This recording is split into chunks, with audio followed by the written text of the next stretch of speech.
Hi. Wow, that was quick.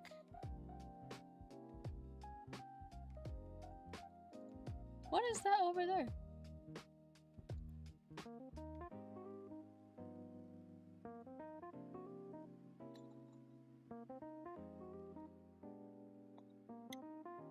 I guess that's the moderation thing. I don't know. Let me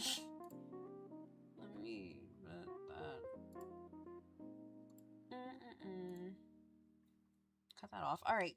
Hi, I keep getting the cameras over here. Hi, everybody. Honestly, the convention princess is here with all the honesty she has to offer. So, normally I would be doing like a dating sim stream today. Is my cat coming? You coming up? Come on. You gotta come up here though. If you want to come up, you have to come back here. You have to come back here if you want to come up. You know that. You know that, right? Silky. Silky. If you want to come up here, you gotta come back. Of course she ignores me. You cannot be in my lap. No. You cannot be in my lap. But I'm playing. You gotta be back here. You gotta be back there. You gotta be up there. You better figure it out. You better figure it out. Hi. How are you? Silky. Silky, you gotta lay down, babe. Ma'am! Tail in my mouth was not cute. You gonna lay down? Yeah? Good. Good job. Okay. Jesus. Okay. I love my cat too. She's just a lot to handle. Okay. You gonna lay down right there? Usually it's Fluffy that one is the one that wants to stream with me, not Silky. I don't know if people in music can see Silky because it's kind of cut out. Hold on. Can y'all see her? Y'all can see her there. Here she is. She's right here. She's right here. She's just an attention whore. It is what it is. It is what it is. Okay. So we're gonna play Overwatch today. Usually I would do a dating sim. Ma'am, I swear to God, if you don't stop. Lay down. Whoa. Lay down. What's that? I just built a She's doing so much. Can you lay down? Can you lay down? Can you lay down? I don't know what she's doing. Alright, we're gonna play Overwatch today.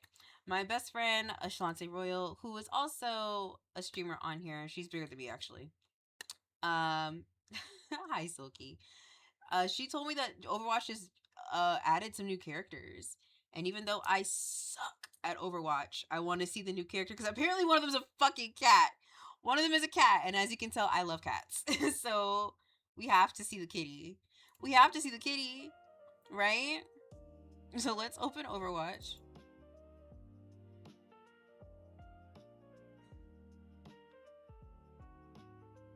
We're gonna stop the music now. But I wanted to see the cat. Why is Overwatch not opening? Oh, there it goes. Oh, I think I'm on the wrong... I'm on the wrong monitor. No. Why is it not working?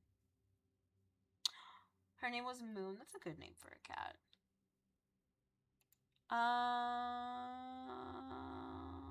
Why is it not doing it? That's weird. Why can't I see the screen? There we go. I was like, why can't y'all see the screen? Oh, a new intro, everything. Okay, eyeliner. Oh, she's Latina. I wish we had more time. I was thinking about... Remember that little red bike that I begged you for?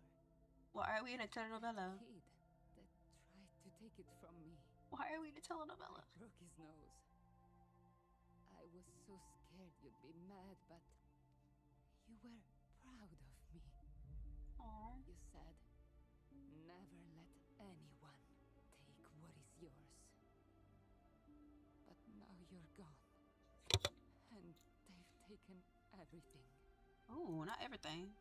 Now, I have nothing. Ooh. 10 years later. You have gathered us all here for a reason. I have more pressing matters. I hate him. Get to the point. I can't use him with a fuck. Stopped Vendetta a long time ago. She's a threat. I've been tracking her for years. Okay, Sombra. From nothing to this. She's building up to something, and if we don't rein her in, she's going to. Oh, rein who in? Rein who in? Good. A baddie. You saved me the trouble. A baddie. All here. Ah, Martia. What an unexpected pleasure. You're The shade. come here, Vendetta. That's my old main. I used to main Reaper when I first started playing Overwatch. Paid for in blood. But what have you done? Lurked in the shadows. Carved up my father's empire. You need to Cast stay me still. aside. I want what I am owed. Can you stop digging your claws into my good sweatshirt, ma'am? You mistake your successes for succession. It is time you learn the difference. Okay. He Nigerian?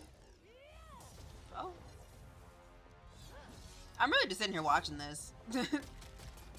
Oh. Oh. I honestly cannot stand her in the damn game. People that use her are really good at using her because I'm just like, she gets me every time. Never let anyone take what is yours. Pathetic. It takes rare arrogance to challenge me.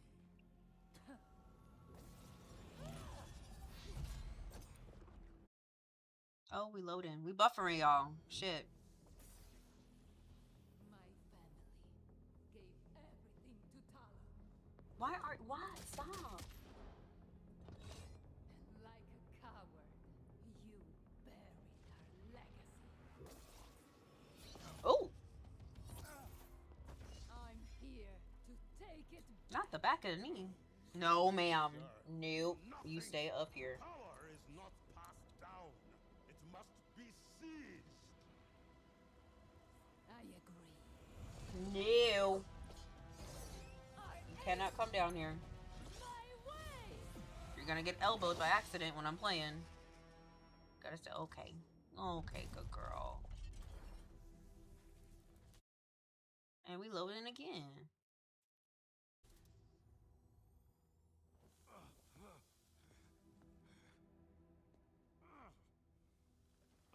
A little bit off from Five Finger Death Punch. Oh, we're watching this right now before we start playing the game.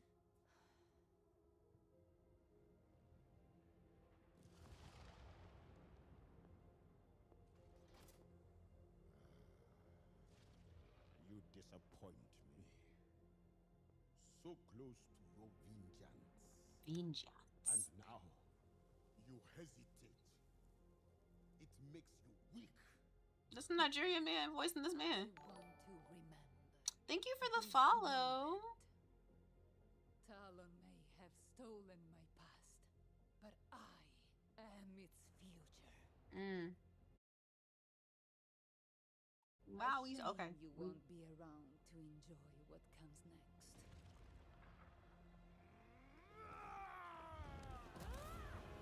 Oh, not you throwing out the window, my man. Damn.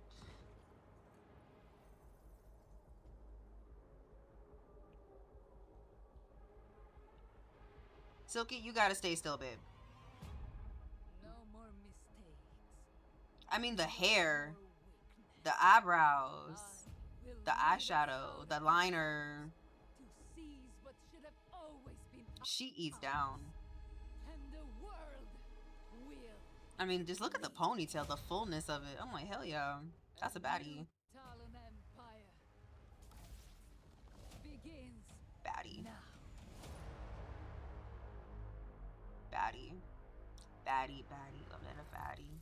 No. She a baddie. Oh, it's still going.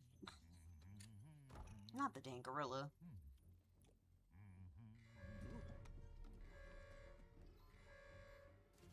This is a long intro. All I did was open the game, y'all. All I did was open the game. Magnify.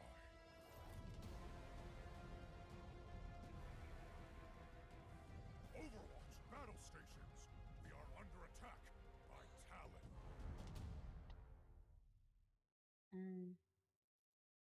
Are we done? Is it over? Why are you taking so long to load? Come on, Bookie. What's going on? What's going on my Wi-Fi? Hold on. Is my Wi-Fi going in and out? What's going on?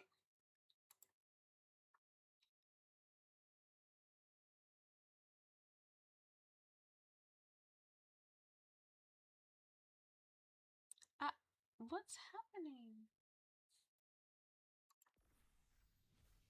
Oh, welcome to Overwatch Season 1 Conquest. 5 new heroes. Global event. Focus on story. Ooh. Updated look and feel. Oh, the kitty! Oh my god, he is so cute! That is the cutest little baby! Then there's the Hello Kitty collab. So cute. Oh my god. This is the cutest little thing. That is the cutest little thing. Looks so cute. It's a cat. That is the cutest. Let me see. Didn't I get...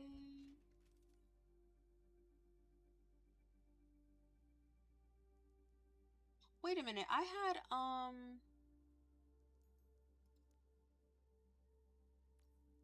had stuff from Twitch that I got, but I don't see them.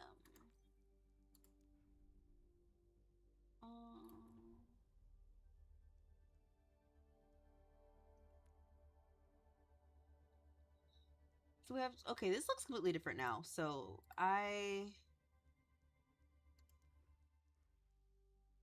yes, I mainly use Diva. Okay. So who are the new, where's this, oh, he's a support. Oh my god. I love him. I love him, oh my god.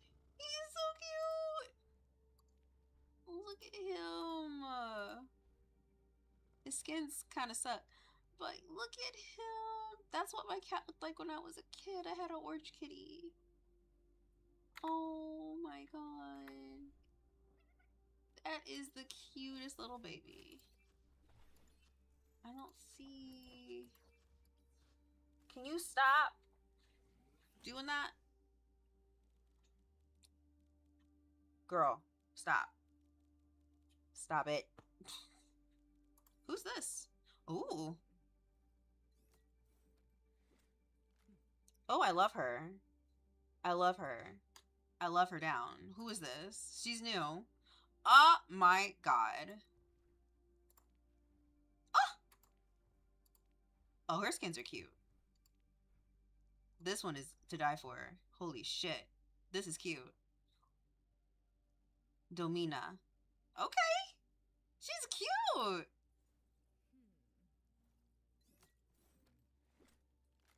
Okay, and a third gun. Cute. Okay. Exactly.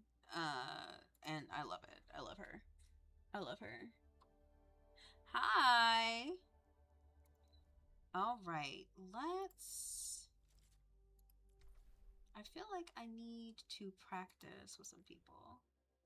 Let me see how she does. I want to see the kitty. I definitely want to use the kitty and see what's going on with the cat. Let me use the cat. He's so cute. Oh my god. Look at him. Okay, so we have...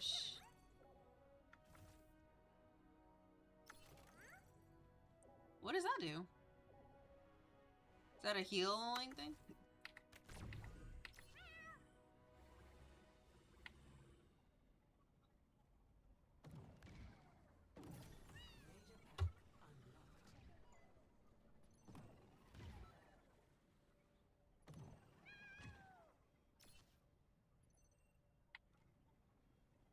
How do I use you?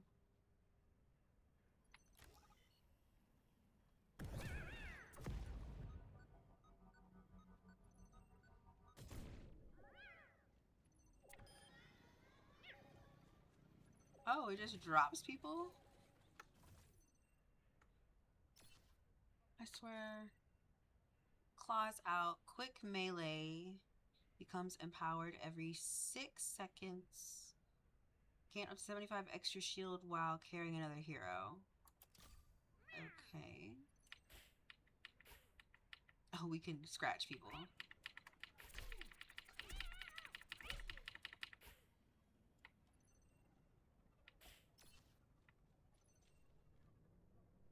So, I'm confused. Like...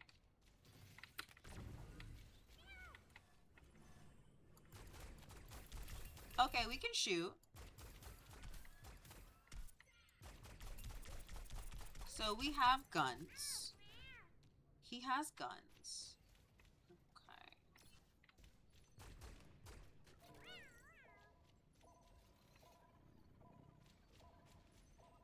What does this do?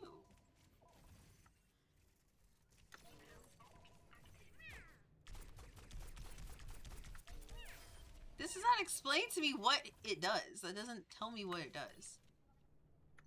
And I don't want to be in a game where I don't know what this does.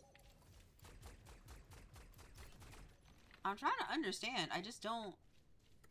I don't know what this is.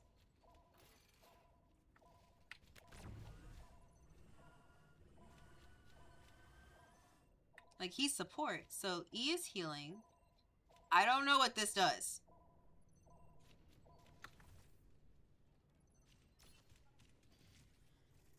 What does this do?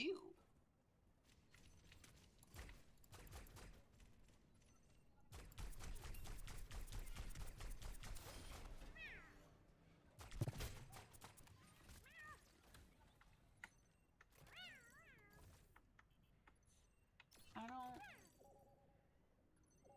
Am I picking up somebody?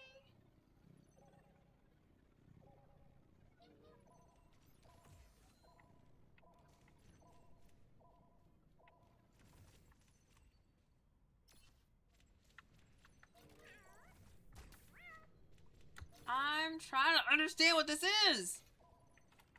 I don't know what this is. What is this? What do you do? It's not telling me.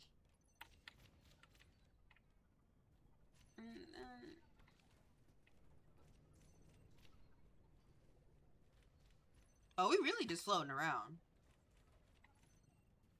Oh, he can just be anywhere. That's interesting. He won't fall or nothing. Huh. That is interesting.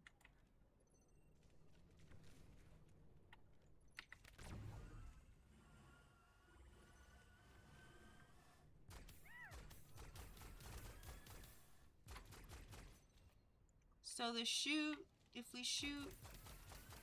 Oh, interesting.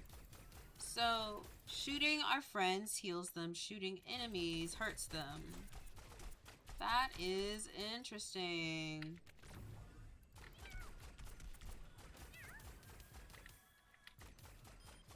That is interesting. Interesting.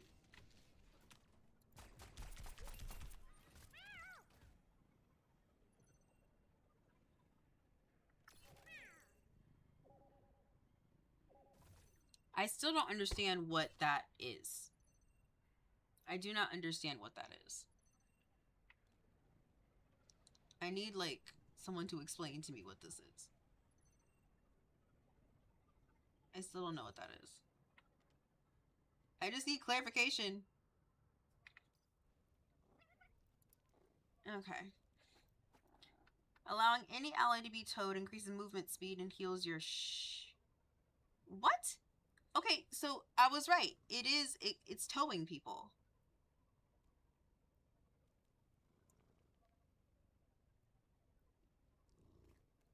So that is...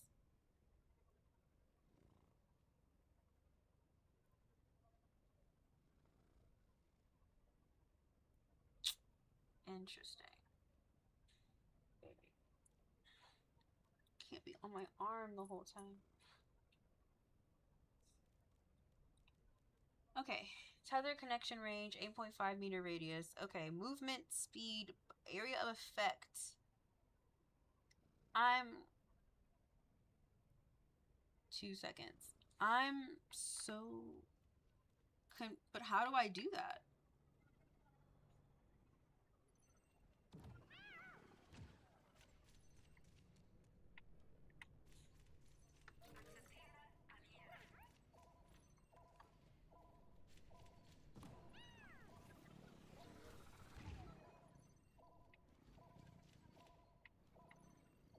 How do I tether the person? How do I tether the person? It won't let me do it.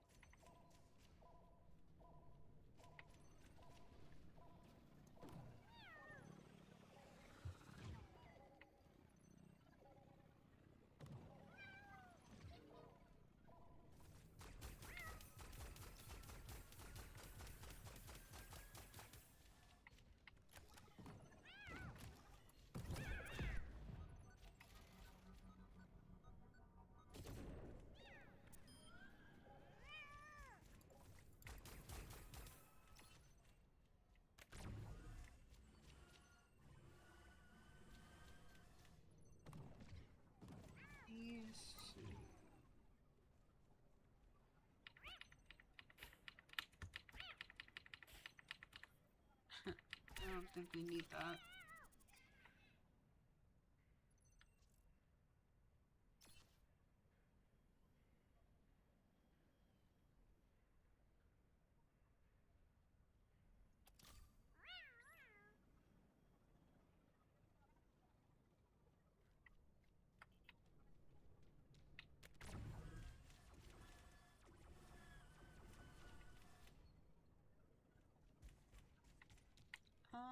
I'm not really sure if I will be good using him, but I like him. I like the little baby. Okay, he's cutie. I like him. Let's try the other new girl. Let me see. The perfect world is shaped by my hand. Let's see what you got, babe. So, this shit-ass gun. Oh, it's a holder. I'm sympathetic, you know. Oh. Okay. I wasn't familiar with your game. I wasn't familiar with your game, babe. Shit. Okay, what's E? How dazzling. What is that? Crafting a barrier. Oh. She's kind of like, what's the other girl that has the holding gun that's similar to this? Are they related? Oh, how unsightly.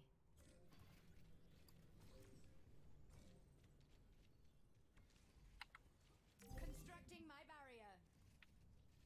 We can construct barriers. Interesting. I don't know what E does. Mine the shards. Very confused on what that is. Hang on.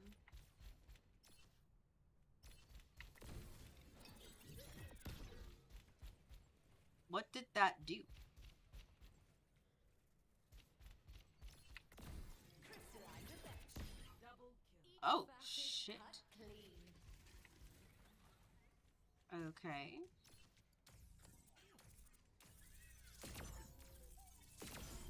Divine perfection.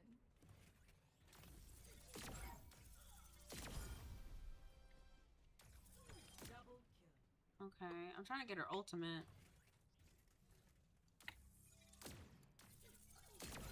Minor perk unlocked.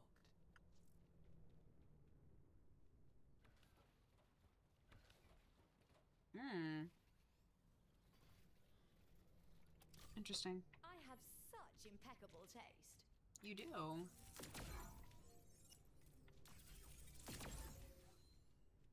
Alright, what's your ultimate? Mere mutabik chalo! What a deadly snare.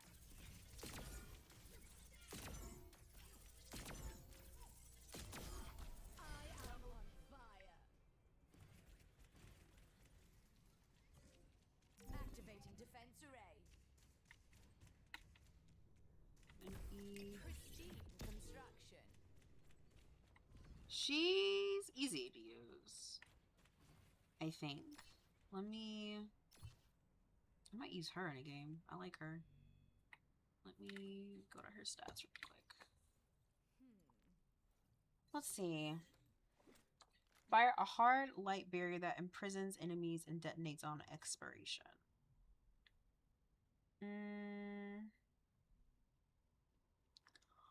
Construct a segmented barrier. Push enemies back, stunning them if they hit a wall. Oh, I didn't even see that. That's her shift.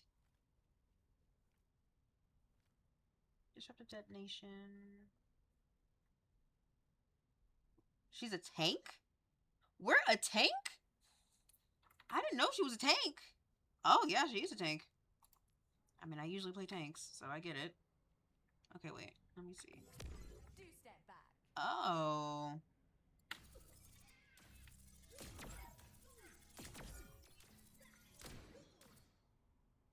See, my nails don't really... Make way. Unsurpassable. Double kill. Interesting. Interesting. Interesting. Interesting. And then this is the barrier. Crafting a barrier. That's the barrier. E is that. Shift is... Okay. I think I would rather use her. I wish I had a controller. Jesus fucking Christ, I wish I had a controller. I wish I had a controller so bad. Exit. No, cancel. Leave game. My bad. She's a tank. Okay. Okay, I think we're gonna use her in the game. I like her a lot. The cat, I don't know how to tell the people because it wouldn't let me do it. So, I don't know why I changed the chat. Okay, let's play something.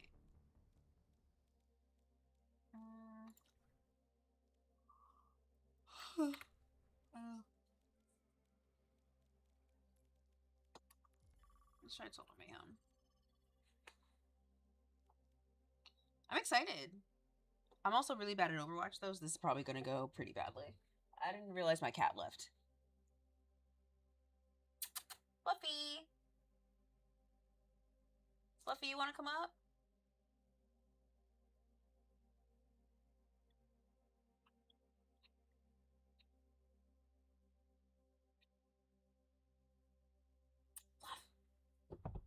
Fluffy! Fluffy! Fluffy! I didn't even see Fluffy walk in here. Well, maybe Silky was in her spot when she walked in. That's probably what happened. Oh no.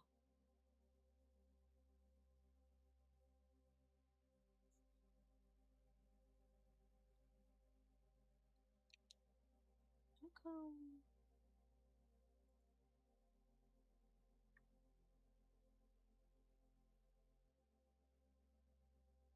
How come my chat box isn't on this one? Okay, well, gotta wait for a group. And that's fine. Well, we'll play a couple rounds, then we're probably just gonna go to our dating sim, so. Here's to hoping. La la la la la la la la la la la la. Love me once, you love me twice. Love you once, not be twice too nice.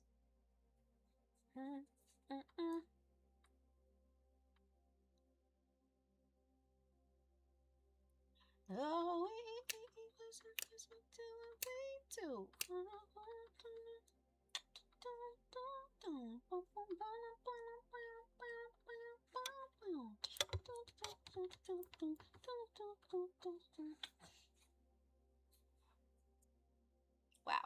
game for a while. Oh, there we go. Got a game. Yeah, continue. The perfect world is shaped by my hand. Okay. It's gonna be hard for me. Oh, I'm in the middle of a game. Hold on.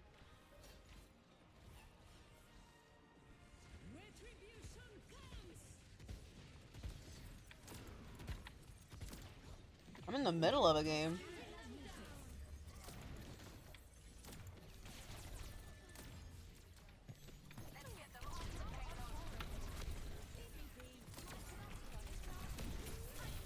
Oh, fuck. Okay. I was like, why am I in the middle of a game? I can't do this with my nails. They must be held responsible. I need a controller. Every time I'm just like, I really need a controller for these things.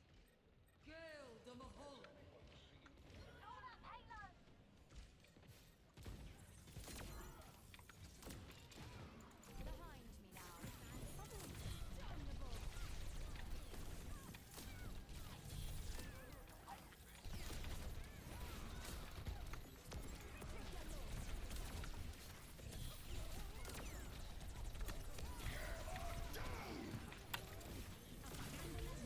Okay. Sombra is killing me right now. And I'm pressing the wrong buttons because I have nails. I have nails.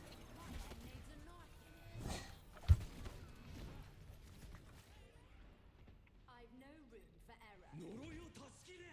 I mean, I don't know why they put me in the middle of a game where they're losing.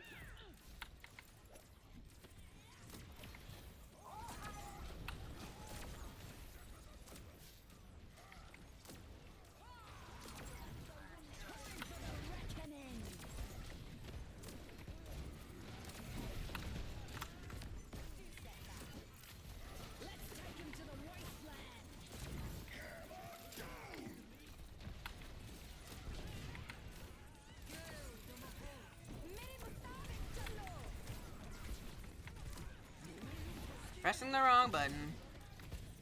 Pressing the wrong button.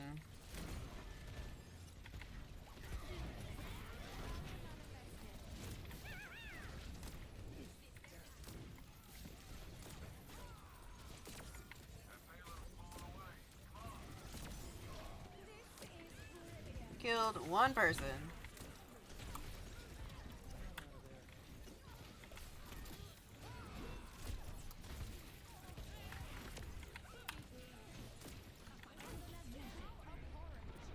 Am I hacked?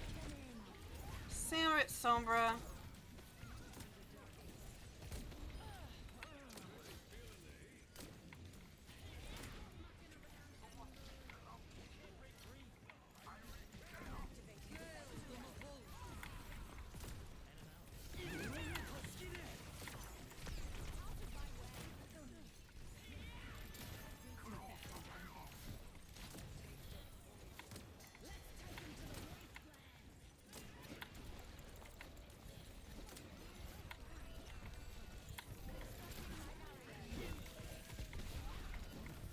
This is a lot.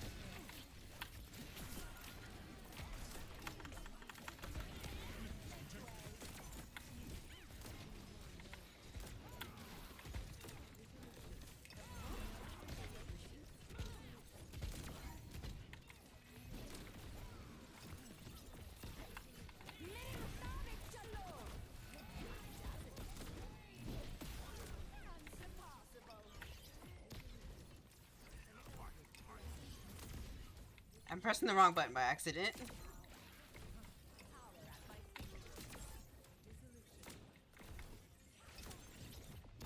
Oh! Oh, you keep avoiding it.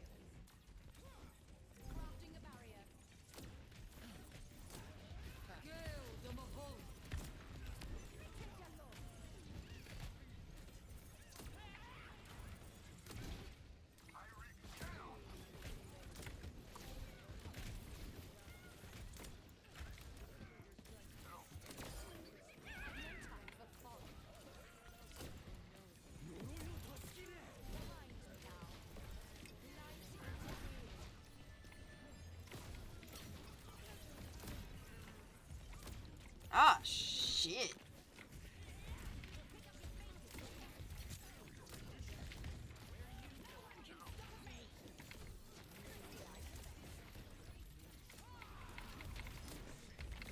Pressing the wrong button. I keep pressing the wrong button. God damn, my nails.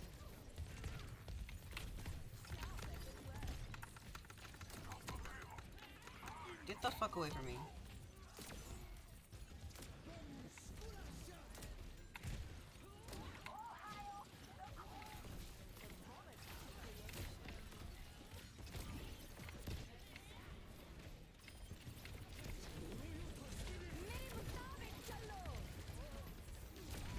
Oh, that did not get on anybody.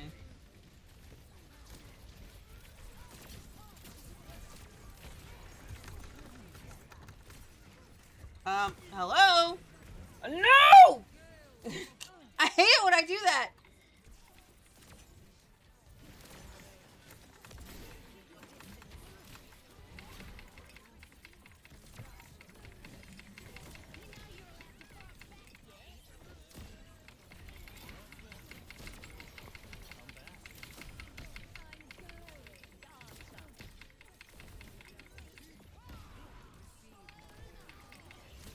Oh, you keep teleporting, bitch. You keep teleporting, bitch. Oh, I finally got you. Oh, I finally got you.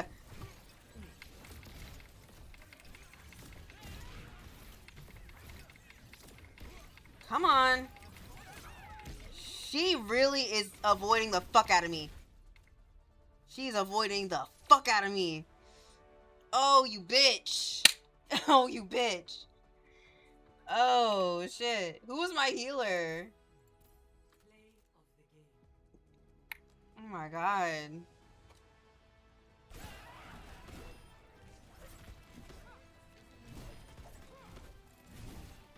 Oh, this is where I was at, yeah.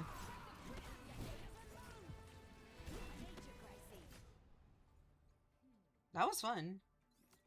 I'm getting the hang of her. It's just, I hate WASD controls because these, I cannot play with this. I cannot play with these if we're using keyboard. Can't do it. Can't do it. What is this?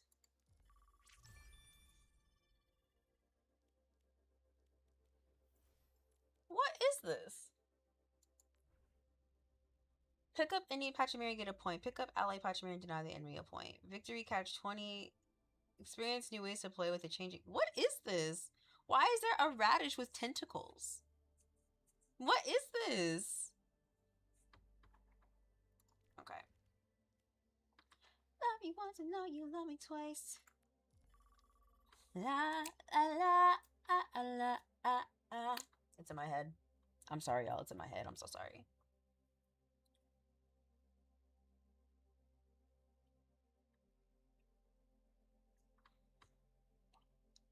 I don't know why I have the biggest headache.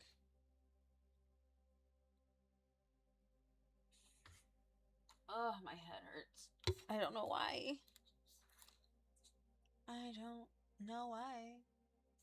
Uh-huh. They like it. As simple as that. That's right. I like it. They keep coming back. Oh, we better do what we do. Better call, we can run it, say the debut. Love me once and know you love me twice. Love me once and love me twice nice. La la la la la ah ah. Love me once and know you love me twice. The perfect world is shaped by my hand. Don't touch me. Light interfered. Behind me now.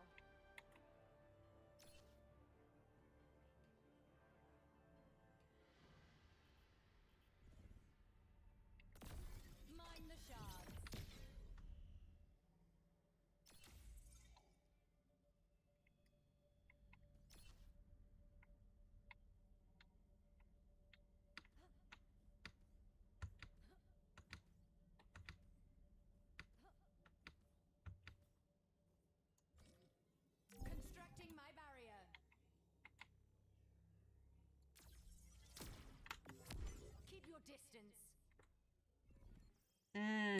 That's what I keep hitting. I keep hitting the Windows button.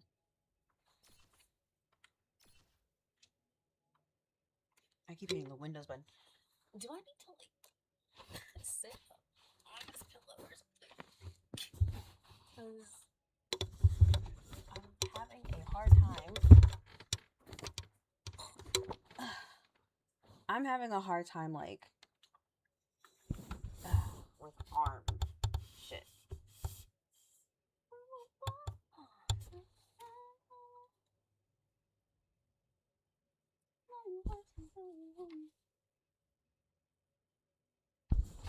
I need to sit up for this.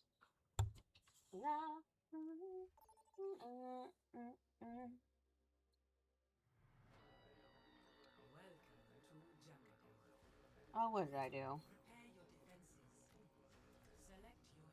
There we go.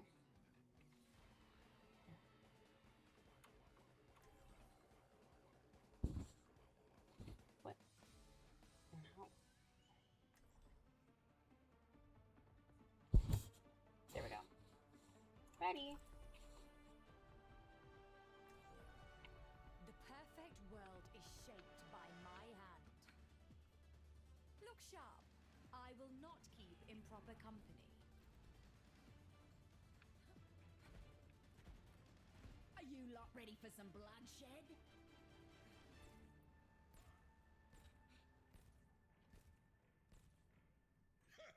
They always think they can beat me, and I always prove them wrong. Mind the shards.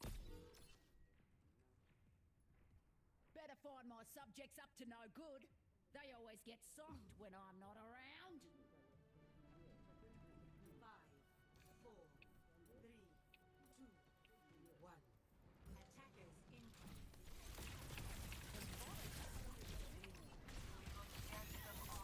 Okay, I didn't know they were gonna be right here. Didn't know that. Didn't know they'd be right there. That's my fault. Didn't know they'd be right there. Didn't know that. I was like, I wonder where they're gonna enter from. Oh. Right there. No mistakes. Only Right progress. there. Now I gotta walk a really long way. We must limit them to our benefit. Accept one. Contested. Do we have it? Do we have it? Adaptive circuits engaged. Reinhardt.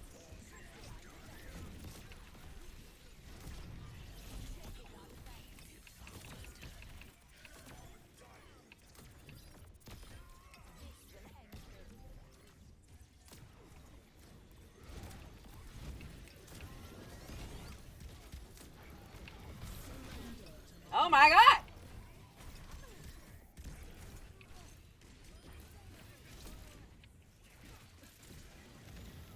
I can't aim.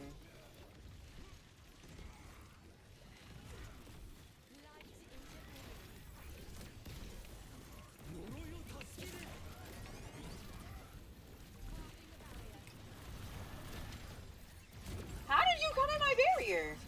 That was rude.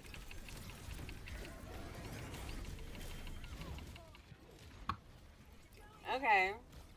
That was rude. They can just walk through the goddamn barrier? The lot of them. What's the fucking point of the damn barrier if you can just walk through it? I don't understand.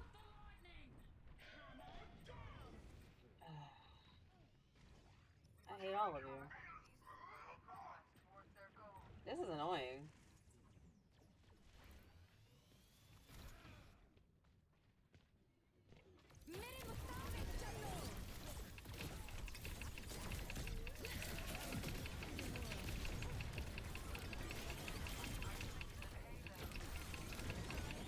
Okay.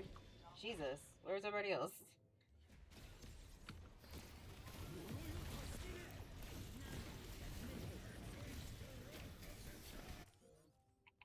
I will teach them a lesson in failure. Oh, did you? أنا ما حدش يقدر عليا. Is that a new character too? Because I don't recognize that character.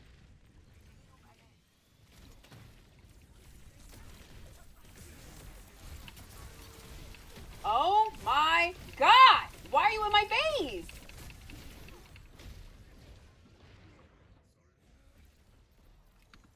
Jeez.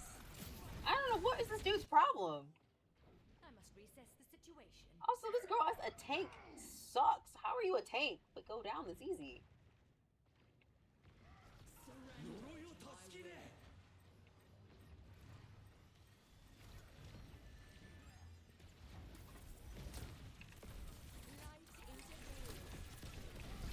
I did not mean to hit Q. Fuck. Oh my god, leave me alone. Like, oh, did not mean to go forward. Didn't mean to do that. Didn't mean to do that. I want a controller so bad. I want a controller so bad.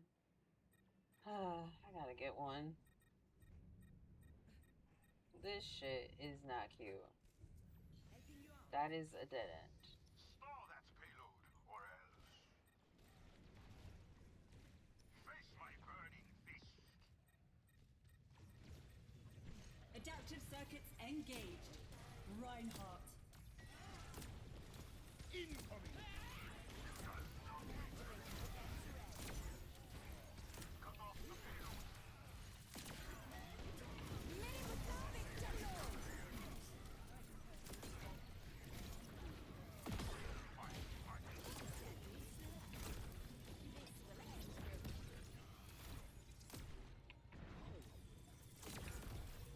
Oh, she dodged it. Fuck.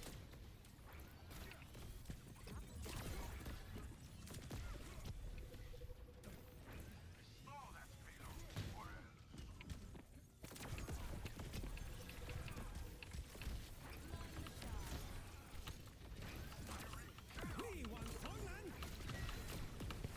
I'm hitting caps, not shift. God damn it, Tay. God damn it, Tay. You're pressing the wrong buttons again.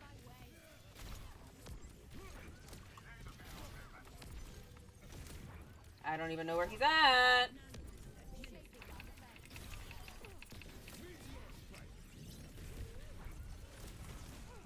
God damn it. I hate this motherfucker. Oh, he was getting healed the whole time. I was like, how is this motherfucker not dead? Like, how is this guy not dead? stall that payload, or else.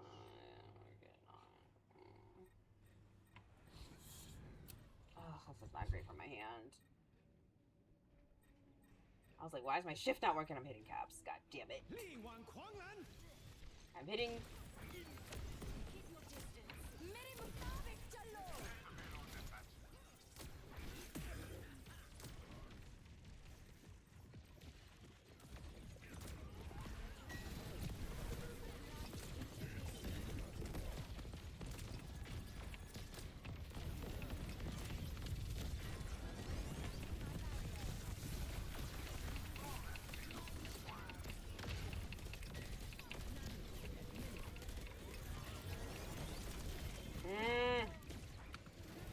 They are coming at us. Like, god dang.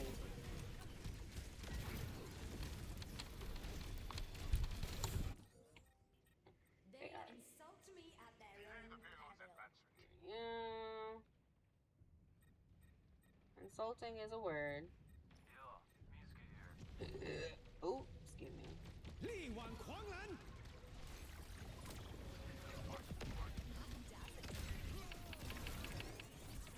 Adaptive circuits engaged. Reinhardt. I'm hitting caps again. I just keep hitting the wrong button.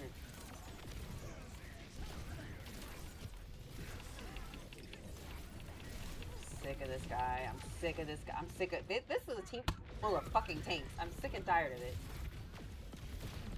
I'm also pressing the wrong goddamn button.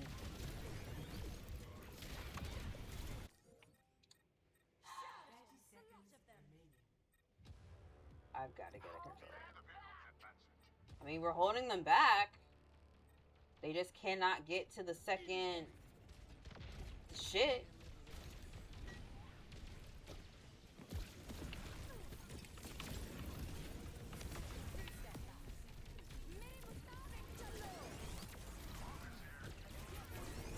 Yeah, get wrecked.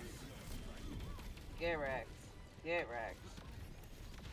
Did he die? I hope he died.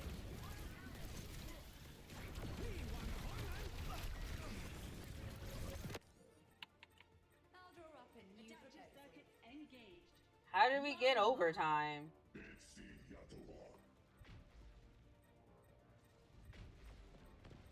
No.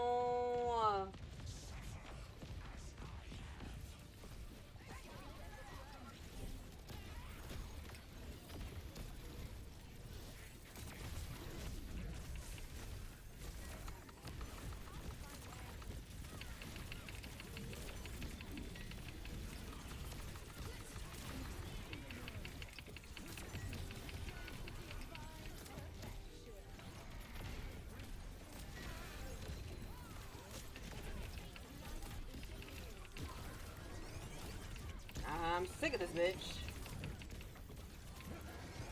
Leave me alone! Why?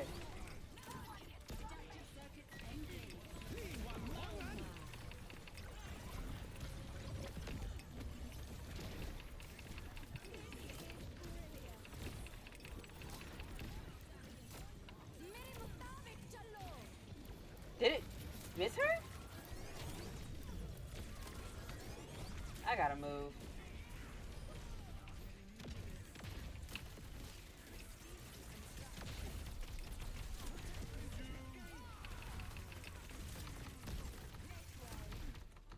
Did we win? We won. Thank God. Thank God we won. Thank God we won. Ugh. My God. Who's my healer? I hate that bitch. Oh my God. I hate whoever plays this girl.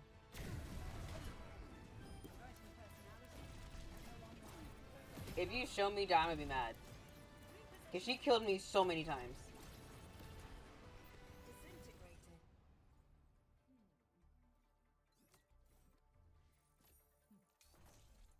They don't even use her other arms. No, you shouldn't have. Yeah, we died 9 times. Yeah, I know. I know.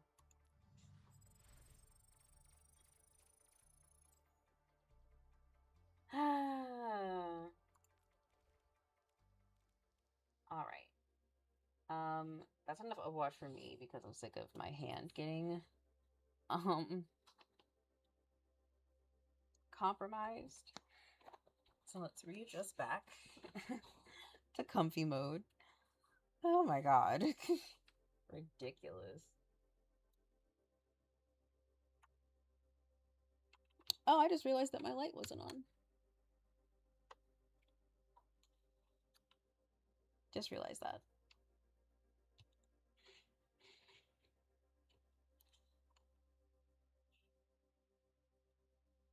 Alrighty then. Well.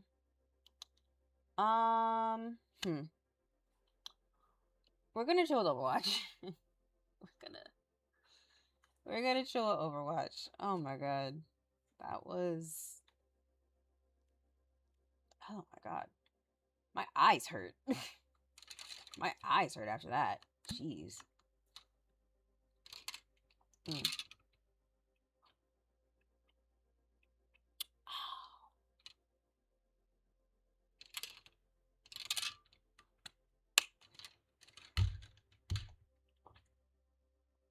Drinking my green juice. Okay, let's get out of Overwatch. What dating sim should we play today?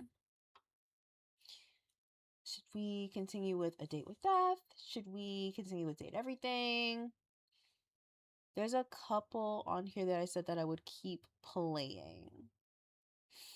Oh, I know. Why don't we continue playing the superhero one? Oh, that one was so fun. I loved that one. I gotta find it, but I bet it's here somewhere.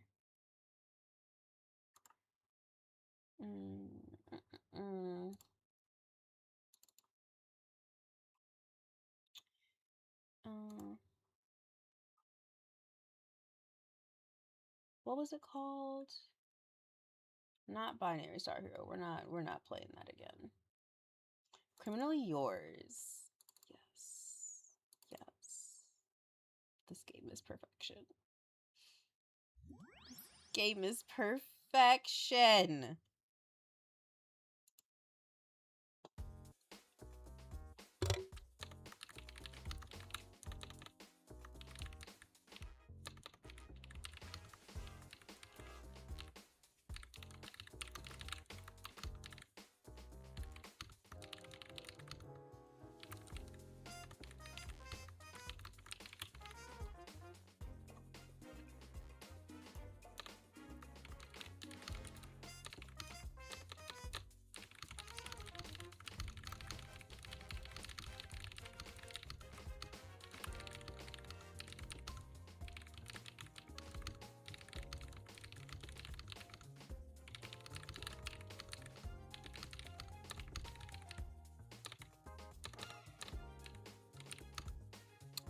You probably are the only one here. Welcome.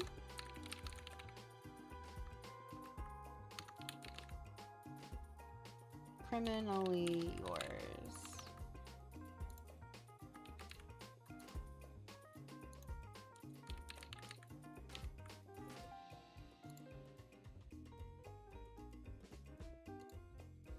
Yo. Yeah, what's up?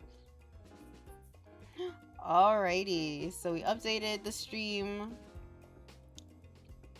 Okay. Let's see. Alright. This dating sim. Oh, I was just updating the info for the live.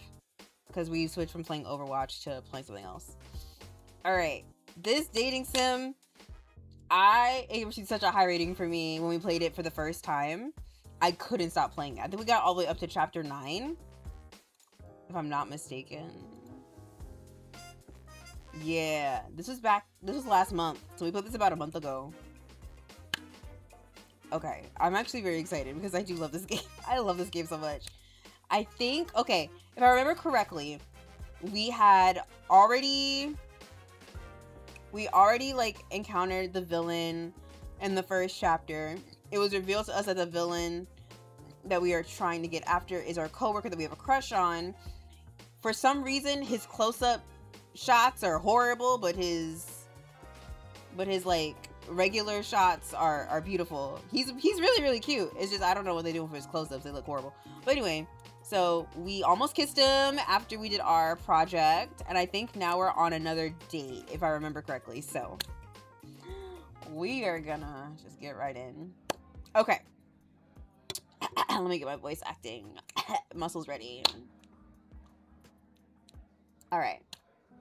Let me sip some water.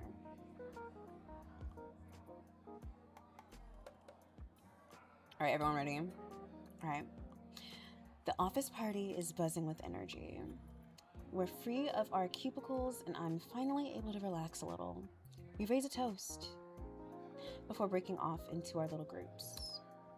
See, he looks so good in his regular shot. He looks so good. His close-ups are garbage. I don't know what the fuck that's about. You'll probably, if we get a close-up of him, you'll know what I'm talking about. But he looks good here with his little 2 different colored eyes.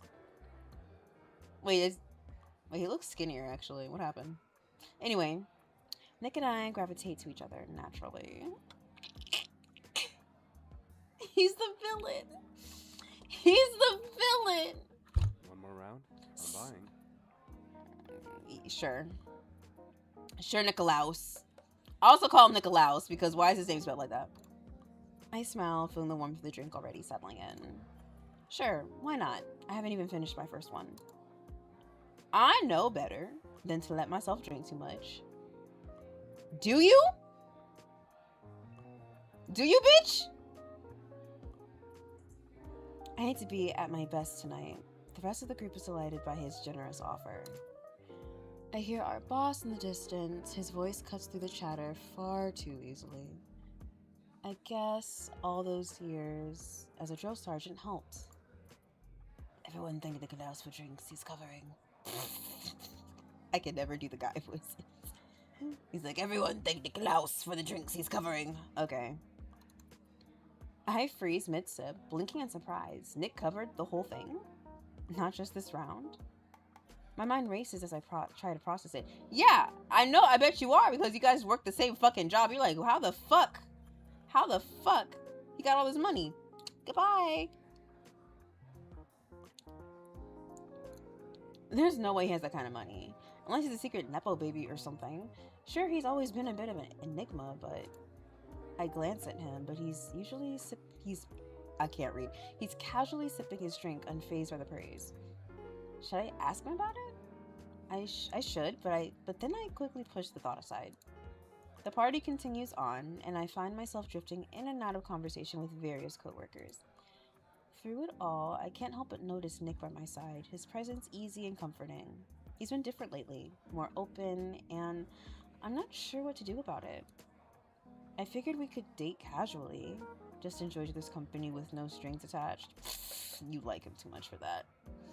You like him too much for that, but the feelings we've expressed go deeper than flirting. I could really see myself falling for him. I fear you already have. I fear you already have, sweetheart. And if I haven't read him all wrong, I think he feels the same way about me. He's been felt this way. I will say YN is a little clueless for most things. It is a little annoying. It is a little annoying. So I'm just sitting here just like, girl, he's literally throwing himself at you.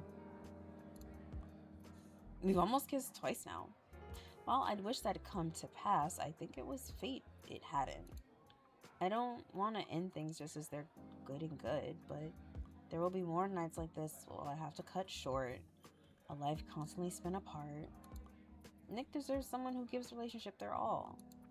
I know I can never give him that. I shouldn't have let him on. I watch him smile and speak so easily with the others. I feel my throat tighten up and tears well in my... You about to cry? It's the drinks. I'm sorry, Nick. I just like you so much. I have to do it now. The longer I wait, the worse it'll be. She gets on my goddamn nerves. Just fuck the man. I'm sick and tired of this. Why are we doing this? I know why we're doing this, because we're a superhero and, you know, we can't have like a double like life or whatever, but still. It will be okay. It has to be okay. As the night wears on, I glance at my watch. It's getting late, and I know I need to leave before it gets me later. Hey, I think I'm gonna head out. I tell Nick alone, my voice quieter than usual. I was hoping we could talk before I go. My pleasure. Shut the fuck up. I give him a serious look, and whatever is left of his smile melts off his face, leaving a weird expression on his face. Aww, you made him look sad. Yeah, we can talk. The buzz of conversation fades out as we step into the cool night. It's almost our time. The thought saddens me. I don't know how often we'll spend together after this. Depending on how he takes it, this could very well be our last conversation. I take a deep breath, trying to calm my racing thoughts. So, what's on your mind? Nick's voice is soft, and the kind of sound you'd expect in a room full of silence, not amidst a party. He walks over slowly, hands in his jacket pockets, his steps cautious but steady. My heart stutters in my chest. I wanted to talk about us. My tone says it all. Oh, this music shift.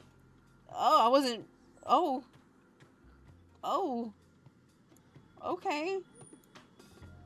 I force myself to continue, though every word feels like it's being dragged, kicking and screaming out of me. It's complicated, Nick. Believe me when I say I never wanted to have this conversation. Nick steps closer, his gaze unwavering. Well, now he's giving you a flirty smile, so I don't really... You know, he's probably gonna cut you off and kiss you, to be quite honest. Complicated? Feels like something more than complicated. You're pushing me away. Oh.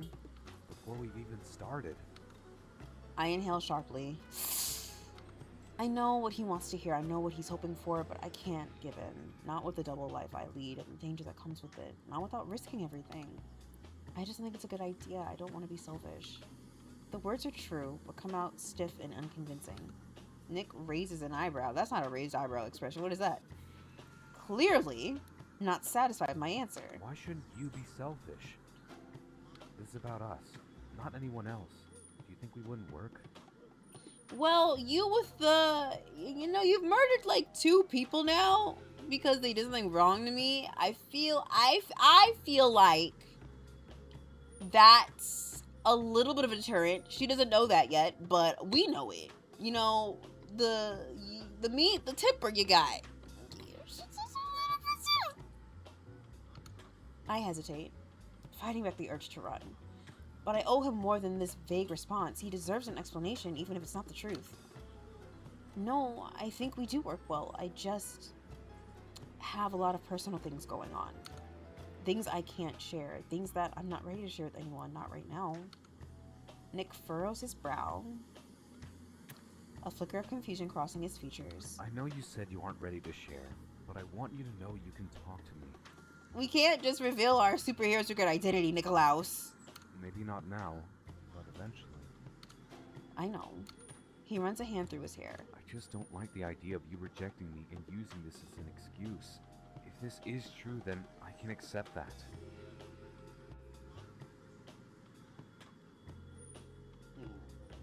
His eyes got real serious there. His eyes got real... He looks a little serious. Of course it's the truth. I do like you. Don't doubt that for a second. I turn away from him, taking a breath. I can feel my composure beginning to slip. It's not just about me, Nick. It's about us. I don't think I'm in the right place to be with someone romantically right now. I've got responsibilities. Things that come before everything else. Nick doesn't say anything for a long moment. His silence pressing down on me like a weight. I don't want to see the disappointment on his face, but I can feel it there, even without looking. Responsibilities? That's the reason you're pulling away? Because you have responsibilities? Yeah, Nick, I got a whole city to protect. Yes, I have things I have to take care of, things that aren't normal. And if I let myself get involved with you, it wouldn't be fair to you. You deserve someone who can be there. Really there. And I'm just not that person. I may never be. Nick looks like he's trying to figure me out, piecing together the cryptic words I've given him. Here's the thing. He knows who you are. He knows. He knows exactly who you are. You don't know that, but he knows. So this is just who you are. Someone with responsibilities, and you think it's better for both of us if I just walk away. Yeah, pretty much. I turn to face him fully, trying to keep my expression neutral. I'm trying to protect you, Nick. I can't risk dragging you into my mess. You wouldn't understand. He takes a step forward, eyes narrowing. I wish you tried to tell me. I don't care about my safety. Of course he didn't, you fucking villain. You know, it's fine. I feel a ping in my chest. Is he crazy? Nick, there are things about me, things that could hurt you, and I can't put you in that kind of danger. I won't. There's a long silence as Nick stares at me, his expression unreadable. Finally, he takes a step back, his hands still in his pockets. God dang it. I don't know what you're hiding from me, but I do know that you don't trust me enough to let me in. And that's what hurts. No. Not whatever mysterious responsibilities you're talking about. Oh boy, she's gonna cave, isn't she? You're allowed to have your secrets, of course. I just wish you'd let us be together and you can tell me whenever you're ready. Even if you never told me, it would be okay. That's how much I like you. Ooh. That's gotta sting. I feel the sting of his words. Yeah. But I can't let myself soften. I can't let myself get lost in this, not when there's too much at stake. I'm sorry. I whisper, almost mouthing the words to him, my throat tight. I really am, but it's not going to work. Nick doesn't respond immediately. Instead, he looks down at the ground, his jaw tightening as he exhales a long breath. He's probably gonna kiss you. I get it. Oh. You don't want this. You don't want me. Damn. I didn't say that. And if you think I did, then you weren't listening. Or maybe I am right and we aren't going to work. I care about you. I know it sucks to end it so soon, but it's better this way. Nick finally looks at me. The expression softer now, but tinged with something else I can't quite place. I only want you. Damn. I swallow, trying to find the right words, but none come. Please don't make this harder for me. I know you'll make someone really happy one day. I just won't be that person. Nick doesn't argue. He just nods once the sound of the street, filling the silence that follows. Fine.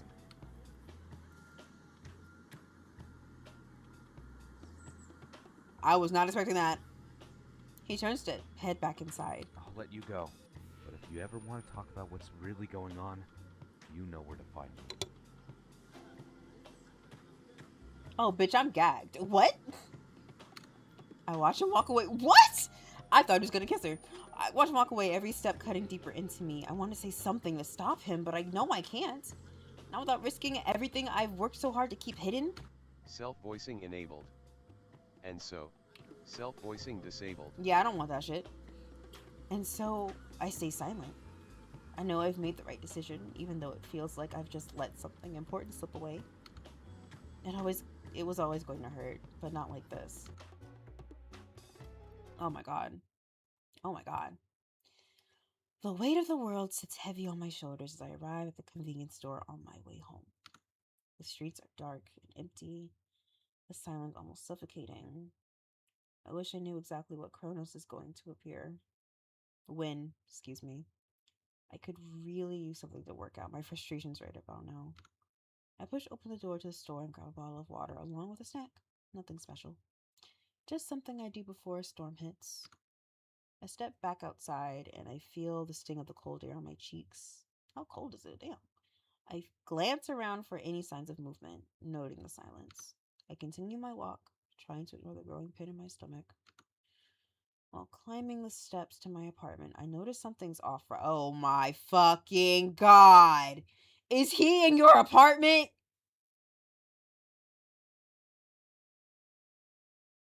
This bitch. I know he ain't in your goddamn apartment. The front door is ajar. I freeze for a second, my heart pounding against my chest. I take hesitant steps forward. This isn't right. My mother would never leave the door like this. I rush inside, frantically searching the place. Mom, where are you? The house is empty. Panic grips my heart and my breath quickens. I run to the phone, my hand shaking as I dial 911. 911, what's your emergency? The voice is calm, at odds with how I'm currently feeling. My mom, she's gone. She's missing. My voice cracks as I speak, a rising sense of urgency flooding through me. We've dispatched officers to your location. Stay on the line, please. I don't wait for them. I leave my phone where it is and race back outside. It's then that I see him. Nick. I stop dead in my tracks, my breath hitching as I catch his gaze. He's standing there in the street, his posture tense, like he's been waiting on me. Nick? What are you doing here? Nick's jaw tightens. I saw it. Kronos, he took her. Oh my... I'm gonna lose my shit. I'ma lose my shit, Nick! Nikolaus, what is this? You took her mother? Nikolaus! Oh my god. He pisses me off. I'm mad his voice is so nice. My blood runs cold, the air feeling heavier all of a sudden. What? Where is she? What do you mean he took her? He steps closer, voice low but urgent. I saw the whole thing. I was close by, walking down the street, and I saw Kronos grab your mother. He disappeared with her. I feel the ground shift beneath me. My hands shake as I reach for him, my heart hammering. No, this can't be happening. He can't do this. Nick looks at me, something flickering in his eyes. There's a concern and determination. You bitch, get on my face. You're not alone in this. Let me help. You really took her mother?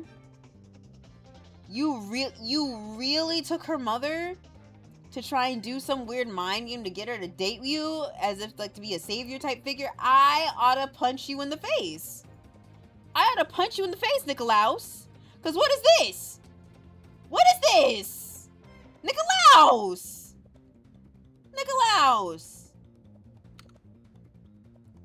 Oh, I'm gonna punch him in the face.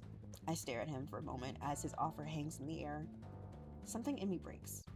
It's all just too much. The weight of the secret I've been carrying for so long has become suffocating. I swear to God, if you tell this man, even though he already knows who you are, but still. Help me? I can't do this. Exactly what I wanted to avoid. I can't drag you into this. My voice falters as I take a deep breath. Feel like I have no choice now. Nick tilts his head, his eyes narrowing as he watches me. What are you talking about? I pull my jacket tighter on myself, the tension in the air unbearable. I'm the reason Kronos is after her. I'm Oracle. Nick's confusion deepens. Get this fake ass shocked face off your goddamn face. Because you already know who I am. You already know who I am, Nikolaus. I'm a superhero. I've been hiding it from you, from everyone, but Kronos, he's after me, and now he's gone after my family. Nick blinks, clearly trying to process what I've just said. No, he's not. He's a great actor, apparently. We need to go. My mom's still out there. I can't waste any more time. Without another word, Nick nods. He's not asking questions anymore. He's not backing away. I'm with you. Let's get your mother back.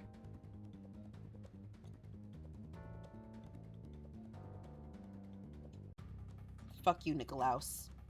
This is some bullshit, sir. This is bullshit. I run inside and grab my suit.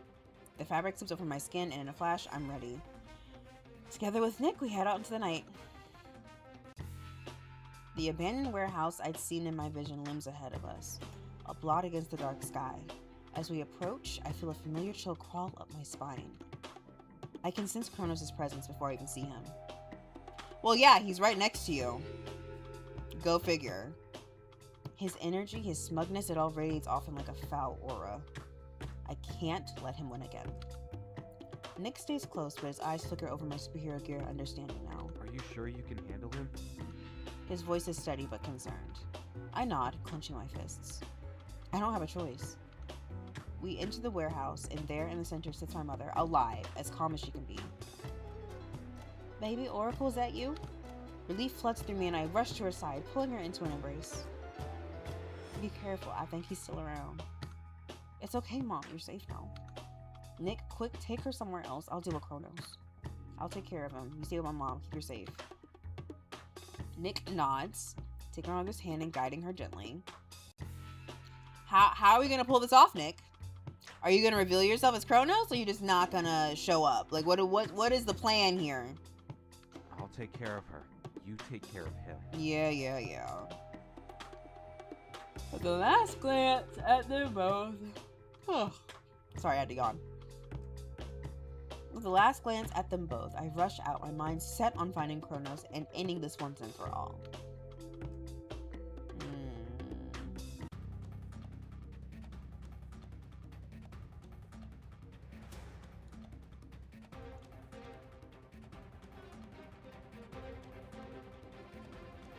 Okay. The streets blur beneath me, my feet as I race through the city, the wind howling in my ears. Every corner I turn, every alley I dart down, there's nothing. No trace of Kronos. I've been searching for hours. My muscles ache from the workout I've been put them through. So he's not gonna show up. The adrenaline is starting to wear off, and the familiar weight of failure presses down on me. I stop to catch my breath, hands on my knees, but there's nothing to catch anymore. He's gone. He got away. I should have been able to stop him. Instead, I'm left with the gnawing emptiness inside of me. The important thing is that I got my mother back. I need to make sure it doesn't happen again. Kronos never stays away for long. I just know there will be another attempt. So I turn, dragging my exhausted body back home.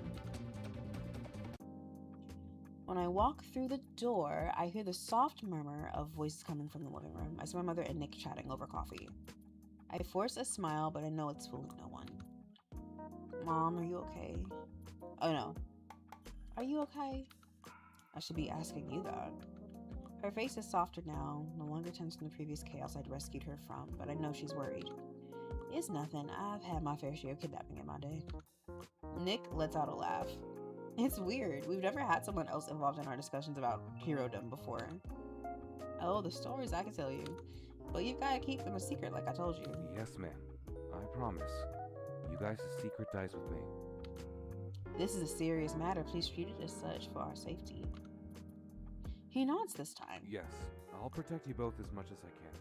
Oh, you fucking liar! Nikolaus pisses me off. He's so cute. He pisses me off.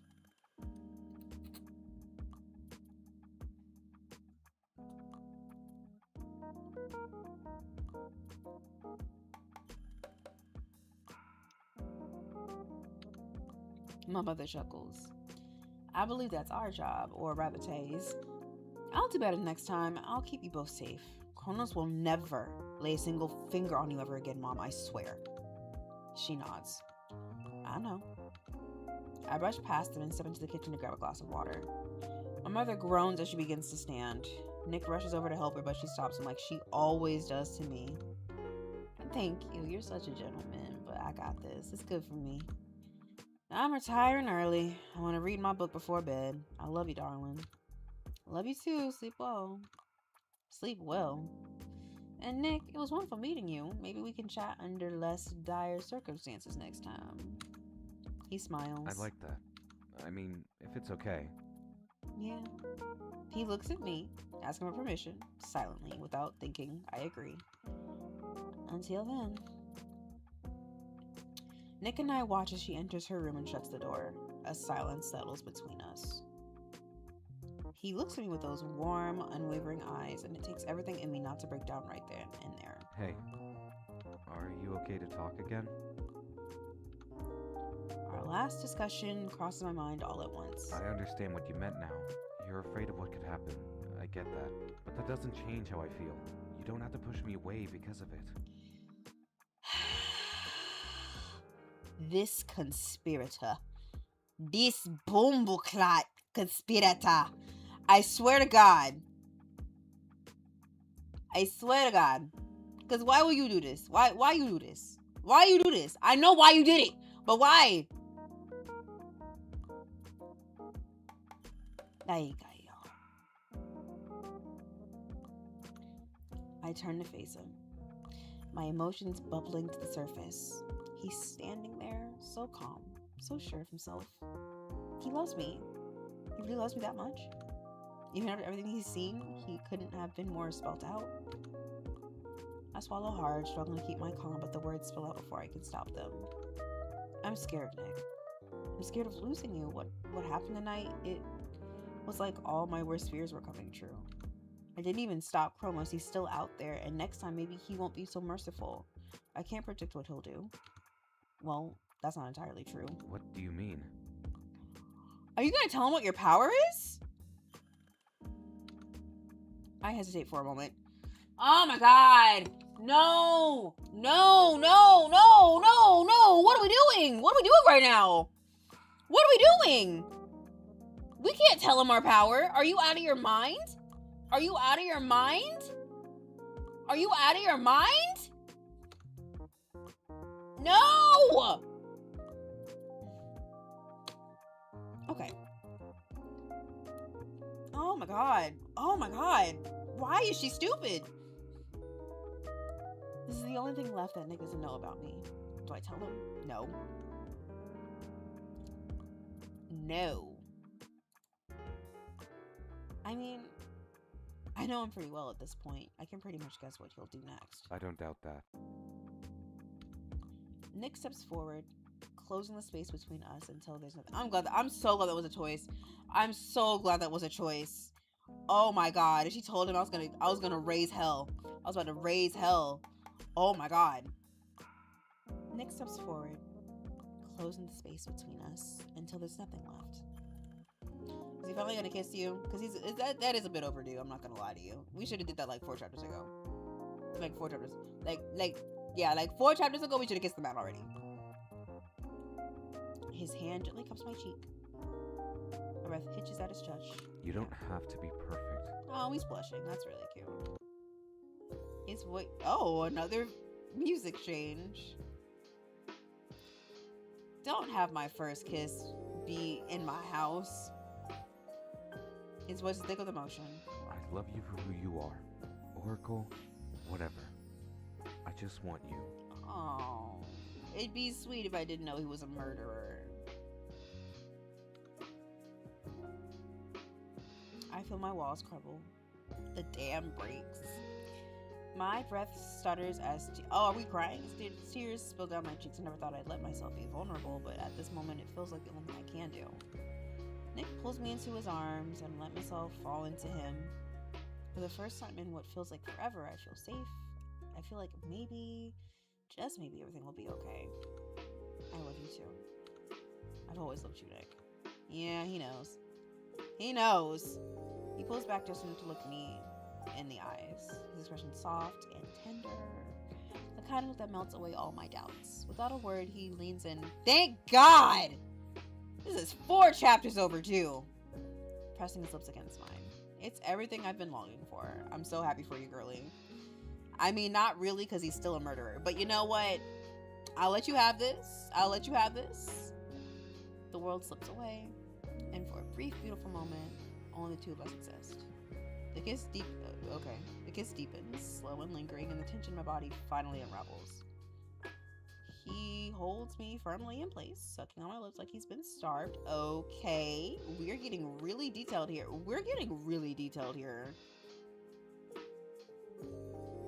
Now I feel like I gotta read this so dramatic. I let him kiss me with all the passion I couldn't bring myself to display. Ridiculous. It's like he's healing me with every peck. Girl. Okay, we don't need to, I get it. It's great.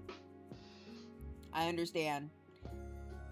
It's like he's healing me with every peck, every pull at my lip, with every flick of... Okay. Ma'am. When we pull apart, thank you. I take a moment to process everything. There's no more fear, no more uncertainty, just us. The new us. Can we try? Will you be with me? Please. Oh, he closed his eyes for that. I want to try. I always did. I was just afraid. I'm so scared. Maybe I always will be. I am too. I thought I lost you for good. Shut the fuck up, Nikolaus. Shut the fuck up, Nikolaus. You weren't even out being Kronos in the moment. Shut up. I'm so sick of your shit. I don't care how cute you are. It was driving me crazy. Oh my god. His eyes look a little unsteady. He looks pitiful. Like a sad child or an abandoned puppy. I grab his face and kiss him in the hopes it'll perk him up. We just kissed him, but okay. I can almost swear I see his eyes dilate. Well, that's what happens when someone's attracted to you. Their pupils gonna dilate. It seems to do the trick. I'm never gonna be able to forget this moment. You're kissing me in my kitchen. So romantic, I guess. He's so intense. Debbie Ryan. To feel this wanted, I don't know if it frightens me or it gets me riled up. Maybe it's a mix of both. Do you want to have a midnight snack at my place? Who's the snack? Is it actual food or is it me? Who is it? What is it? Nikolaus? Like what? I was thinking of ordering a pizza. You know, try to end the night on a good note. After understanding the Epstein files, pizza means a weird thing to me, sir. I'm watching you. Okay, that sounds good. We don't say anything else. Did you change out of your superhero suit? We don't need to. Instead, I let him take my hand and we leave the house walking. You didn't change, did you? Did you change? You gotta change. You're still in your hero costume. The night is ours. No more hiding, no more running. Just Nick and me finally together. Chapter 12. Damn!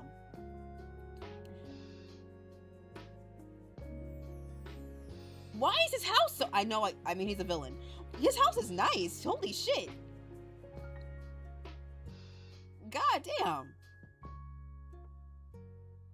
You know, maybe, yeah, we can overlook the murdering, I think. Maybe we can overlook it a little bit. The elevator glides up so smoothly and I barely feel it moving. The doors part with a soft chime and Nikolaus steps out first, glancing back at me with a small smile that leads the way down the quiet hallway. The place was already intimidating from the outside and the inside doesn't disappoint. I had a feeling he was well off, but seeing where he lives, the effortless luxury of it, makes it real in a way it wasn't before. I didn't even know there was a place like this within walking distance of my apartment. Here we are. He stops in front of a dark wooden door with a gleaming silver handle. He unlocks it with an easy flick of his wrist and pushes it open. After you. I step inside and immediately notice the difference between the cool modern hallway and the space that belongs to him. The apartment is warm, both in temperature, oh thank God, I hate cold apartments, and in atmosphere. The lighting is soft while the decor is stylish, but not sterile. A massive floor-to-ceiling window takes up a wall, revealing a glittering cityscape below. My attention is captured by the fireplace. Wow. I breathe, taking it all in. Nick chuckles as he shuts the door behind us. You like it? Yeah. It's alright. I giggle, loving our new dynamic.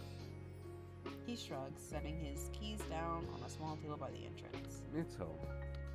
It's a premium bachelor pad is what it is. I wander further in, trailing my fingers along the edge of a marble countertop in the open concept kitchen. The place smells faintly of expensive cologne, leather, and something woodsy, like the lingering scent of a bonfire on a crisp night. Nick pulls out his phone. I'm ordering pizza. Anything specific you want? Okay, so I know no one actually cares, but my favorite pizza is barbecue chicken and bacon pizza. That is my favorite pizza instead of fucking marinara sauce, which I goddamn hate. The base is barbecue sauce. And then you use mozzarella cheese, Parmesan cheese, sometimes Colby Jack, and then grilled chicken, bacon. It will fucking slap every goddamn time, I assure you. So, vodka? No, ma'am. We'll just get pepperoni. Classic and safe. He quirks an eyebrow at me, but he places the order without hesitation, moving through the familiar motions like someone who does this often. Once he's done, he sets his phone down and walks over to a sleek wine rack mounted on the wall. He pulls out a deep green bottle, turning it in his hand before glancing back at me. This was a gift from my parents. Some ridiculous vintage they insisted I save for a special occasion. Okay. I'm a special occasion. I'm so special.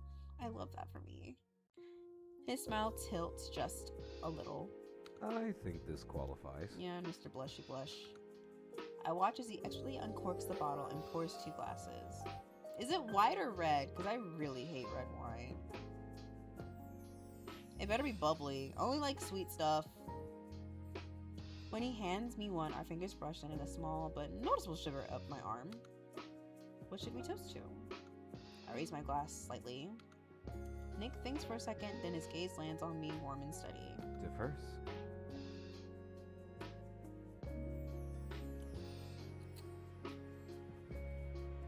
First what? I nod, smiling as I clink my glass against his. To first, to us. I reflexively close my eyes, savoring the smooth and rich red. Ew! No! Oh, I hate red wine. It warms my throat as I swallow. Nick watches me, his expression unreadable. Yeah, it's because he's eye-fucking you, but you know. Good. I exhale slowly and nod. Very. He grins. Please, and takes a sip himself. Then he moves over to the couch, a deep charcoal-colored sectional. Okay, there is not a deep charcoal sectional in this picture. His couches are white. Positioned perfectly in front of the fireplace. He sits and stretches his legs out. Yeah, just sit next to your man, damn. I hesitate for only a second before joining him. The fire crackles, casting golden light across his sharp cheekbones.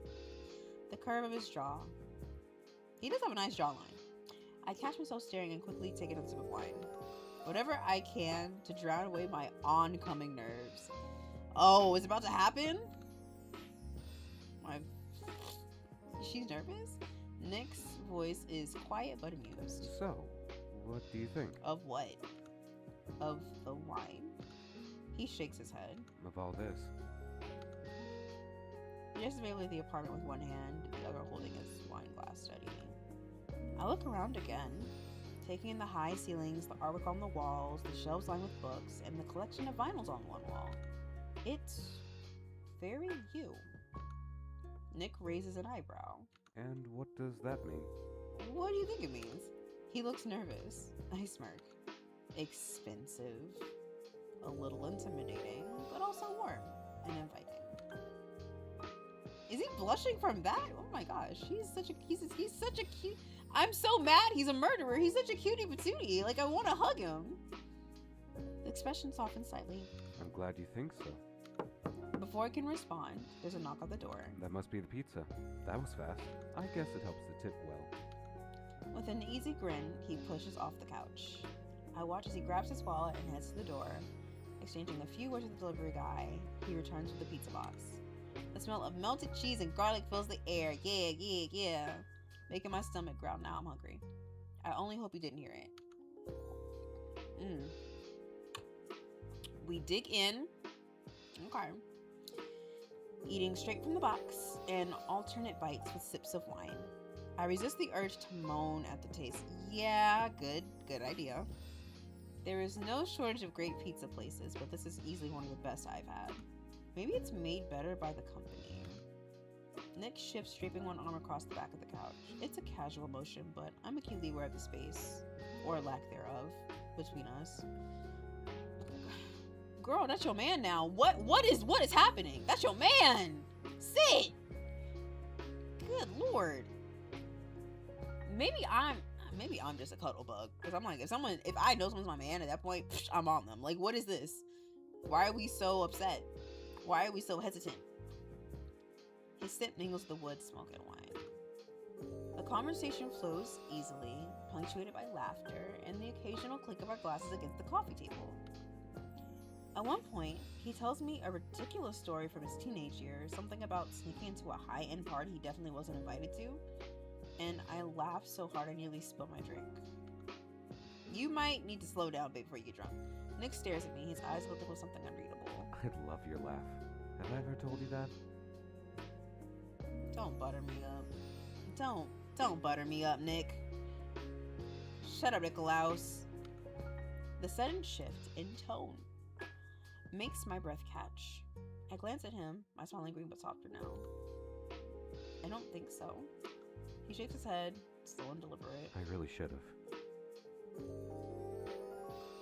This man is eye fucking me. The air feels heavier. Yeah, I'm like, okay. The fire flickers, casting shadows across his face. It looks beautiful against his mismatched eyes. Aww. Nick moves closer, just a little. His fingertips brush my wrist, barely a touch, but enough to send a shiver through me. I swallow, my heart thudding a little harder against my ribs. His gaze drops from lips before. You've already kissed. What is happening? We already did this. We've already done this. It shouldn't be this hard. Can I kiss you? Oh, at least he asked. That was sweet of him. I love it when guys ask. My breath catches. You've already kissed him, babe. I don't answer with words. I just lean in. Why are we acting like this? We've already kissed him. Nick meets me halfway. Good.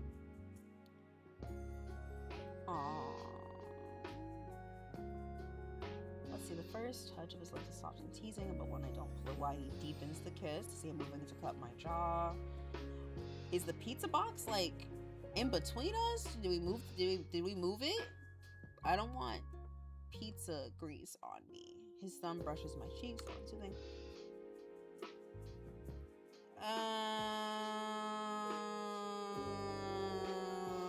Okay.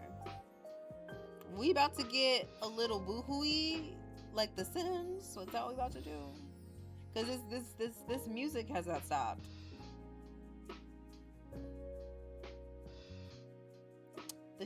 I shift, so we shift, turning towards him fully, and he takes the invitation, pulling me in. The kiss grows heavier, more urgent. I taste wine on his lips while you were drinking, making it all the more intoxicating. I feel like I wouldn't like that. Wine? I don't like wine. I don't like it. The heat of the fire and the warmth of his palm against my face add to the intensity.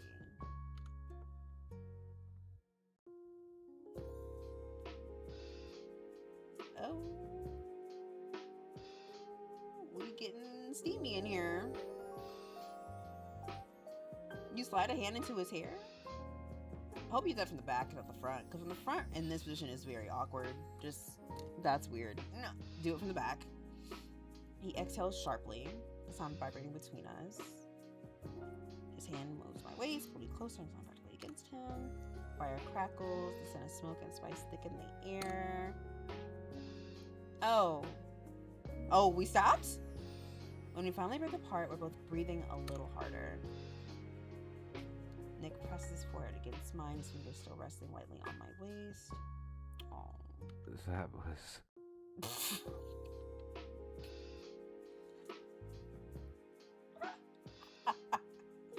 Okay, voice acting. Jeez. That was pretty correct. I understand. I let out a breathless laugh. Yeah. He chuckles, his thumb tracing lazy circles on my hip. For a long moment, we just sit there. Y'all are so fucking cute. He's still a murderer. The firelight flickers around us, and the warmth of his body grounds me. I don't know how the rest of the night will go. I do, but I know I don't want to leave. And judging by the way Nick's fingers tighten slightly on my waist, he's not quite done yet.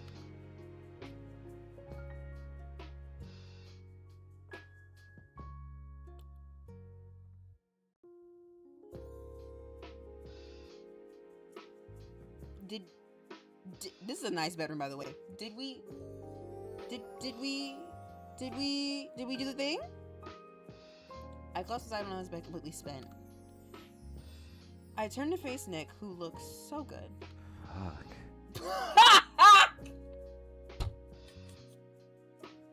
I knew you were something special. Jesus fucking Christ. This is so funny. This is hilarious. Oh, this is so funny. Okay, let me focus. I've got super endurance. You're telling me. How can I keep up with a superhero? You're a supervillain, shut the fuck up. I'm sure I can go again if you give me like an hour. And a meal. And a nap. I laugh. You're good, I'm more than satisfied. That was crazy. I'm gonna have to get another job. I need more time in the day to do that. I shove his shoulder playfully. You're fucking perfect. Okay. He strokes the side of my face because I'm feeling taking me in. It's become second nature already. I love his taste. Good for you, babes. How he feels, how he makes me feel. I love you. I love you. Oh, y'all are so adorable. Does he have an 8-pack? What the fuck? Why does he?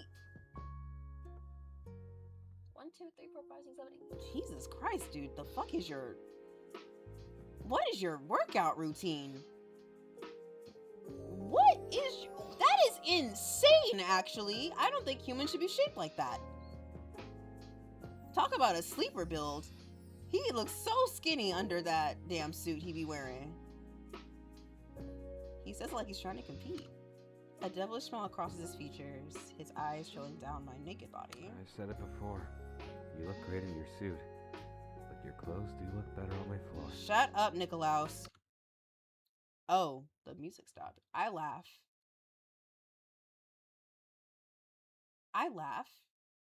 Then I stop. When did he say that?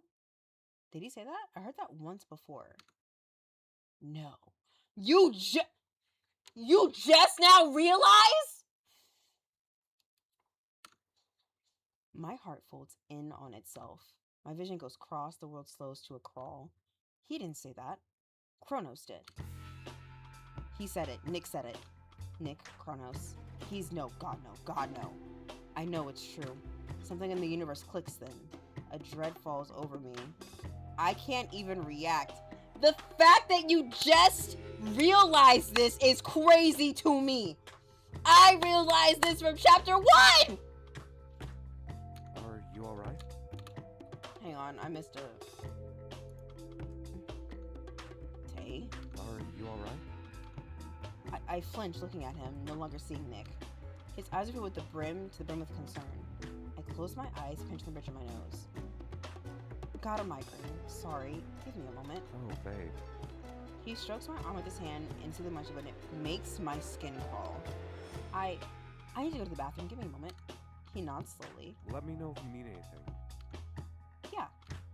I say to nothing and no one. I feel the urge to escape. I don't care how. I need to get out of here. I find the bathroom and thank my lucky stars when I spot a window. Now it's just a matter of clothes. I scan the bathroom and find one luxurious towel. It'll have to do. It's the middle of the night. I can get back unseen. I just need to go. I reach for the towel, wrapping it around me, and vault out of the window and into brutally cold night, bitch. Babe, are you okay? I'm gone, babe. She said she had a migraine, but she's been in the bathroom for 30 minutes. My chest fills with concern. Oh, we switched POVs? My chest fills with concern as I get out of the bed and into the restroom. My entire world collapses around me when I see an open window. No. Why? How did she find out? Did I leave some clue in here? Had she already known? Was it something It was something I said. I rubbed my forehead. Feeling the stupidest I've ever felt in my life. Good going, Nick. You fucking idiot. You let your guard down. And this is what happens. Just as it was getting good too. Fuck. And I breathe, resisting the urge to destroy something. I shake it off. It doesn't matter. She was going to find out eventually. It's fine. We love each other. What is wrong with you? We had a wonderful night. Nothing will change that. I stepped into the bathroom surveying the scene. Did she run out in only a towel? She was that desperate, huh? Poor thing. She's terrified. I would never hurt you, Tay. You should know that. You see, this is what I'm talking about. His close-ups are garbage. I look into the mirror, running my hand through my disheveled hair. I won't let you get away. We're meant to be together. This has only proven it. I haven't worked this hard for this long to let you get away. You can't defeat me, Tay. You never will. Because you're mine. That's why we both have a superpower. Even the universe agrees we are bonded, whether it be by fate or some cosmic force. There's a reason our mouths fit so well together, why I feel you so perfectly. You're mine and I'm yours. I'll hunt you down to the ends there if I have to. See, I knew this guy was a psycho. I've gotten a taste and I can never go back to how things were before. I'm never going to let you go. You are never going to live a life without me in it. You'll never know peace unless you surrender yourself to me. I love you. I said it, you said it, I know you love me too. Why should such a little thing get between us? We're simply being tested, that's fine. We can survive even this.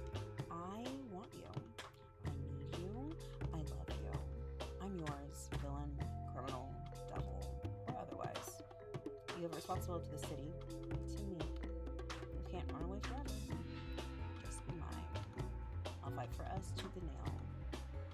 God, he's still going. You'll realize that it isn't so easy. I'm only Cronus because you're Oracle. One cannot exist without the other. That's why I became Kronos. For you. Oh, that's weird.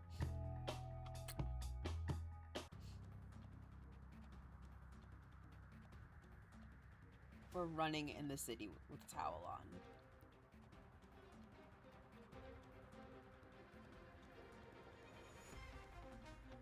I clutch onto the towel around me like it's my last bit of sanity. I can just imagine how insane I must look right now, scaling rooftops in nothing but an absurdly lavish bath towel. It's a large and admittedly soft, black on one with an N embroidered in gold thread. I'm annoyed that it reeks of him. I don't even want to think of his name.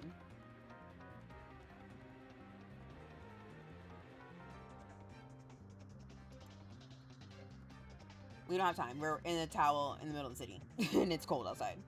Regardless of everything that's transpired, what's done is done. I can't go back and change it. It was a major mistake, one that I'll no doubt be fixing for the foreseeable future. Even for someone who could see into the future. It proved that I already knew. I was just a human. No matter how many villains I successfully detained, no matter how much victory, fame, or power I'd obtained, Kronos always reminded me I wasn't infallible. There's too much to worry about now. My mom, my job, my identity. Ugh, there's no time for dwelling. You fucked up, Tay. Move on. Get dressed first, think later. I focus all my attention on fleeing the scene, finding some refuge in one of the many warehouses in the city. Taking a moment to adjust my outfit, if you could even call it that. A single car passes by, the sounds reverberating in the space for a moment. I stand still until it returns to its pin drop sounds once again. This place is abandoned, no doubt. There shouldn't be a single living soul here, but at least if I did get caught, it would only be taser protection in shambles other than oracles. No one else would know it was me except for my mom and, now, Nick. He'd know it was me. It's a stupid thought. He always knew. Why hadn't he said anything? Fuck, I didn't even want to so much as think of his name. That thought doesn't leave my mind. Why did he keep me a secret? Just so he could reveal it later? Or maybe... No. I don't want to think about anything he said. Those 3 words especially. I continue my escape, scoping the place for a second, sensing something incredibly familiar about it. In major cities, abandoned warehouses were a dime a dozen, and it wasn't like I could tell much difference between them. Yet somehow, this one is uncannily familiar. Like deja vu. I know where I am. Before the thought has fully registered, I feel his presence. Different now. I can feel him before I see him. Then as I look, I get a flash of that vision I'd gotten this morning. The one I hadn't even noticed I didn't see before. When Mom was kidnapped, I never saw Cronus because Cronus was already there with me. Oh, how much has changed in the last 5 hours. Inseparable to adversaries. I struggle to look at him, worried I'll lose all my momentum. Even before I knew he was Nick, Cronus always had a way to disarm me. He stripped me of all my defenses. I was already as weak as I could be. Now it's my time to fight or take flight. You literally wore your costume to this, you motherfucker. I eye him cautiously. He sizes me up as well, moving little and staying uncharacteristically quiet, uncomfortably so. I never knew what was on his mind before. I have even less of a clue now. I'm gonna say something. What do you want? Why are you here? Instead of responding, he reaches down slowly, watching him. He bends down slowly and unzips the bag, pulling out its contents. As he pulls it out, I see it and know it is immediately. I recognize that symbol anywhere. It's my suit. Give it back. I say calmly, the last thing I want to do is show any weakness. Sure, I might be naked in an abandoned warehouse with my supervillain ex-boyfriend, but that didn't mean I was helpless. I was still Oracle, damn it. If we can talk, I'll give it back. Bitch, fuck you.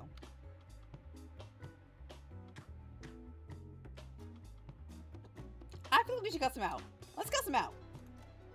I can't believe you. Even after all this, you want to talk? You're a joke. What are we even doing right now? You're trying to use my suit as leverage? Pathetically, he attempts to hand it back to me, but I'm not done yet. It's not about the suit. I never wanted you to find out this way. There was a simple solution to that. I know, but it wasn't that simple for me. It may seem like everything I'd done was fake, but it wasn't. I wanted to get closer to you, no matter what. That sets my chest ablaze. You lied to me every chance you got. You kidnapped my mother, and I'm pretty sure you've killed at least 3 people. I lied, but I never lied about my feelings for you. Those people I killed were all criminals. They were all people who hurt someone. People who hurt you. Oh yeah? What about Jack? What crime did he commit other than being annoying?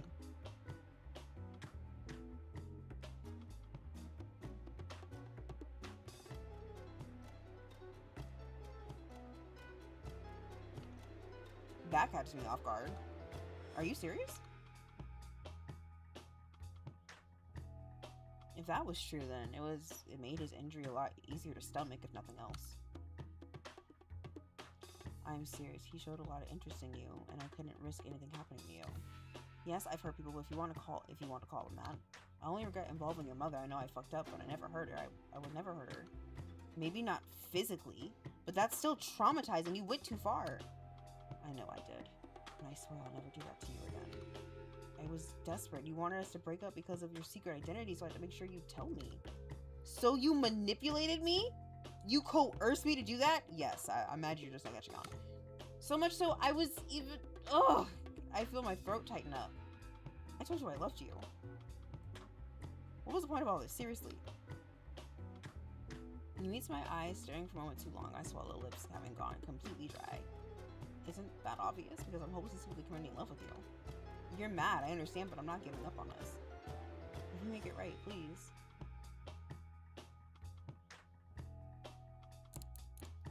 Now, I don't know what this says about me.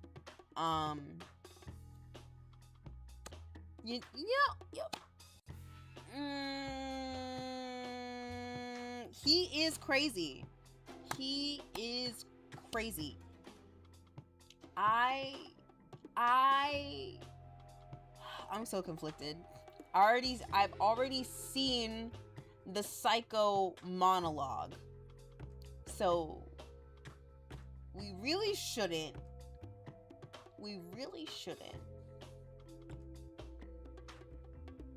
I'm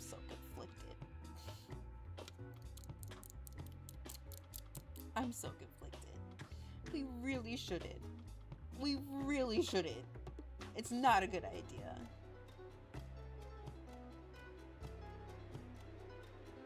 He did kidnap my mom. That's kind of fucked up. Okay, we're just gonna... I would forgive him so fast. I say you need time. Forgive him. Say you need time. Forgive him. Say you need time. Forgive him.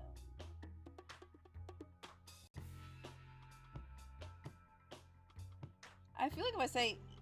I feel like it's gonna hurt somebody if I say you need time.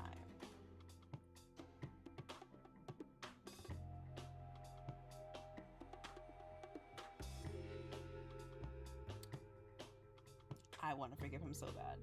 But we can't! I'm gonna forgive him. Okay. I get why you did what you did. I can overlook a lot of it. I could have overlooked most of it, but the lying, you can't lie to me anymore. Because if you ever do this to me again, I'll never be able to forgive you again, Nick. Tay, I promise to I'll never lie to you ever again. Good. In my suit, I need to go home.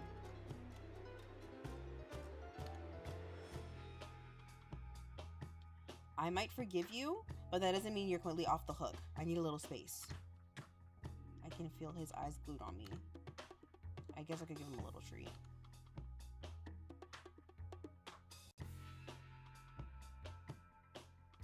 You did that on purpose. I accidentally lose grip on the towel fastened around me, covering it just as quickly. Oops. I watch his chest heave. Deep breaths can be heard if I strain my ears hard enough. I'll call you soon. Just be a good boy and be patient, okay? Never has a man nodded faster. Good job. My work here is done.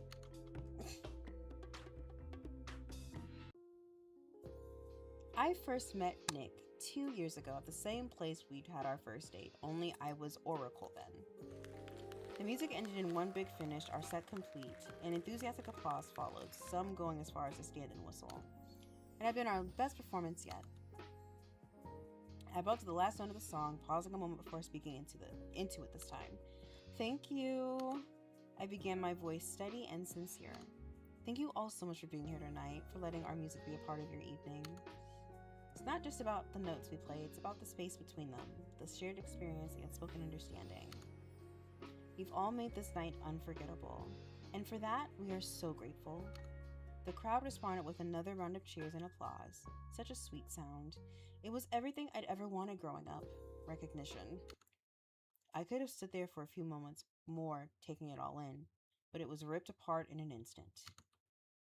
What were once claps turned into rushing footsteps, shouts of encouragement became screams, the warm atmosphere became a frigid cold. Oh! An unnatural gust of wind swept through the bar. The door slammed open with a force that rattled the windows, and a figure cloaked in swirling winds stepped into the room. Nobody move! I cannot stand voicing the men.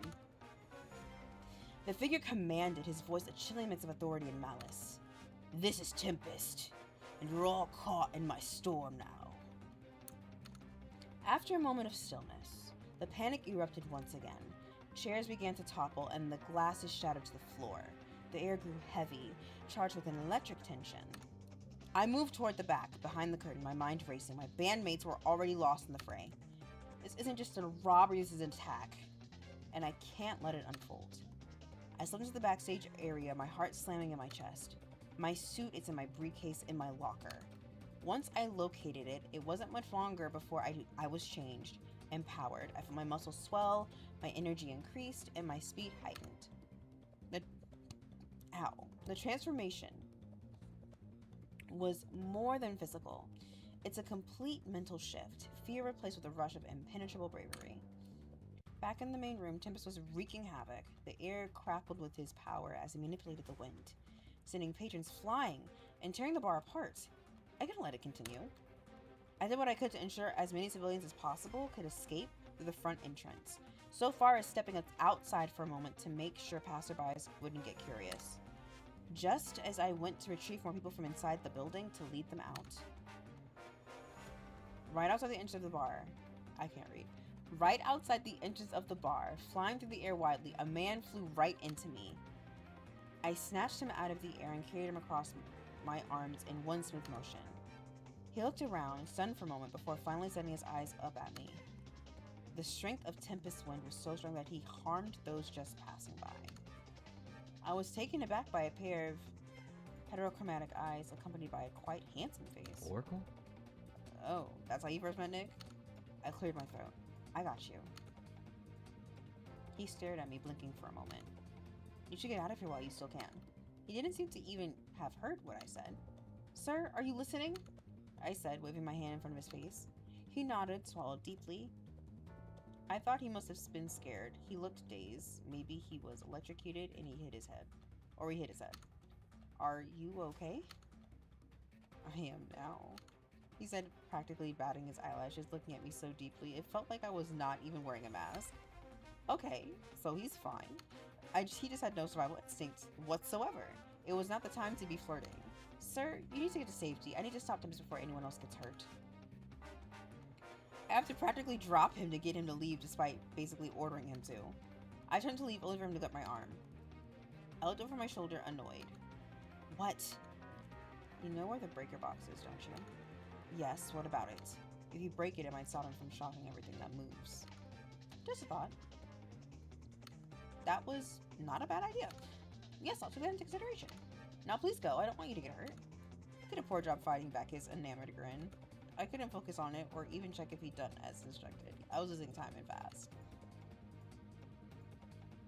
I moved through the bar swiftly, silently. My senses heightened. I located the electrical panel and with a well-practiced strike, disabled the power. Tempest's grip on the storm faltered as the lights flickered for a moment and then plunged the room into total darkness. I seized an opportunity to finally confront him. Looks like there's been a change in today's forecast.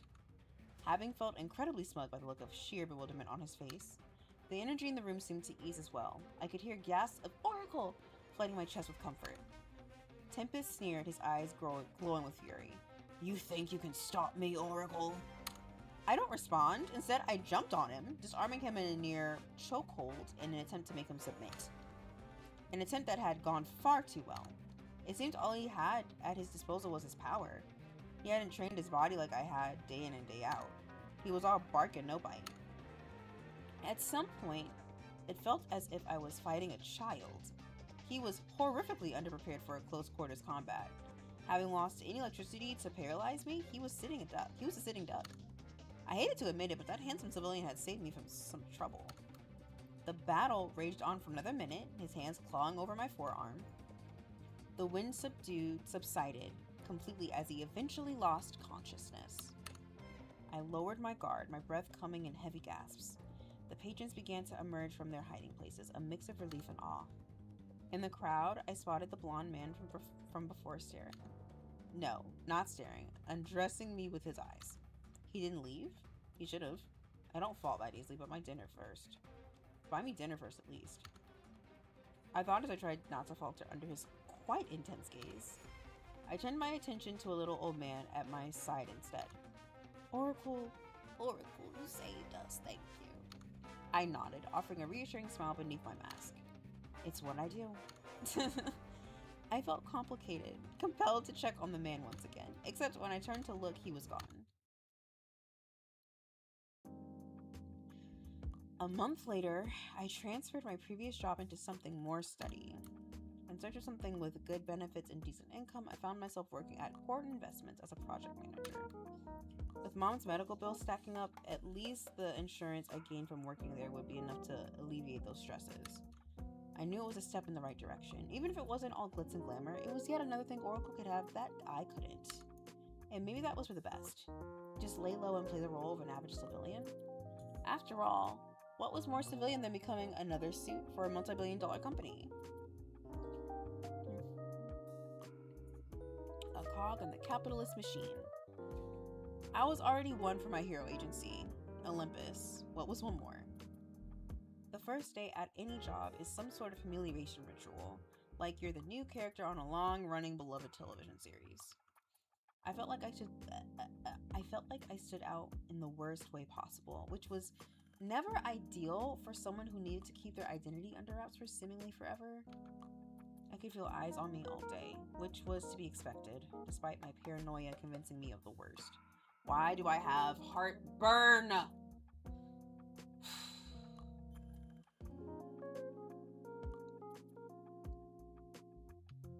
Did I have something in my teeth? Did I look weird? Worst of all, did they know I was Oracle? Even 8 years into being a hero, I'd still never managed to feel entirely comfortable. The only thing that helped was when the next new hire arrived, which luckily for me, came only 1 week after I started.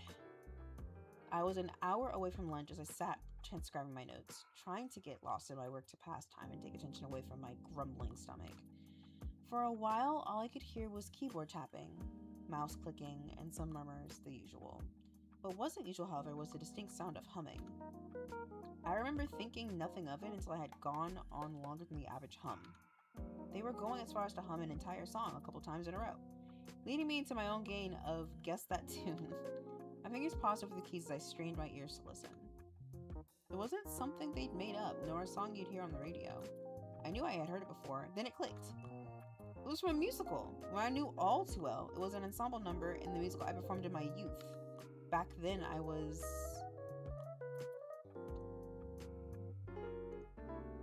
I never forget it. It was my first really role in a musical. No matter how many times I practiced, I was convinced I was going to somehow mess it up, and yet, once I stood beneath that spotlight, it was as if it had cleansed me of all my doubts and fears.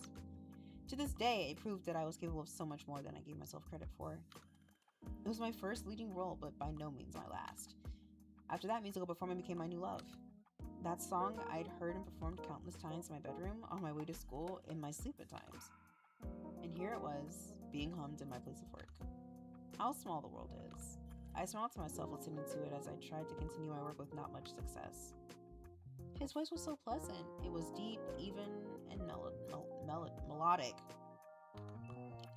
I wondered if he'd been in a band, choir, or maybe musical as well.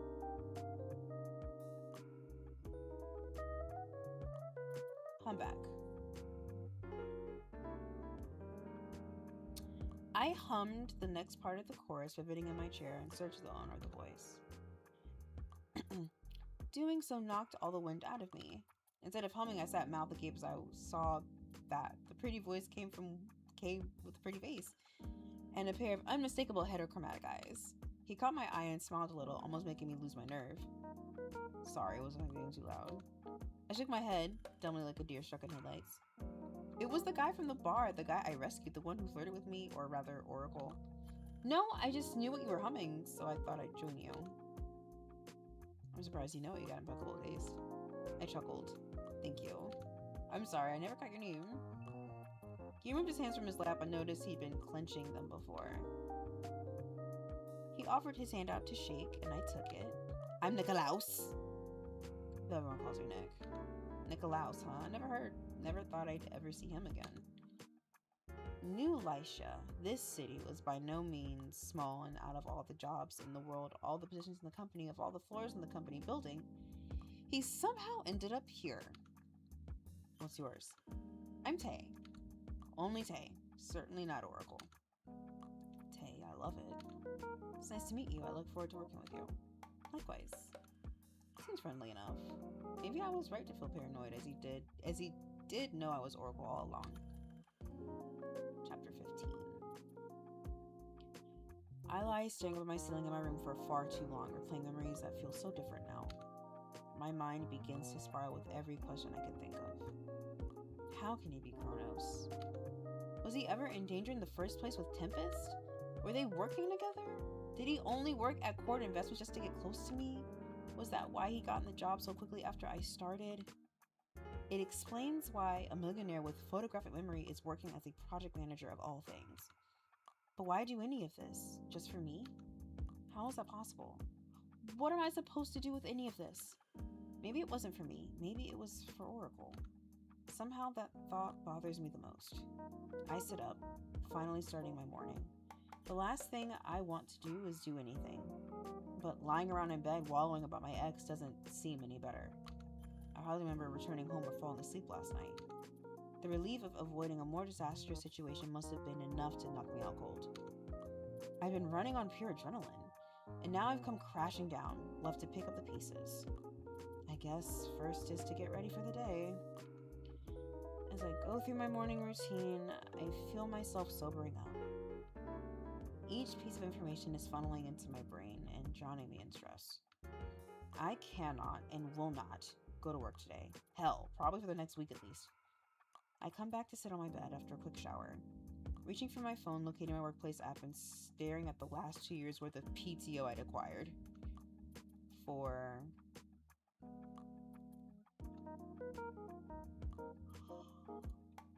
oh, someone needs it for a trip somewhere. I planned on lounging on a sandy beach somewhere, eating delicious street food or admiring ancient architecture. Instead, I'll be lounging on my couch, eating ice cream to avoid my supervillain ex-boyfriend. Great. I submit my request fully intending to take my time off even if they decline it. I wasn't asking. I'm telling. How? I'm not coming in for at least 2 weeks. I collapse back to my bed, feeling some ounce of relief that is immediately replaced with dread as I feel a vision coming on. I shut my eyes to avoid it if I could, but it takes over everything. Luckily, it isn't Nick or his stupid, handsome, evil self.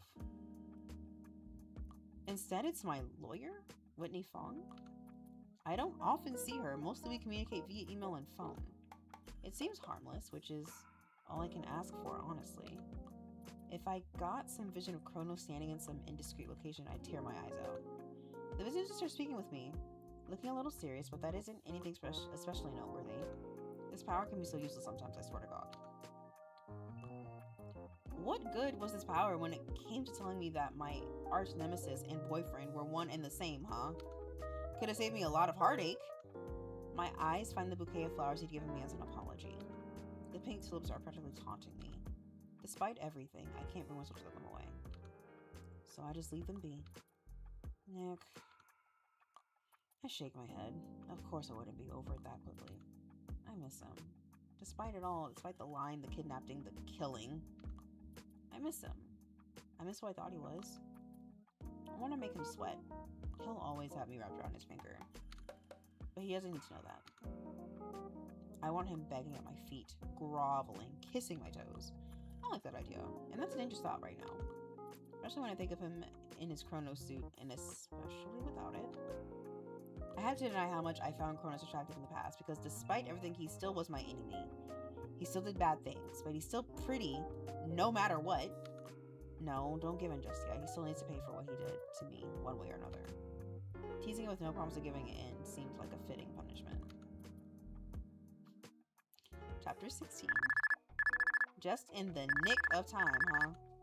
Before I can get lost in thoughts of him and all the good and bad that came with it. I check to see who it is. Please say it's not... Oh, it's Whitney. I answer it.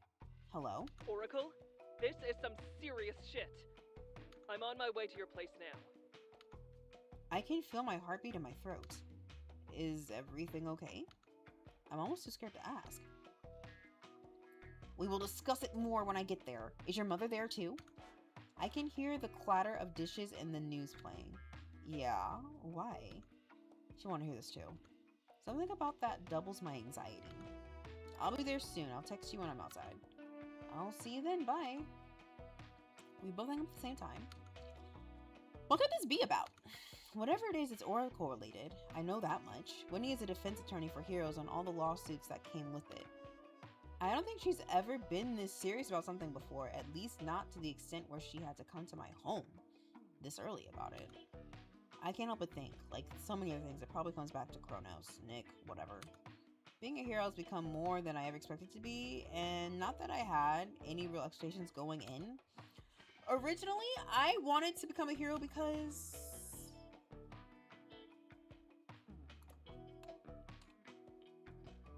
my original intention on taking on the mantle of Oracle was just that, to do what my mother no longer could, no matter how long that took. I was going to make her proud and be the hero I was destined to be.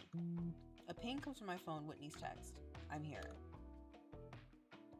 I hurriedly step out into the living room in the next moment.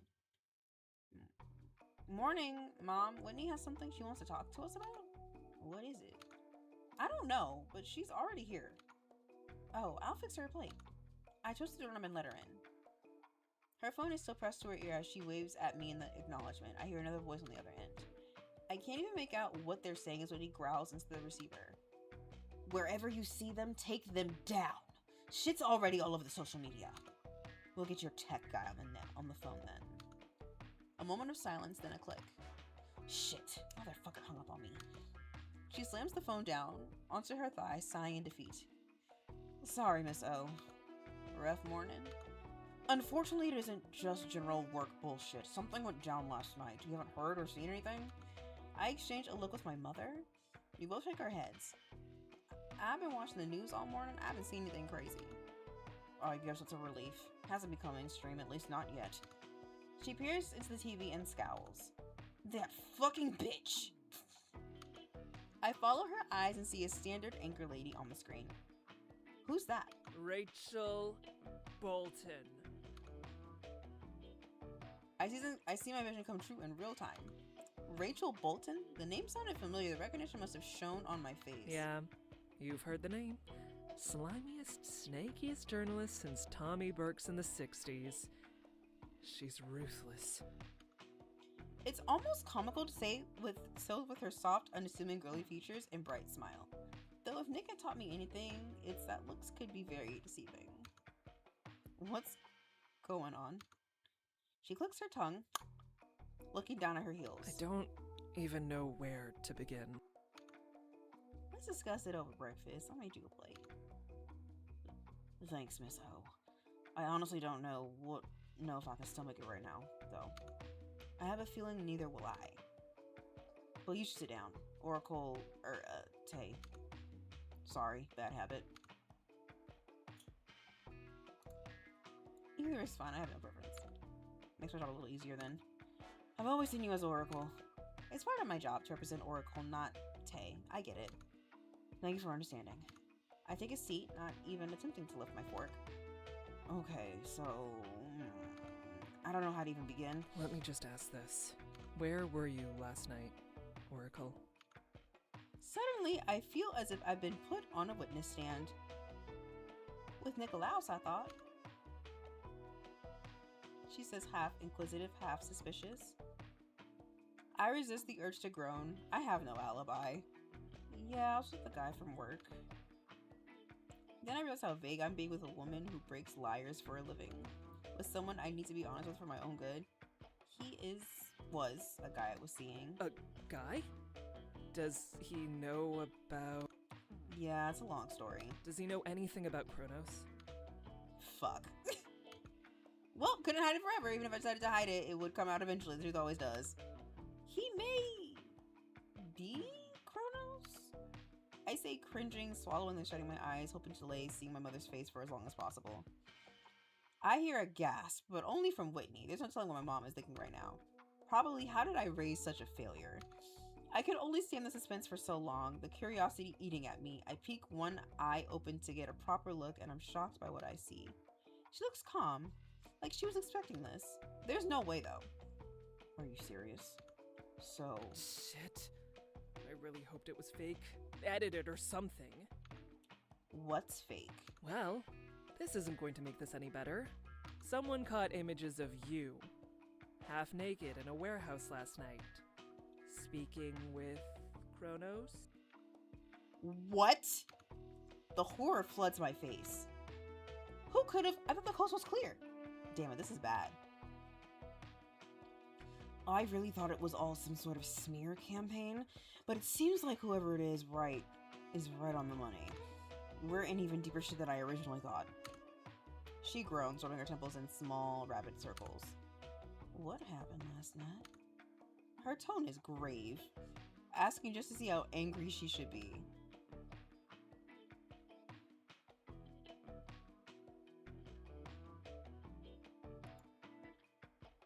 It's my fault I was careless. My fists clench on my lap. God, this sucks. I feel like a teenager who snuck out and was promptly caught. I messed up. I was an idiot. How many times could I mess up before it wasn't a mistake anymore? It was a pattern. It was proof I wasn't good enough to be the hero, the hero the city New Lisha needed me to be. That my mother needed me to be. I didn't see the signs. I was so shaken up by being kidnapped. I hadn't even realized how Nick ended up at the scene. How he knew so much. I wanted to believe him. Believe he couldn't be Kronos. He slipped up, revealing his identity. As soon as I found out, I ran away. And that's how I ended up, well, you know the rest.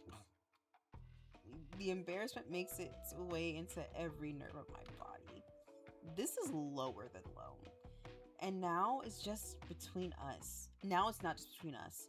It's for all of New Lisha, and even the entire world to see. My mother's silence makes it worse. I don't know what she's thinking. If I was in her shoes, I wouldn't know what to think either. We know who's responsible for the photo, at least. Kronos? She shakes her head. Surprisingly, no. It's that rat bitch Rachel Bolton. She called my friend this morning when she couldn't get a hold of Olympus. She tried to call the hero agency? Yeah, she's insane. She could only get a hold of me, blackmailing us for information on, her words, the relationship between Kronos and Oracle. At first, I thought she was bluffing. There's no clear shot of you in the photo. Just some figure in a towel holding what looks like your suit, talking with someone in a Kronos suit. There's plausible deniability. There's no shortage of this sort of doctored slop on the internet. But since it's real, and if Kronos confirms it, that could spell serious trouble for you. I don't think he'd do that. He wouldn't. No, he knew my identity potentially the entire time I've known him. If not longer, he could have exposed me anytime. Besides, he has a history of dealing with anyone who hurts me.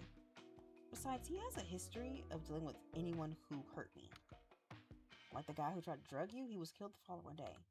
It's the first thing my mother has said so far. I'm so stunned I can only bring myself to nod. Oh, I need a smoke. I don't smoke. Before anyone can so much as make a move for the exit, my mother speaks, cementing us both in place, heeding her every word. Listen, I understand situations like these are unavoidable. You're not at fault for following your heart. It's clear he's a skilled manipulator. He knew your weaknesses and exploited them. That's not something you should apologize for. However, did you tell him about your power? I didn't. That's good. Well, that's some good news at least. Did you at least find out about his? I still think there's something that you can do. Olympus believes that Kronos will require more than just Oracle to deal with him. Olympus? She's still in contact with them? Hell, I am an active working here and I hardly ever speak to them. They asked if I could serve on the board of directors. What? I catch Whitney turning her head away from me, which clues me into the fact that she also knew this. She does work for Oracle after all. It's a remote position. I only have a commute once or twice a month at most due to my condition. When did this happen? It's fairly new, maybe a month now. And you didn't mention it until now? Firstly, I wasn't sure if it was permanent things. Secondly, they value a level of secrecy I was happy to provide. Even from someone who's a hero? From your own child? The board of directors handle matters that working heroes don't. And yes, especially you. And I'm glad I did. Had I said something before, there's a chance Kronos would have known too. Olympus does this for the safety of all heroes. No, I get it. I understand your reasoning. Just try to clue me in when it's necessary. I am right now with how to deal with Kronos. How do they and you suggest we do that? I'm all ears. Clearly what I've been doing isn't working. Well, first, our theories were confirmed. Kronos lives in the city, and he has a fascination with the current oracle, not me. He's never hurt you. He didn't even hurt me, and if he wanted to kill you, he had plenty of chances to do so. She closes her eyes, figuring out the best way to word what she's going to say. It's clear to me now, Kronos Nikolaos, whoever he is, he has an infatuation with you that goes beyond some crush. It's full-on obsession. It's something I hadn't fully realized. What seemed like love was probably something far more sinister, or at least more intense. It would explain a lot. No, it would explain everything. It was one thing for me to think that, but to have confirmation from someone else? And for all of Olympus to be aware? What did I get into? Nick, just who are you really? Tay, if you want to stop Kronos, this would be your best chance. You can use this against him. Huh? You have the perfect opportunity to entrap him, or better yet, rid us of him forever. It could be as simple as setting up an ambush with other heroes or poisoning his wine. It doesn't matter how you deal with him, only that you do. I can hardly believe what I'm hearing. It doesn't matter how?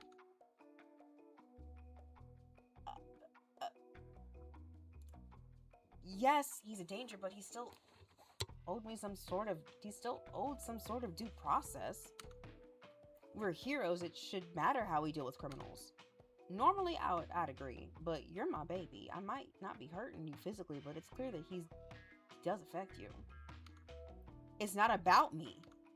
Whitney said it before, we can keep him from talking when he's in a jail cell. Killing him isn't necessary. The word tastes exceptionally bitter on my tongue. You should be safe from him for a while, but we do have a measure in place to help if absolutely necessary. Like what? She exchanges looks at Whitney. I think some sort of hero assistance will be necessary. Oh, hell no. That's practically giving me a chaperone. I don't need someone to hold my hand. I know what I'm doing. It'll look even worse. It's merely a suggestion. A last resort of things don't go according to plan. But if you feel you can get him next time, a hero assistant won't be needed. Though, if Kronos manages to walk free another day, Olympus will take measures and I'll be helpless to stand against them. It won't be needed. I'll deal with him. He's my arch nemesis. Luckily, I'm spared any retort when our talk is interrupted by my phone buzzing, and my heart dives into my stomach at the sound. Not now. Instead, it's a text from my landlord. First my lawyer, now my landlord. Who's next, my accountant? Oh yeah, he must be reminding me I haven't paid rent yet. Can't everything just settle down until I can get this whole Kronos Nick business figured out? No, that's not how it works? Fantastic. I was feeling less super by the minute. Thank you so much, Tay, for advancement on your rent. Your next payment will be my heart all but stops this time. Next year? I read it approximately 20 times before it settles in. That's what it says. Was it a typo? Attaches my receipt that I get for documentation. It must be a mistake. I look at the receipts. Oh, he paid her rent. I look at the receipt, scanning its contents. $24,000?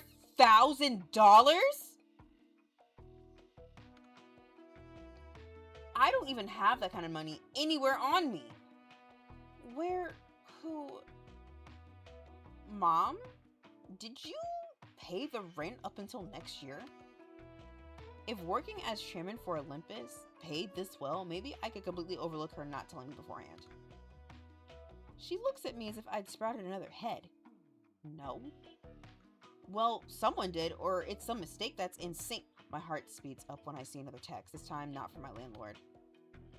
Who is it? My mother looks towards Whitney, cracking a smirk. Who do you think? Who do you think? My mother guesses, and as usual, she's right. This fucker. I hope this helps since you won't be working for a while. I miss you. Hope we can talk soon when you're ready, of course. As I try to process the first message, another one comes in. To clarify, I paid the rent and you don't owe me anything. I just didn't know what else to do. A couple of dots indicating that he's trying to respond appear and disappear several times. For a moment, I wonder if he's ever going to send another message. Oh, please don't block me.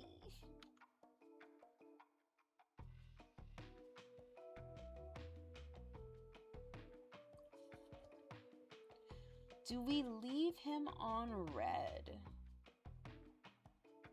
Send a middle finger emoji. Thank him. I chuckle wryly. I'm going to take more than money to win me. It's going to take more than money to win me back, Nick. You can sweat a little more. I won't kill you.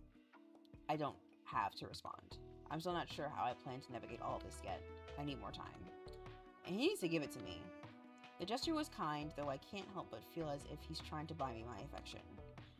But I did want him to show me. This is an actionable step to start. What did you reply?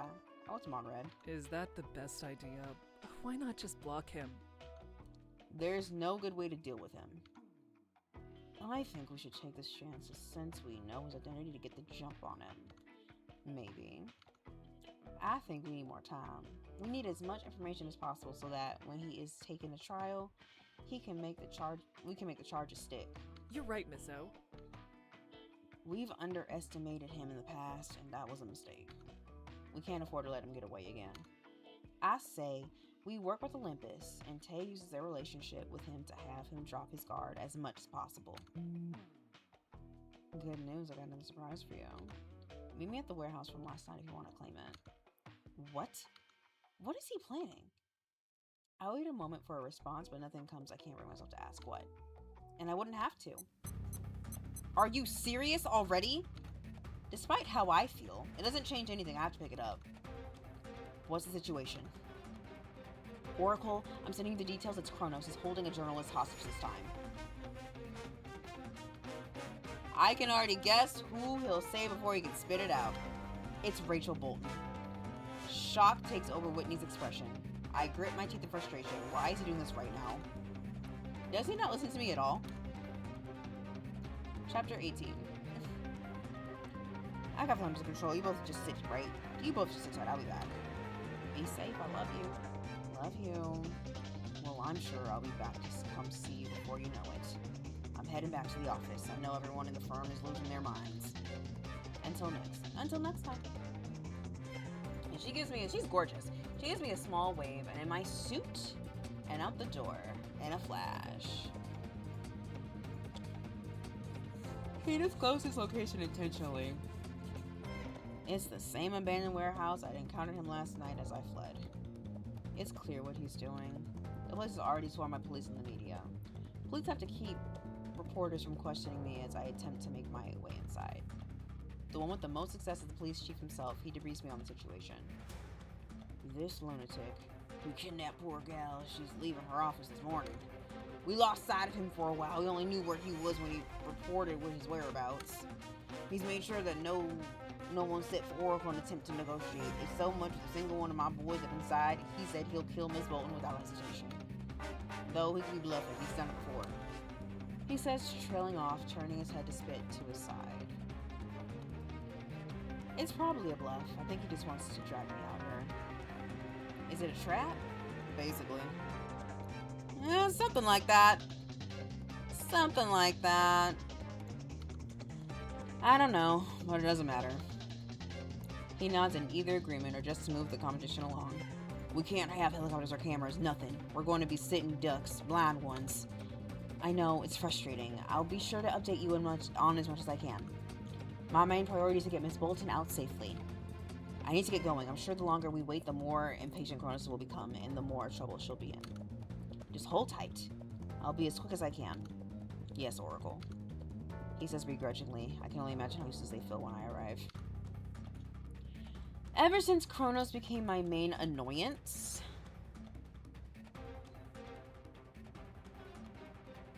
he's made sure police are spectators to our encounters. I'm the only one who could ever was even allowed to stop him. Be careful what you wish for, Kronos. I dart up the stairs into the dust and mold-infested warehouse. It looks pretty different during the day, though no less dark. Before I can so much as assess the situation, Kronos begins to speak as if he felt my presence from the moment I arrived. I need to turn the shit down in my ears. In a near identical spot to where he held my mother, not even 24 hours before, sits a petite woman tied to a chair, bound, blindfolded, gagged, and even with a set of headphones over her head. Look what I got for you. All I see is my court case going up in flames. Sure, I wasn't fond of her tactics, but this is something a harassment case could solve. I didn't need Kronos to be Dark Knight in bulletproof armor. I grimaced thinking of what would be the best course of action, as if defusing a bomb or something. I didn't call you out here, I'm only making sure your identity remains secret. I know you don't want to see me, and so I thought you'd leave me to my own devices. Are you going to... I almost can't ask. Are you going to kill her? Best way to ensure she keeps her mouth shut, don't you think? Although, if we are willing to talk about us, then I might consider letting her go. This isn't helping your case. You're only going to make everything worse. From where I'm standing, my love, things are as bad as they can possibly be. Was this your plan all along? He goes to speak, but catches himself, his body language looking as if he's struggling with something. Yes. Wow, so you can be honest. I'm trying. Too little too late for that, but it does spark an idea. This was meant to be a negotiation. I'll consider talking, but you have to do more than just let her go. That's only step one. He actually works out with that. First, take off the mask. There is far less hesitation than I expect, as he places an open hand over the mask and pulls it off in one smooth motion, revealing Nick. Though I'd already known, somehow watching him go from Kronos to my coworker to my crush to my ex to Nick in the same moment feels unreal. Despite his bravado from before, he looks like he's been caught with his hand in the cookie jar. What else? I'll do anything you ask. Everything feels so surreal, it almost sounds like he's being genuine. Like if I asked him to get down on his knees, beg and grovel, he would with even less hesitation. Second, tell me, honestly, why do this? Why be Kronos? Why lie to me and trick me? What was the point? This one takes longer for him. Long enough, I wonder if he will go back on his word immediately. I wanted to see every part of you. Sir, that is such a weird thing to say to somebody. What do you mean? I'm risking losing some of my power over the situation, but I have to know. I had to be a villain. Originally, I thought I could be a hero, but they don't station multiple heroes in one city, nor did I actually want to be playing the part. Being a villain meant no restrictions, and whenever I wanted Order to come get me, she would. Seriously, that's it? I don't want to hurt innocents or cause that much chaos. I just wanted to see you in all your glory.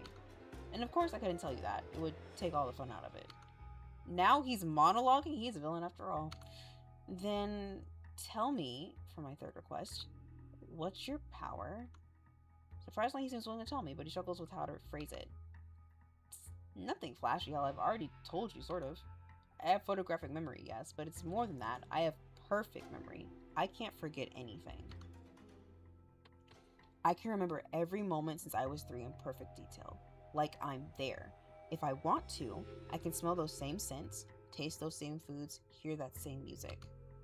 That's crazy. I can't help but feel as if something like that would drive me insane. Is that true? Yeah. Feel free to test it. That's not necessary. Remembering my orders at every place we ate, recalling mundane details of my daily routine, and retyping my work document of 2 weeks was proof enough.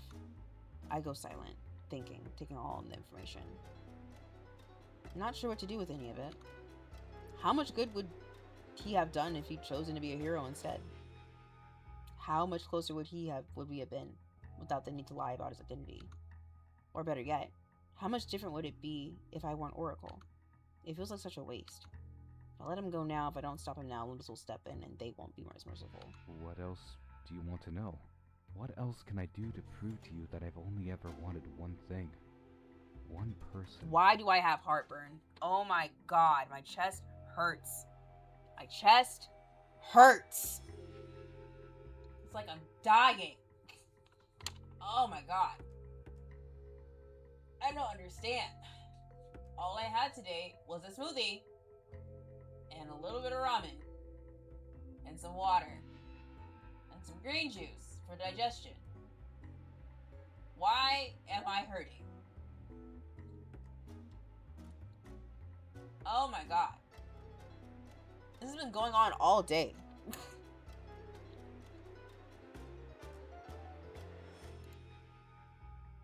You can't be a villain anymore.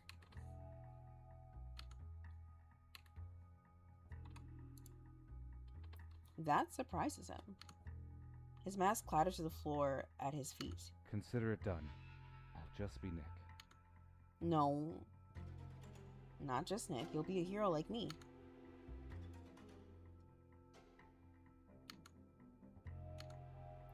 We can't be together like this. The hero industry Olympus will eventually crack down and invest all their resources into stopping you. No matter how I feel about you, I don't want you to get hurt. I want to move past this. Me too. I'm not saying it's going to be as easy as that. You still need to show me. And that starts with letting Rachel Bolton go and stop hurting people, period. I understand. I can change. I will change. I can't believe you'd ask me to be a hero. You don't have to do it, but if you don't, I have no choice but to stop you, once and for all. No, you don't understand. I was going to suggest the same thing. What? That honestly, yeah, that's throwing me for a loop too here. That threw me a little bit. What? Chapter 19. This is crazy. You're brilliant. We really thought the same thing. You did? I wanted to get you back. And since being Oracle, or rather me being a villain, seemed to be the problem. Hero it is. Just like that? Did he truly not care about it at all? Being a hero is not that simple. I have a feeling it'll go in my favor. I've got a plan. He says cryptically and does nothing to elaborate. Somehow I believe him. I'm just glad you're talking to me again. I missed hearing you, seeing you, feeling you. He reaches out to me.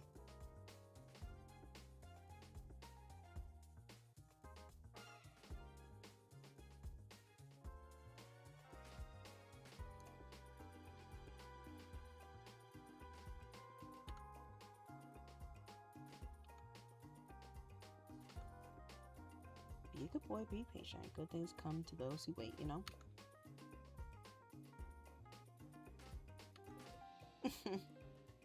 I admire his expression for a moment before pushing him lightly. We'll be seeing a lot of each other, assuming everything goes according to your plan. It will. Nothing will keep me from you. I catch myself smiling and have to turn away from him. And giving him a proper show, I sway my hips as I saunter away, making sure he gets a good hard look at what he's missing out on. As you should, bitch. I kneel to untie Rachel, moving her headphones and reassuring her that Oracle is there to save the day. As I turn, Nick is already gone, his mask no longer on the floor of the warehouse. Everything goes off without a hitch, almost ending in an anticlimactic fashion. I don't think I'll have to worry about Rachel with those compromising photos. And my conversation with Nick didn't go horribly. I never would have expected he'd volunteer to be a hero. Whatever it is he's planning, I'm curious to see how it'll play out. For better or for worse. The rest of the day is spent debriefing with my mother on the couch, eating lunch, and actually enjoying some time off. It feels weird to not have something to do. Though I have a good feeling it won't last long, so I savor it while it lasts. Soon dinner comes, and as we channel surf, desperately looking for something to hold our attention, I catch a glimpse of black and blue as I change channels. It's a video that looks like to be acquired online of Kronos addressing the public. I adjusted the volume as the screen filled with him, his usual menacing demeanor absent. Instead, he wore a tailored black and blue suit, his hair neatly combed, and yet still wearing his mask. Good evening, citizens of New Lycia. I have a message. My mother's gaze stared fixedly on the screen as the message was directed at her specifically. I have decided to retire from my life of villainy. No longer will I seek to disrupt the fabric of time or challenge the forces of justice. Instead, I am offering my services to be to the greater good. After time, I thought you said his power was memory related. That's what he said. It could be a lie? If it is, Limbus will find out, especially if he really intends on becoming a hero. If I hadn't already known his intentions, I'd consider this some sort of twisted joke. Kronos' image shifted and the screen displayed the emblem of Olympus. I've made arrangements with Olympus. However, there is one condition. I will not become a hero unless Oracle themselves trains me. He really has no shame, does he? She chuckles wryly. He has the audacity, if nothing else. Together we can forge a new path. One cannot exist without the other. The screen suddenly cuts to black. I click the remote. That's a little bit bullshit, though. You can't just make an announcement and be like, well, I've killed a couple people, but you know, I'm kind of done with that now. I'm gonna go to a life of justice and lawful good after being chaotic evil for so long. To be fair, he didn't really go after innocent people. He only went after criminals. Anytime he went after innocents, it was like a ploy just to see his girl. So, hey, I like my man obsessed. I can respect it. I can respect a man being obsessed with me. I dig it. Leaving an eerie silence in its wake. Elizabeth cuts to a new broadcast. A news anchor with her microphone pointed at a hero. I attempt to change the channel, wanting to watch something other than the news, but my mother's hand stops me. That's Thesis. I didn't care to even see who it is, but I know the name well. Oh yeah, he looks different from the photos. He got a new look recently, something to appeal to his fans, no doubt. He looks good, very dashing. He's conventionally attractive. Nothing all that special compared to other heroes, and nothing like Nick or Kronos. I never got the chance to meet him myself, though I don't feel like I missed much. Despite the countless gushing fans he has here, including my own mother, it seemed. Bit young for you, isn't he? I tease. Maybe, but he's not too young for you. He's only a year younger, if I remember correctly. The last time you set me up with someone, he turned out to be a villain. And you even approved of him. Now she's all gaga for Thesis. He looks like Nightwing. Your head turned so quickly. Thesis is nothing like Kronos, but she doesn't elaborate further. It seems she's not ready to joke about it just yet. We turn our attention back to the television. What do you think about Kronos turning a new leaf? Are you serious? It's obvious he has ulterior motives. What do you think he wants with Oracle? Fuck if I know. I'm stunned by his crassness, though it doesn't seem to shake anyone else. All I know is it's nothing good. He closes his eyes, sighing deeply. Whatever he's got planned, Oracle won't let him get away with it. He walks off. Why do I have so much heartburn? He walks off the next moment, refusing to give any more comments on the matter. My mom does everything short of swooning as she grins from ear to ear. Kronos and Thesis' words hang in the air for a moment longer as I absently return to channel surfing. I wasn't expecting any of this. I'm assuming that this is about to be a love triangle. Are we about to get into a love triangle, babe? Are we about to have a love triangle? Is that what's happening? I'm feeling love triangle-y vibes. I'm feeling love triangle-y vibes is what I'm getting. Also, if you're watching from Twitch, please comment in the comments. That way the lurking counts. Neither Kronos declaring becoming a hero publicly nor this is to be so supportive of me. Oh my god. Guys, I have so much heartburn. Why won't it go away? Oh. So someone's just taking an ember and just holding it here behind my boobs. Why? Why? Ugh. It's like hard to breathe in. Maybe Kronos did fully intend to turn a new leaf, and maybe this is only said so for good PR. Only time will tell. Whatever was to come, I had a feeling it was going to be interesting. Love triangle. It's gotta be a love triangle. It's gotta be a love triangle. Oh, someone said something in the chat. Why can't I see it? I can't see it. Hold on. hang on. I'm trying to see what you said. That was a lot of words. Hang on. Hang on. My reading speed is super soothing. I'm big on lurking, but hope your heartburn chills out. I know that pain all too well. And yeah, love triangle it is. It might be the dev. I knew it! I knew someone was going to be agreeing with me. Oh, yeah. Oh, my heartburn is going crazy. I've been having heartburn all day, and I don't understand why. All I had was a smoothie. God dang it. And it was really healthy. It was really good, too. I couldn't even finish the ramen for dinner because I was like, wow, my chest, like, really fucking hurts. Crazy. Okay, back to the game. Anticipating today to be quite busy. I'm awake before the sun is even up. Girl, could never be me. I'm probably still awake when the sun comes up, then I go to bed. Like, that's me, usually. That's me, usually. That's me, usually. I don't know why Streamlabs doesn't always show the Twitch's chat. It's really weird.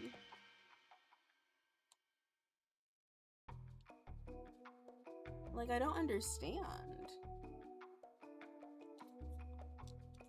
That's very odd. I don't know why it does that. Oh, her little emotes are so cute. Look at the little heart. Aww. Those are adorable. Those are so cute. Okay. Anticipating today to be quite... I already read that. I decided to take my nervous energy and put it into being productive. Hello! By doing some chores around the apartment. The morning is quiet and more relaxing than I'd expected. I'm in the middle of taking out my bedroom trash when I'm hit with the vision. God damn, your vision's becoming at crazy times. Is that what thesis looks like? Bitch, I'm here for the love triangle. I'm here for the love triangle. I'm here for it. Holy shit. It's like an academic Nightwing. Oh my god. Oh my god. Look at him in his little sweater. Oh shit, he looks better than Nick, honestly. That's my opinion.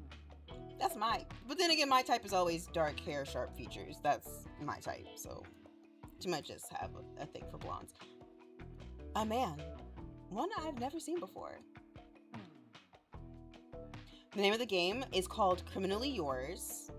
We rated this game a month ago because I do all of my streams that I've been doing consistently are dating sim streams where we play through either a demo or through a game for a few bits and then we rate it. This one received a really high rating from me.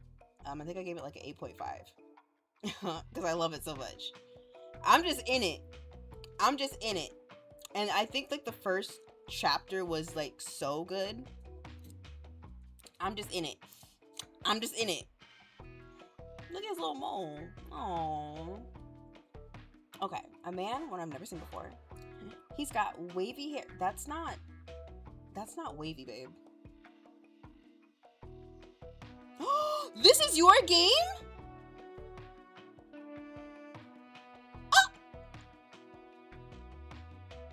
Oh my god. This is your game? No, I loved this game. This got a high rating for me. No! I'm sorry for screaming in the microphone. Oh my god. That's so cool. No, I love this game. I love it so much. I'm still playing it. It's been over 3 hours. Oh my god. I think the rating for it is in the description of that highlight that I posted of that stream that I did. Oh yeah.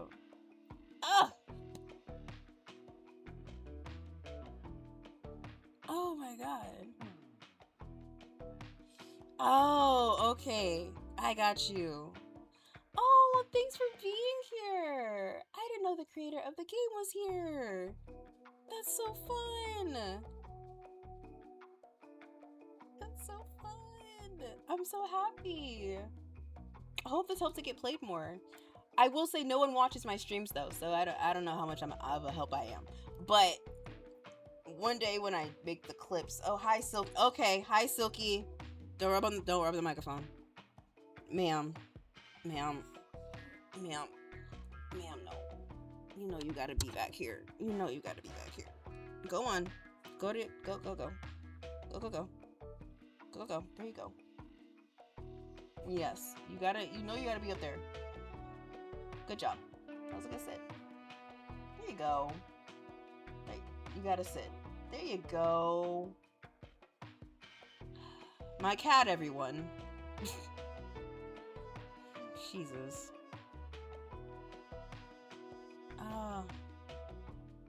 Oh no, you're totally fine. Thanks for being here. Okay.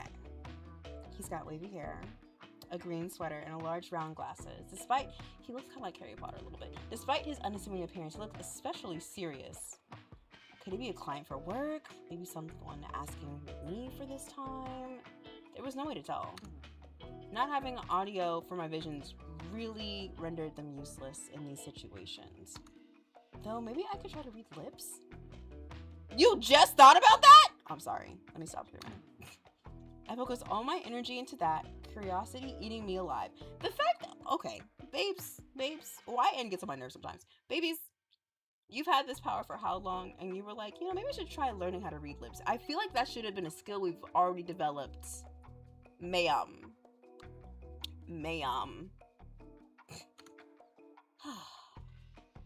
First word is I worked with. I focus on the last word, and maybe I could be imagining it, but it looks like a lot like Oracle. He worked with Oracle? Is he some sort of media representative? One of Whitney's paralegals? Or was he more important? He didn't look especially muscular or familiar. Girly, look. Girly, when Nick took his fucking shirt off, that should tell you that these men have super builds. Nick had a goddamn 8-pack. For what? For what?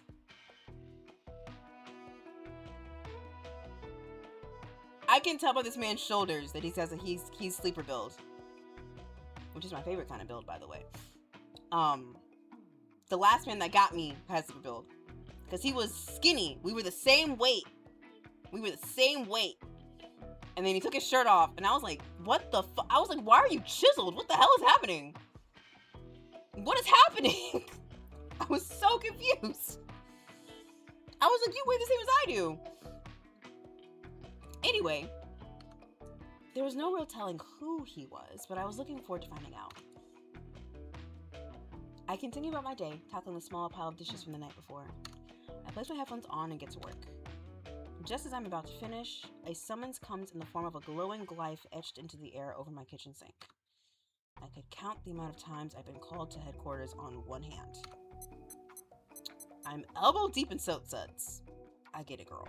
Trying to scrape yesterday's curry off a pot that probably deserves to be incinerated instead of salvaged, and the glyph flickers to life. Why are you what? No, ma'am. No, you know you can't be on the... You're gonna fall. You're gonna fall. You're gonna fall. You're gonna fall. You're gonna fall. You gotta lay down. You can lay down. You can lay down here, but you have to lay down up here. You know that. That's the rule. That's my boob, your step. Ow! Silky! Silky shakes! Stop it. If you're gonna do that, at least get on my shoulder, dude. Jesus. Lay down!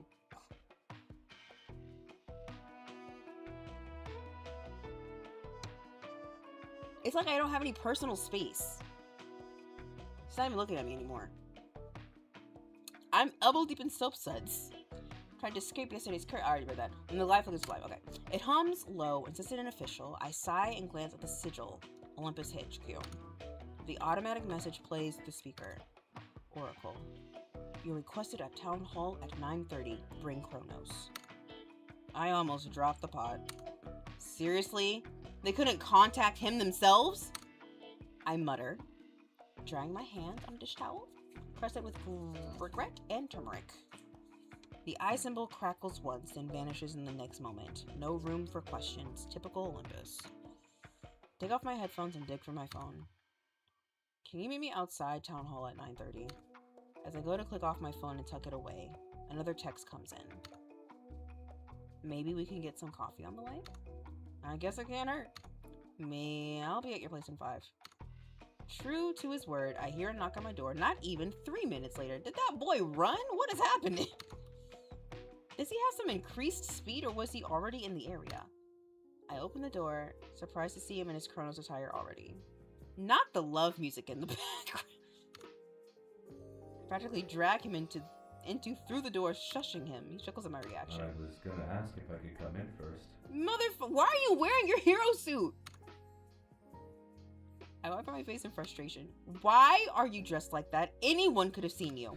I highly doubt anyone's going to mess with me. Nikolaus is not the goddamn point.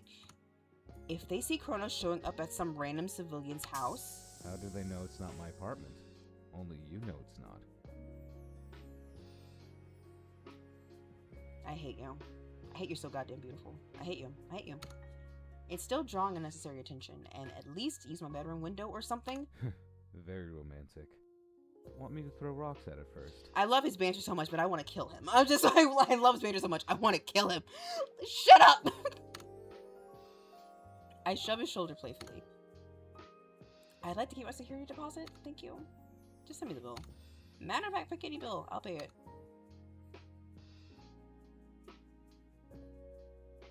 The way this man would get me. The way this man would get me. The way this man would get me is obscene. He can take it. Oh, what you think, Silky? She's not looking at me. You can always send me anything that gives you trouble. It doesn't seem we're just talking about money problems anymore. I know one guy who's been driving me up a wall lately. Stupidly, the image of being pressed against the wall. Girl! Focus! I can tell he was thinking much the same.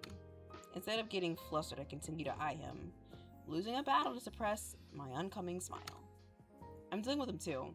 Today is the start to a whole new Chronos, a whole new Nick. We'll see, mofo. God damn. I'll believe it when I see it. He gives me a look, tossing something around in his head. You'll be... What is the black... You'll be surprised what I'm capable of. Wait, there's a will, it's away. And yet the black shell over your face is not very convincing.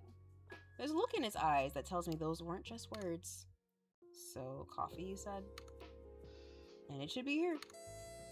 Like magic, the doorbell rings not a second later. I shoot him a look, he shrugs, fighting back a self-satisfied smirk. My smoothie arrives, and as before, it's exactly how I liked it, almost tasting better than usual. We sit at my breakfast bar, sipping away. It's quite an odd air around us, so much left unsaid, but at the end of the day, I was still sitting with someone I knew well. I could almost imagine it was a regular weekday morning sitting in our respective cubicles. I continue to sip away, and Nick finally breaks the silence. Are you going to wear your suit? I was going to put it on before I go. He goes silent, as if waiting for something. What's stopping you now? He asked, taking some of his usual cappuccino. I'm not getting dressed in front of you. Why? It's something I haven't seen before. Bitch, I'll fucking kill you. I will kill you, Nikolaus. You don't need a refresher. Because he knows exactly how I look without it. It's as if he already am by the way he looks at me. Fuck, am I always just naked to him now?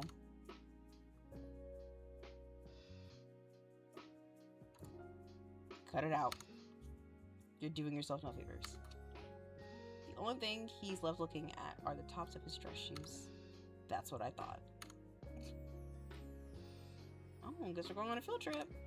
I stand leaning back against the counter with crossed arms, and it's such a big sigh enough to knock over a filing cabinet. He's sitting almost making himself at home. Well, I guess he did pay the rent. A little juvenile, don't you think? Admittedly, getting dressed up in suits and fighting crime is too. Still fun, especially with you.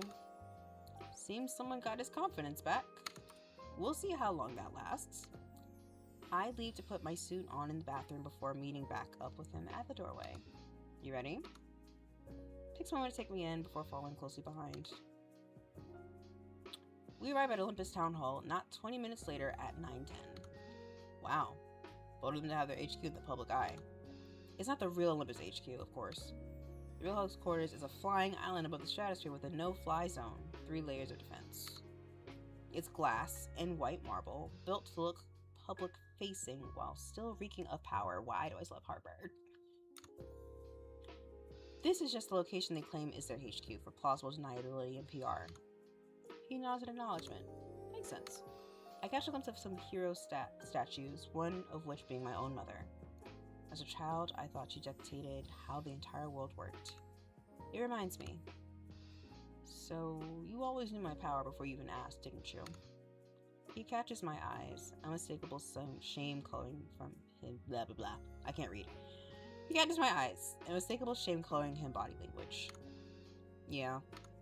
Once I knew you were Oracle, I'd done my research. They really shouldn't state as much in even confidential records. That stuff can easily be accessed if you know what you're doing. There it is again. Honesty. Of course, it doesn't make up for everything, but it's notable coming from him. You nervous? He shakes his head. You aren't? Aren't you worried they'll try to arrest you, or... Oh no, I have you to protect me. He could just be saving face, joking about it. Ease his nerves. Besides, they seemed quite excited to have me join their ranks. Is that right? He nods, but doesn't take the chance to elaborate. Doesn't really sound like them, while I also didn't think my mom would still be closely working with them. Well, there was only one sure way to know how it would go. I make my way towards the building, beckoning Nick to follow. He does obediently. I feel like I have my own guard dog or something. Oh, not the music change! Kronos and I barely make it onto the front steps before the media finds us. Oh. It's just the paparazzi, guys. No cameras, no flash photography. Oracle, is it true that you've been harboring Kronos for 6 months? That's a little crazy. Kronos, do you regret your attacks on the crime rail system last year? Are you two dating? The last one hits the hardest, heart speeding up, sensing that this little scandal of ours isn't going to be able to be brushed under the rug. I stop mid-step blinking. The cameras flash one after another, like lightning in a storm. Kronos watches, his face obscured but his body clearly amused, leaning back into his stance. Arms folded across his broad chest like the headline's already writing itself. Define dating. Bitch, shut up. I shoot him a glare, sharp enough to peel paint. We're not. I begin, but the swarm doesn't care. A woman with a hovering drone cam nearly crashes into my face. Oracle, how do you respond to the rumors you've been protecting Kronos from Olympus justice? Huh? No! Before I can respond, they ask another incredibly invasive question. Did you really change time so you could elope together? Oh my god. Oh my god. Correct them. Because what the fuck? There was no elopement. I was asked to be Kronos HQ, so I am. Fuckers. I advise you to spend less time fantasizing about real human beings and their relationships and spend more time doing your job. Reporting on the facts? I know nothing good will come out of the situation. I duck, grabbing Kronos by the wrist and yanking him through the crowd of bodies. He doesn't resist. He never does. Not when I'm the one doing the pulling. Cameras flash behind us. Someone yells my name. Someone else shouts, "Scandal." As I focus on escaping the herd, something nearly stops me in my tracks. Oh! Hi, Thesis. Catching eyes with a certain civilian, the one in my vision from this morning. He stands watching from the back of the crowd. His expression is unreadable, nor do I have enough time to study it. I tear my eyes away and quicken my pace, practically throwing myself through the front doors of the building. The town hall doors hiss open and we lunge inside like survivors crawling from a pack of zombies. Security prevents any who'd pursue. It's so silent. You could hear a pin drop. Oh, my fucking heartburn. Why? Still frigid air, marbled floors, the soft, tasteful sound of orchestral strings piped through ceiling speakers. A receptionist glances up with a neutral expression and flashes a practiced smile, unfazed by the chaos still unfolding outside the glass. I lean against a pillar and try to catch my breath. Crow smooths his sleeves. Well, he says, glancing at the doors. That was intimate. I'll kill you. You encourage them. I'm not the one the public's obsessed with. Oracle, the untouchable. Oracle, the golden one. Must be so disappointing to find out I'm your +1. You're not. I start, then catch myself. Exhale, inhale, do not engage. Olympus wants him certified. I need him certified. Fighting against semantics in a lobby will only derail that. They don't trust you yet. So we get a safe house. PR friendly, but contained. I tell him, gesturing to the high ceilings and fake Greco columns. Chrono's gaze sweeps the space. He knows when he's being set up. How flattering. Yeah, try not to detonate anything. He clutched his heart like I stabbed him. You've won me, Oracle. I did that one time. I ignore him, walking toward the far wall. The hero recognition display stretches from the floor to the ceiling in polished bronze. It's part shrine, part propaganda. A display of heroes past and present, carefully curated. My name's on there, Oracle, third row from the top, just below Talos, above Castor and Pollux. Is that you? You look so young. I was young. 19. That was after I stopped my first big bad, Leviathan, from flooding the coastline district. Olympus loves this photo. I just did the plaque beneath it. Oracle, the visionary hero, seer of threats, defender of the 7th gate, licensed tier 1 operative, Olympus. Kronos tilts his head, reading it further. Very dramatic. Says you. He laughs like that was the point of the joke to begin with. I think there was a photo of me after you attacked the 7th district. I can hear his smile widen. I remember. He knocked me through a statue of justice. It was a statue of a judge. Even better. We fall silent for a moment. Bye, Silky. Holographs of current heroes, including Aegis. Heliosynthesis. One slot glows softly, but is empty, a placeholder, probably reserved for someone Olympus's grooming. Before the silence can stretch too long, the receptionist chimes in through the intercom. Oracle, Kronos, Olympus will see you now. A ping comes to my watch moments later to come to the floor 3. Kronos rolls his shoulders. I adjust myself. Here we go. 21. The elevator hums with polite tension as we ascend. Not the elevator music.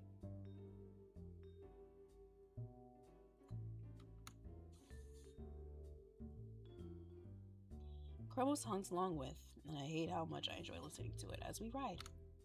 It's one of those silent models that doesn't show the floor number nor buttons, just biometric scanning and a screen playing silent commercials promoting heroes.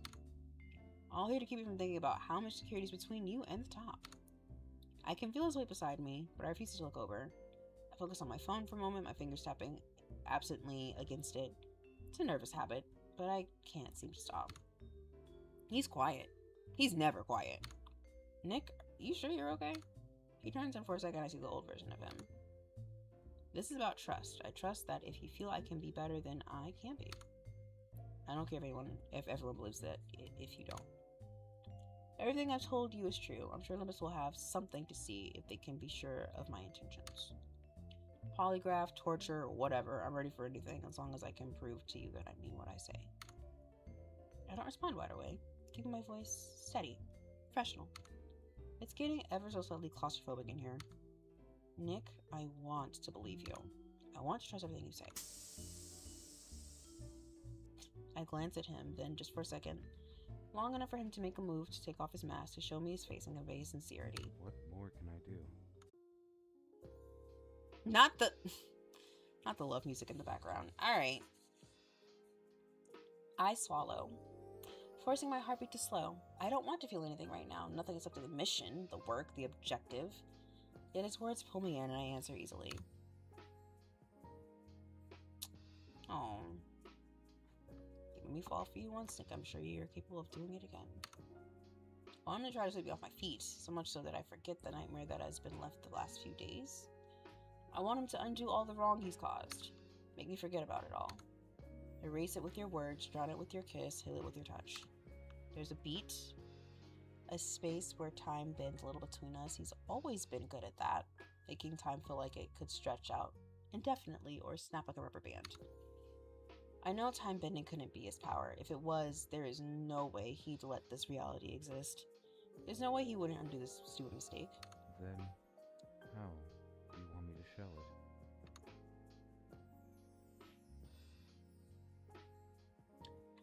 I'm scared to say with actions because then he might kidnap somebody else again. I'll say with action. Actions help. He takes a hastened step, stopping just before me, suddenly unsure of what to do. I don't move, wanting to see what he'll do. Before too long, his palm reaches for my hand and running his fingers with mine. I know. If you need a housemaid, I'll scrub your apartment clean. I'll get your groceries. I'll do all those annoying errands you've been putting off. Name it and it's done. I think that's not what I meant. He shakes his head. You can't trust what I say, so I'll do more. Before he can become my personal assistant or maid, he's disrupted by the abrupt stop and stutter of the elevator. The doors open with a ding soon after. Before I know it, he's got his mask back on as we both step out into the hallway, as if it never happened. At least it would feel that way. Had I not continued to think about all the things he'd do to want me back. Tell someone to do mundane tasks together whenever I wanted, for however long I wanted.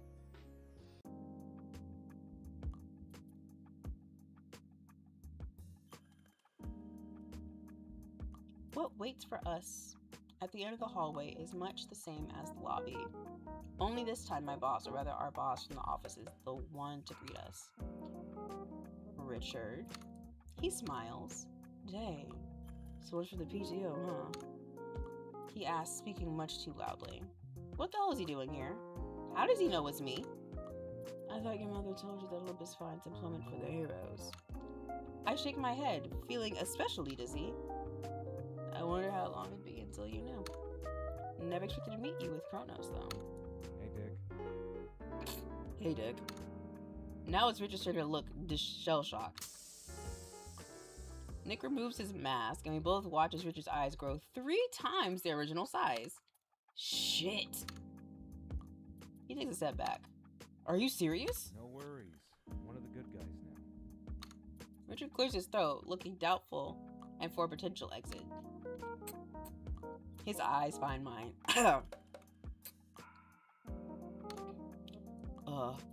They wanted me to tell you, Oracle, to meet in the conference room.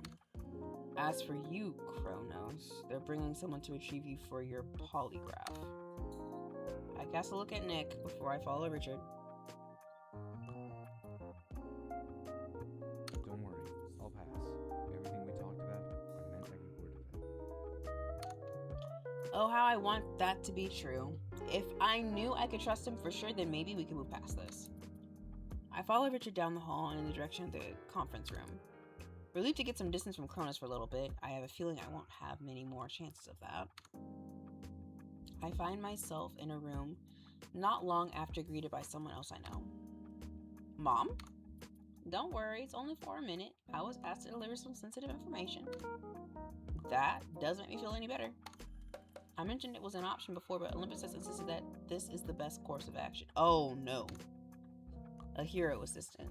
Specifically someone to train Kronos because you are not qualified. Training heroes is an entire profession. Of course, Kronos only agreed to go through this process if Oracle was involved, and you will be, but not completely alone. I know my mother and Olympus well enough that there isn't any room for discussion. Fine, who is it? He'll be here soon. I have some paperwork to get to. We'll talk more tonight. Okay. I almost feel like a petulant child. I don't know if I'll ever get used to my mother having been involved in this and kept it secret. Why is everyone keeping secrets? They say it's for my benefit, then how come I never feel like it helps me? Nick isn't going to be excited about this. Does that mean he'll react poorly? I've realized one major error in my relationship with him is that I'm never sure what he'll do. Adding another party to this might just push him over the edge. Well, I wanted to see if I could trust him. Maybe this could help me figure that out. Hi, Thesis. Who enters? I hardly acknowledge as he sifts through the desk for a moment, retrieving something. Then I realize upon closer inspection, it's the guy from my vision. Is he an intern? Is he shuffling through my mother's desk? Is he my mom's assistant? Oracle. Okay. His voice doesn't really match what I'd expect either. I catch myself straightening. Yes. The man comes closer into view, taller now since he isn't far away or hunched over. He's also quite stern, not breaking eye contact. His eyes are closed right now. I have absolutely no clue what he's thinking or what his purpose is. I'm Wesley. Olympus asked me to assist you. Have you heard the hero thesis? That's me. Your thesis? I asked dumbly. He doesn't answer. His expression reading answer to say, isn't that what I just said? Sure, he said it, but from what I remember, Thesis was a larger-than-life figure. I couldn't imagine him with disheveled hair and wearing a sweater in mid-April. I wasn't expecting Thesis to reveal his identity so soon, is all. If we're going to be working together, it might help if you can trust me. Seems you had trouble with that in the past. Bitch, fuck you! Excuse me? Either the infamous Oracle is naive, or you've been protecting Kronos by pretending to not know his true identity. My head swirls, fire in my chest. What the fuck is this guy's deal? Do you know what you're accusing me of? Can't you predict the future? That fuels the flame even more. You don't know a damn thing about me, and you definitely don't need to know anything about my love life. I never hearted Kronos. He lied to me. Did I not have genuine human feelings? Shame on me for not wanting to believe my boyfriend was actually a villain. Say your truth, bitch. My head is spinning. I wasn't expecting to be in this position at all. I never wanted a partner, but I definitely don't want it to be this guy. Relax, I'm not saying that. Only that you should be more careful. You're lucky you didn't get hurt. I want to keep you safe. That's why I could take the job in the first place. Oh, he likes you. I'm here for the love triangle. I'm here for the love triangle. I'm here for the love triangle. His sincerity, or at least what appears to be consideration, helps me breathe a bit.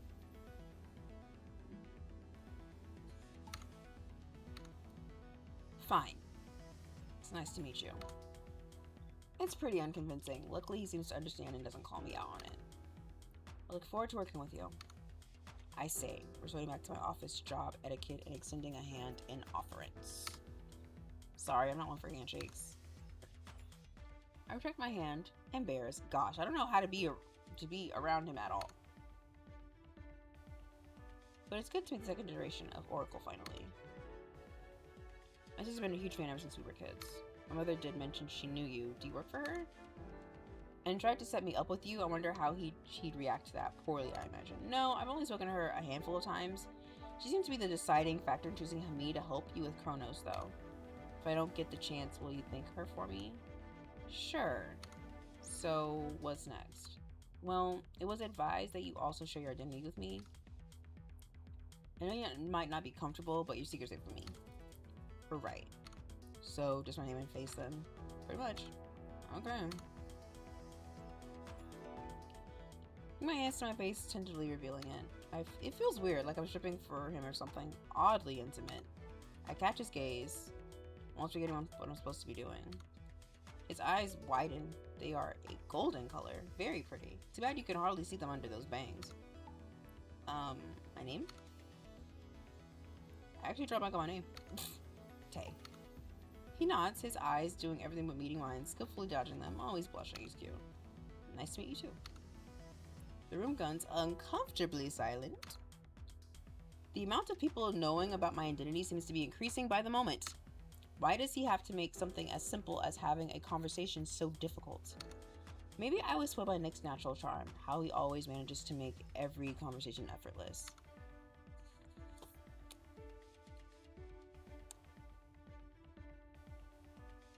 Why is it not showing me the chat? What is going on? Show me the chat, damn it. What is it? I can't even read that. Why? Let me see the chat. Okay. Hang on. I should be able to read that. I can't read it. Why is nothing letting me see the chat? Why?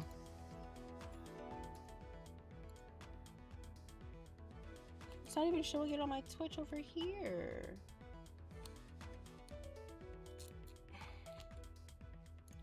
on.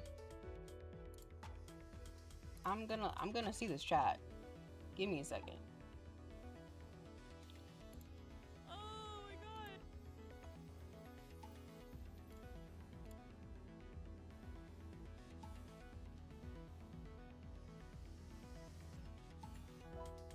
Oh, you wish love triangles were more popular in media again.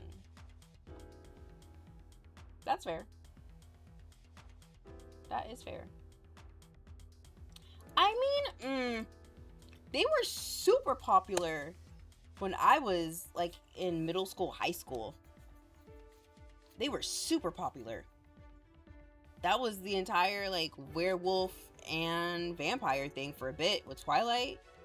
It was existent in a lot of anime.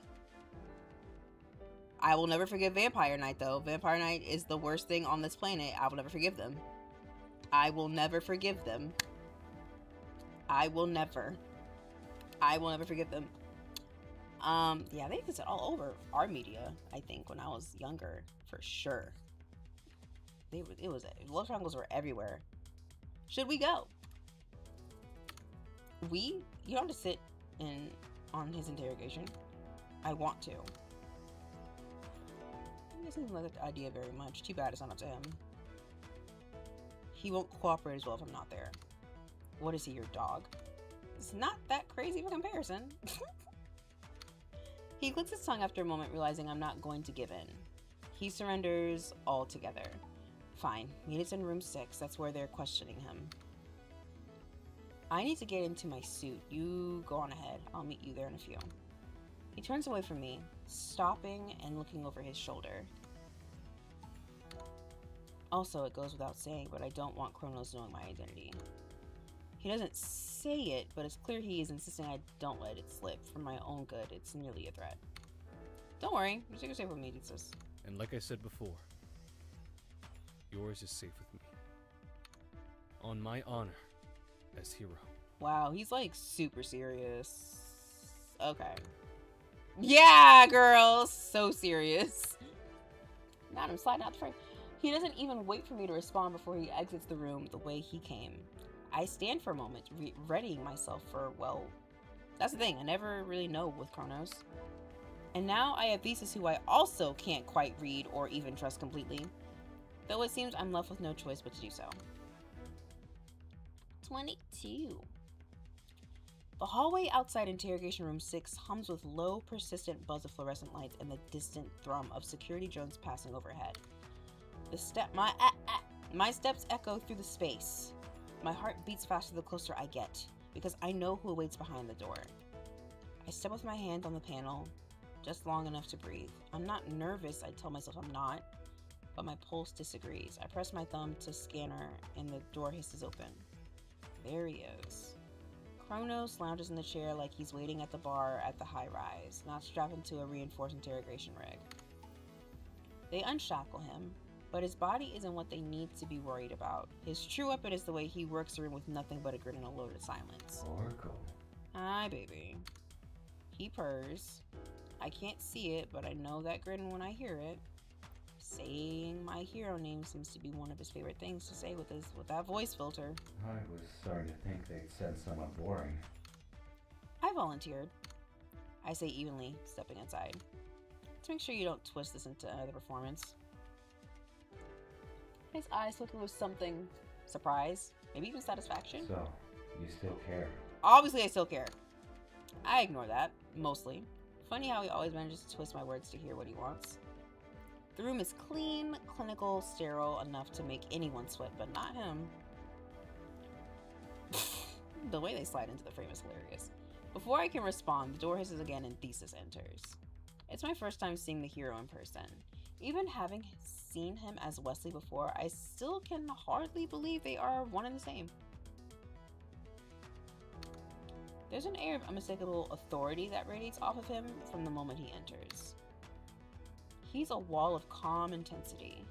Tall, dark, handsome with a jaw tight enough to crack teeth, and a gaze that flickers briefly, warmly, when it lands on me. Oracle. He says, addressing me with a subtle nod, his voice smooth, deep, and practiced. But the way his shoulders square just a little when Kronos shifts and his seat doesn't go unnoticed. Kronos doesn't miss it either. Oh. Kronos draws, gaze ping-ponging between us. You know each other? I didn't think more than one hero worked in the city at a time. Shut the fuck up, Kronos.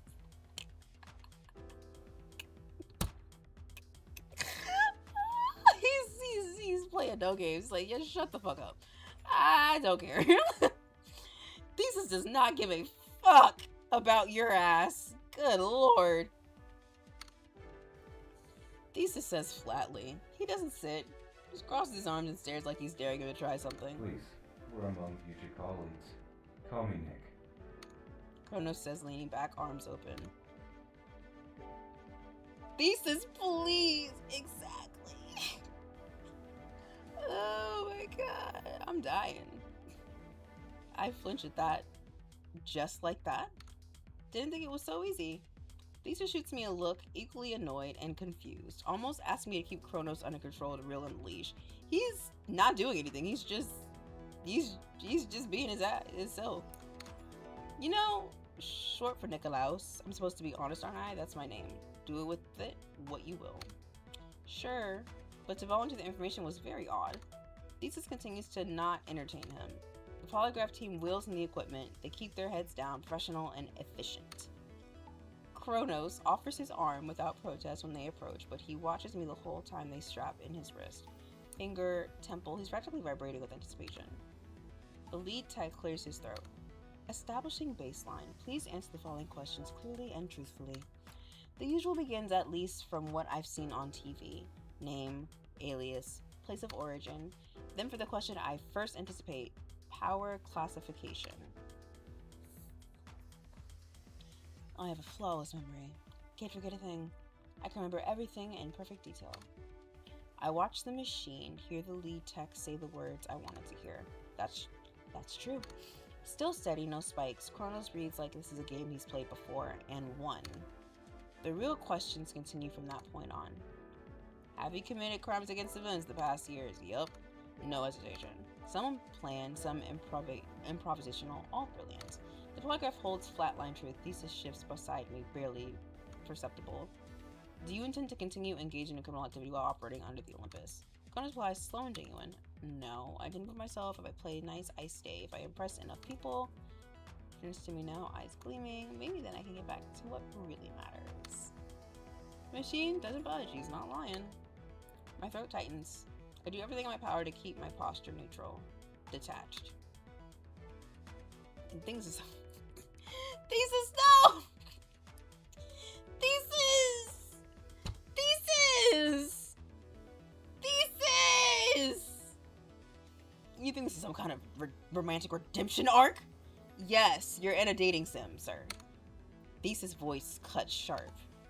You're not charming your way into the hero registry. This isn't about Oracle. He don't give a fuck. Them gauges in his ears says all I need to know about this man.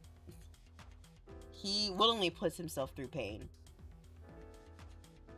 to look cool. To feel something. Oh my god, this is so funny. This is so funny. I fear the worst, the calmness slipping into visceral anger in the blink of an eye. I've never seen Nick deal with someone so aggressive. He does something I don't expect. Kronos tilts his head, amused.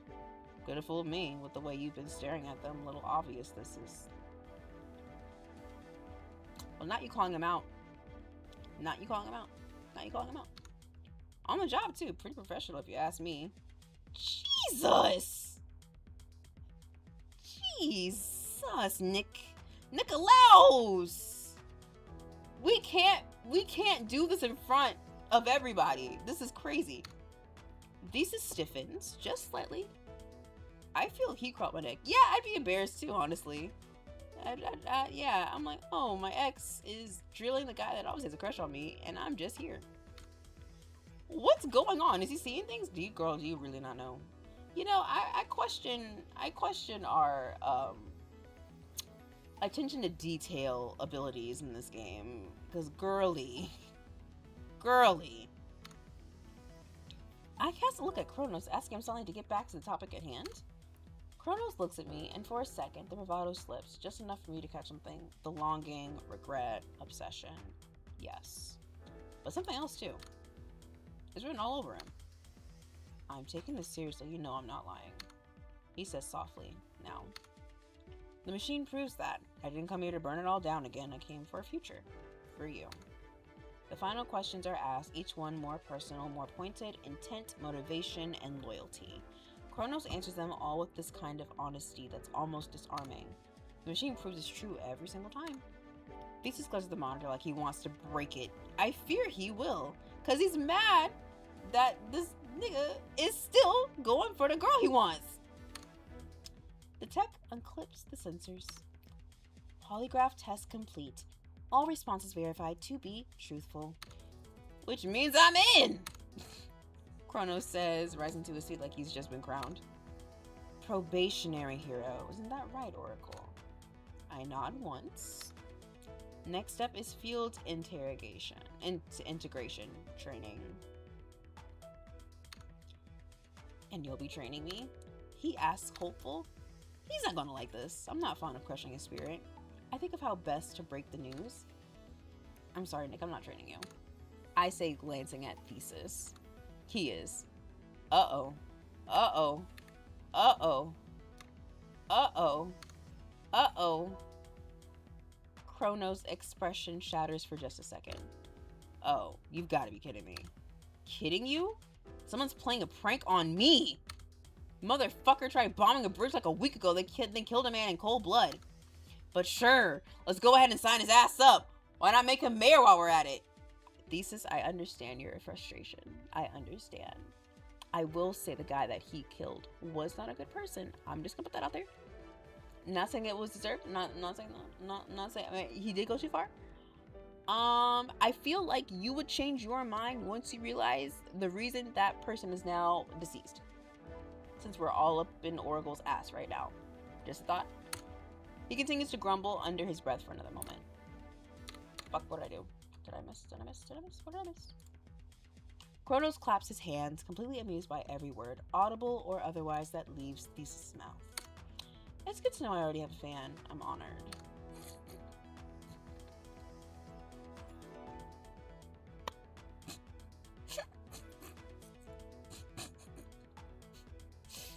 Not you saying fan behavior in his face. That's so funny. That's so funny. Thesis cracks an ironic smirk. Oh, I'll train you, Arlate. Good luck surviving it, though. All the good that mouth of yours will do, then. Kronos laughs sharply, surprised. Is that a promise? Did Oracle tell you I like it rough? Stop it, Nikolaus! Stop it! That was so uncalled for. She's right there. Do your worst, little package. Thesis' smirk breaks. A look of disgust taking it's so funny. His little music note, just like tra la la la la la la. And Thesis is about to kill you. Oh my god. Make one wrong move. One. And I'll end your career before you get your stupid little cape issued. Okay. That's what he intends. Thesis exhales sharply, fist clenched at his side. This is a mistake. Kronos just laughs, low and smoothly rises, stretching like a cat. I think it's fate. I walk out before either of them can say more, but their eyes burn behind me, one with doubt, the other with desire. Before you go, I pause, looking back. I'll be calling you to bring Kronos in for training, so don't make any plans for tomorrow morning. Do you need my number? Already have it. Olympus gave it to me. Right. Not gonna ask for mine. Nicola, shut the fuck up. Everyone's catching strays. Everyone's catching strays right now. Oh my god. Everyone's catching strays right now. It's beautiful. Don't need it. Now don't be like that, Leslie. My chest tightens. Did you ever... are you thinking about asking the voice actors to do the other lines they didn't read? Or are we keeping it as is? I think they do a really good job. My chest tightens. My eyes find Thesis baring his teeth. What the hell did you just call me?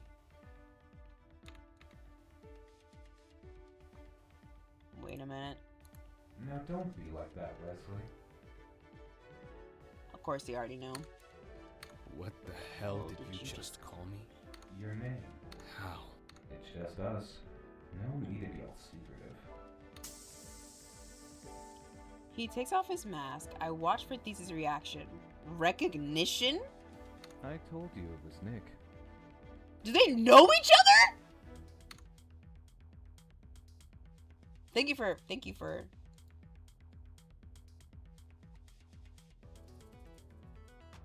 You know each other? I love that YN always says what I'm thinking. I don't know.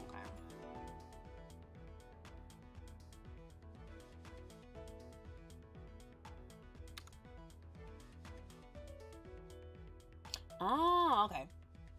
Thesis turns his gaze to the floor, annoyed, arms crossed over his chest. Hardly. He was my personal trainer. I was when I thought you were just a citizen, not some lowlife. Harsh. Not like we were friends. Hey now, I always thought you were a nice guy, a little strict but helpful. I'm sure we can pick up where we left off. Like hell. Don't you have to train him though, as a hero? He doesn't answer. He was already apprehensive to the idea, but now it seems as if he wants to just quit altogether. How did you know it was me? Your voice. Voices are more distinct than people think. When you first spoke, I thought, man, I've heard that voice somewhere, and I was right. Bullshit power. He says, practically spitting the words out. Oh, don't hate the player, buddy. So what, you're gonna blackmail me now? No, I couldn't care less about you or your career. I shoot Nick a look, shaking my head, but he doesn't even cast a glance my way, never tearing his eyes off of Thesis. Wes. I know what I saw. She's off limits. Oh! My heart races. The last thing any of us need is a fight to break out right now. Hey, relax. I say, pushing Kronos back despite the fact he never moved. I step in between and attempt to do de-escalation, though Thesis never got the memo. Wipe that smile off your face. Threatening me with my identity, that's where you cross the line. Thesis sneers, lashing out. Like I give a fuck about your relationship. Okay. You do, but you know, okay. Okay, we're all here looking at you, my man. We all see you. We all see you. A wide smile stretches across Nick's face, a smile that doesn't quite reach his eyes. Then we have no problems, do we? The hell we don't. Jesus Christ. Don't threaten me. I'm not scared of you. Think you're hot shit? I promise you're not. Well, let's not lie. He is very attractive. He is very attractive. Like, let's not lie. You are also in a different, like, alt vibe. Kronos doesn't respond, watching him, goading him. Jesus Christ, Nikolaus. You gonna hit me? Thesis stares down for another moment. It feels like an eternity. It can go one of two ways. One that could end very poorly and never comes to fruition. Thankfully, Wes seems to have thought better of it. His posture straightens, challenging. I'm the one thing standing between you and your hero certification. If you can beat me in a real fight, just fists, then I'll talk Olympus into letting just Oracle train me. He can do that? Kronos' face lights up, considering that for a moment. Seems fair. So all I have to do is beat you. Wes' eyes is...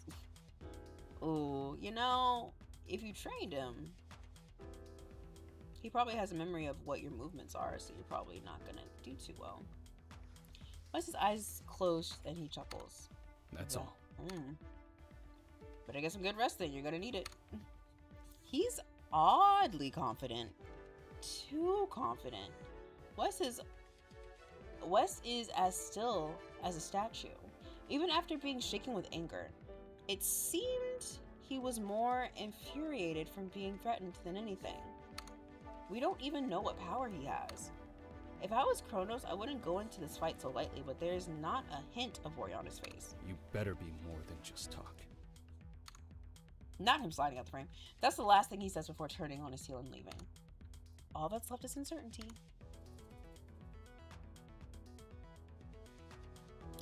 Do we scold or do we laugh? I feel like...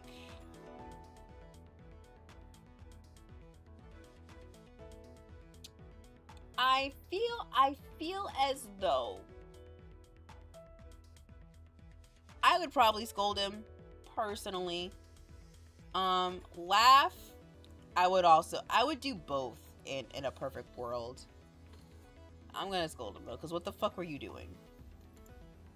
Are you crazy? Only for you. Oh, the way this man would get me. The way this man would get me. I might be too easy. I might be easy, guys. And that's an awful thing for me to say out loud. I might be easy. So stop missing a beat. This isn't a joke, Nick. Don't threaten him. He's tied with Olympus and he's a nice guy. I can feel how much he likes you. You can't be serious. I'm not your property. If he wants to look at me, he can. Not without consequences. Oh my god. What, you're gonna kill him? Me too, friend. I can't. Because he's too strong? No, because I'm a hero now. But heroes can still fight people they don't like, right? I mean, you fought me every chance you got. That's different. You were my enemy. You were causing trouble. He's my enemy, and he's causing me trouble. I'm not budging on this one. Besides, he wanted to fight me. Because you threatened him.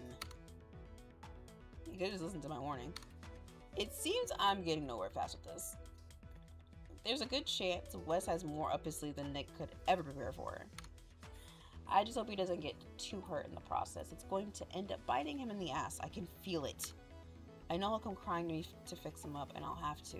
Because despite everything, I care about that big stupid hug. You look tired. You should get some rest. Where are you going? He sighs, looking away. I got some training to do. Not so confident now, it seems. I am liking this new honest Nick, even at the cost of his own pride. Well, don't let me keep you.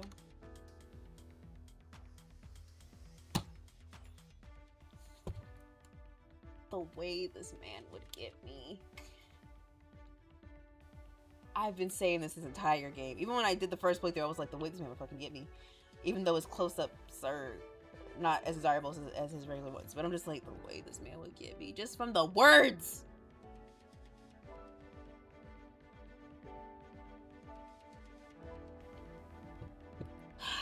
Just from the words. It's not fair. This is why men should be written by women. This is why. If anyone could keep me, it's you. I would also shove him too, I get it. I shove him away lightly. You're too much. He gives me a soft smile, nearly melting me onto the concrete floor below. Yep. Nick. He looks at me inquisitively. I don't know exactly how to say it. Your answers, they meant a lot. It's good to know that everything wasn't a lie. His brows furrow. He looks at me trying to decipher how I'm feeling. I'm not all that sure myself. I didn't mean for this to get all sappy, I feel relieved. Even if it is just a little. He cared for me. That wasn't a lie. Even Thesis couldn't deny that Cronus had passed. If you believe nothing else, please believe I love you. It aches so much. So when he says it like that, I'm getting there. He places a hand on my cheek slowly and carefully. As if he's scared, I'll attempt to bite his hand off if he does. See, this is also even harder because they've already fucked. Like, that makes it so much harder. I'm like, we've already done the thing, apparently for hours, and it's so much harder after you've had sex with somebody. And it sucks even more that the second they finished is when the bomb dropped. Like,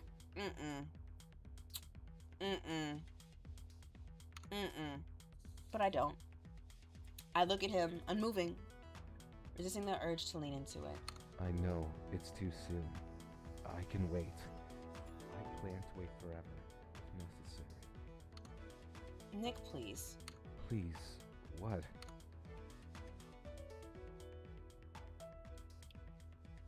We're kissing him either way, so we might as well just go all in. Let's go.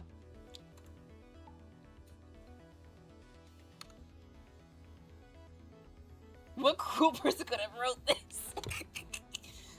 I don't know. I tell him, I'm sure of what's to come, but knowing more than anything that I want this, I want us, I want what we used to be, even if it was literally 48 hours. I want what we can't be. His breath itches, but doesn't let the opportunity pass him by. I knew he wouldn't. My heart flips as he draws a mouth to his, soft and sweet. His tenderness is unexpected. I figured he'd want to throw himself into my arms. Maybe we should have just pecked him then. Hang on, let me go back. Wait, hang on. How'd you use this kiss though? No. Okay, never mind. No, this is deeper. This is deeper. Never mind. Like, maybe we should have pecked him. No, we're fine. We're fine. We're fine. Okay. Where are we? Here. His lips meet mine with a reverence that floors me, that like he's afraid I'll vanish if he pushes too hard. One hand comes to smell my back, the other brushes against my cheek.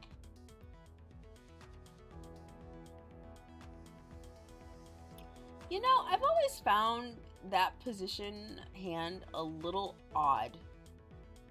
'Cause like, depending on how tall you are with your partner and like where you're at, it could feel...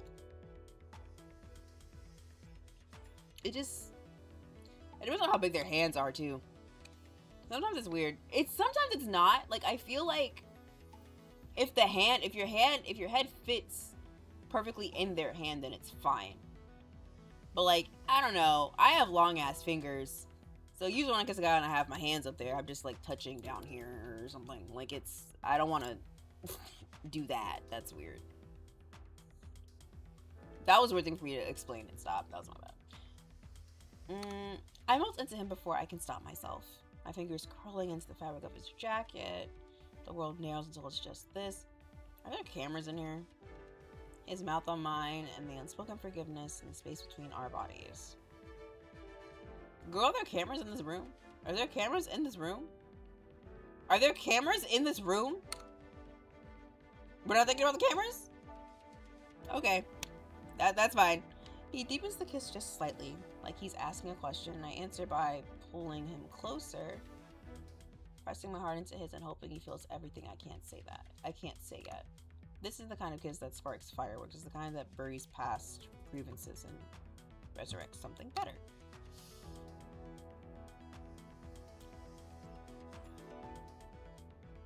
There are deaf cameras. I'm like, okay. I'm like, we're not thinking about that. When we finally pull apart, he stays close, forehead resting against mine. Both of us breathless and undone. From a kiss is crazy. It feels like coming home. Again, we were dating this man for like 48 hours, but you know, I'm gonna let you have it. I'm gonna let you have it, girly. My eyes are heavy as I peel them open. He looks sad. Oh, on the verge of tears. What's wrong?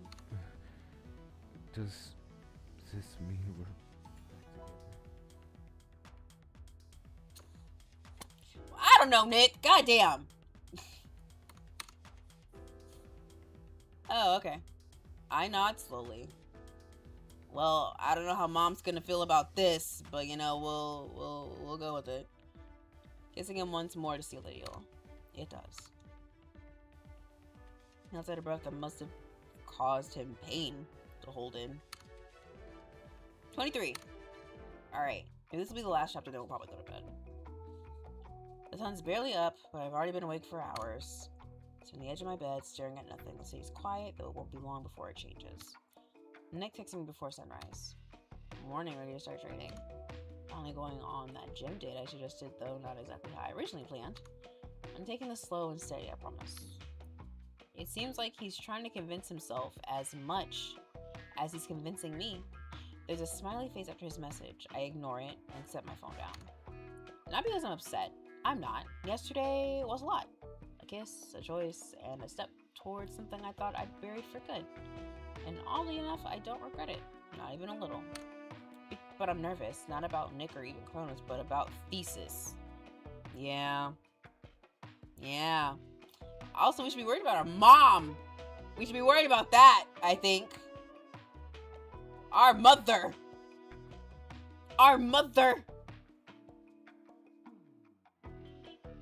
But I digress.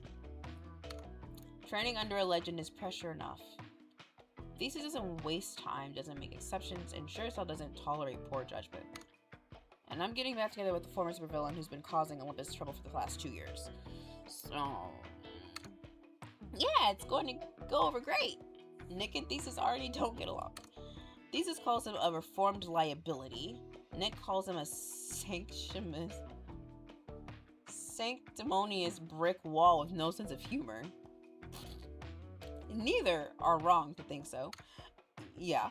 And now I'm walking into a shared training session with both of them while hiding the fact that I kissed Nick the day before and told him we could try again. Girl, there were cameras. He probably already fucking know. Okay, just train, just focus. You don't owe anyone an explanation.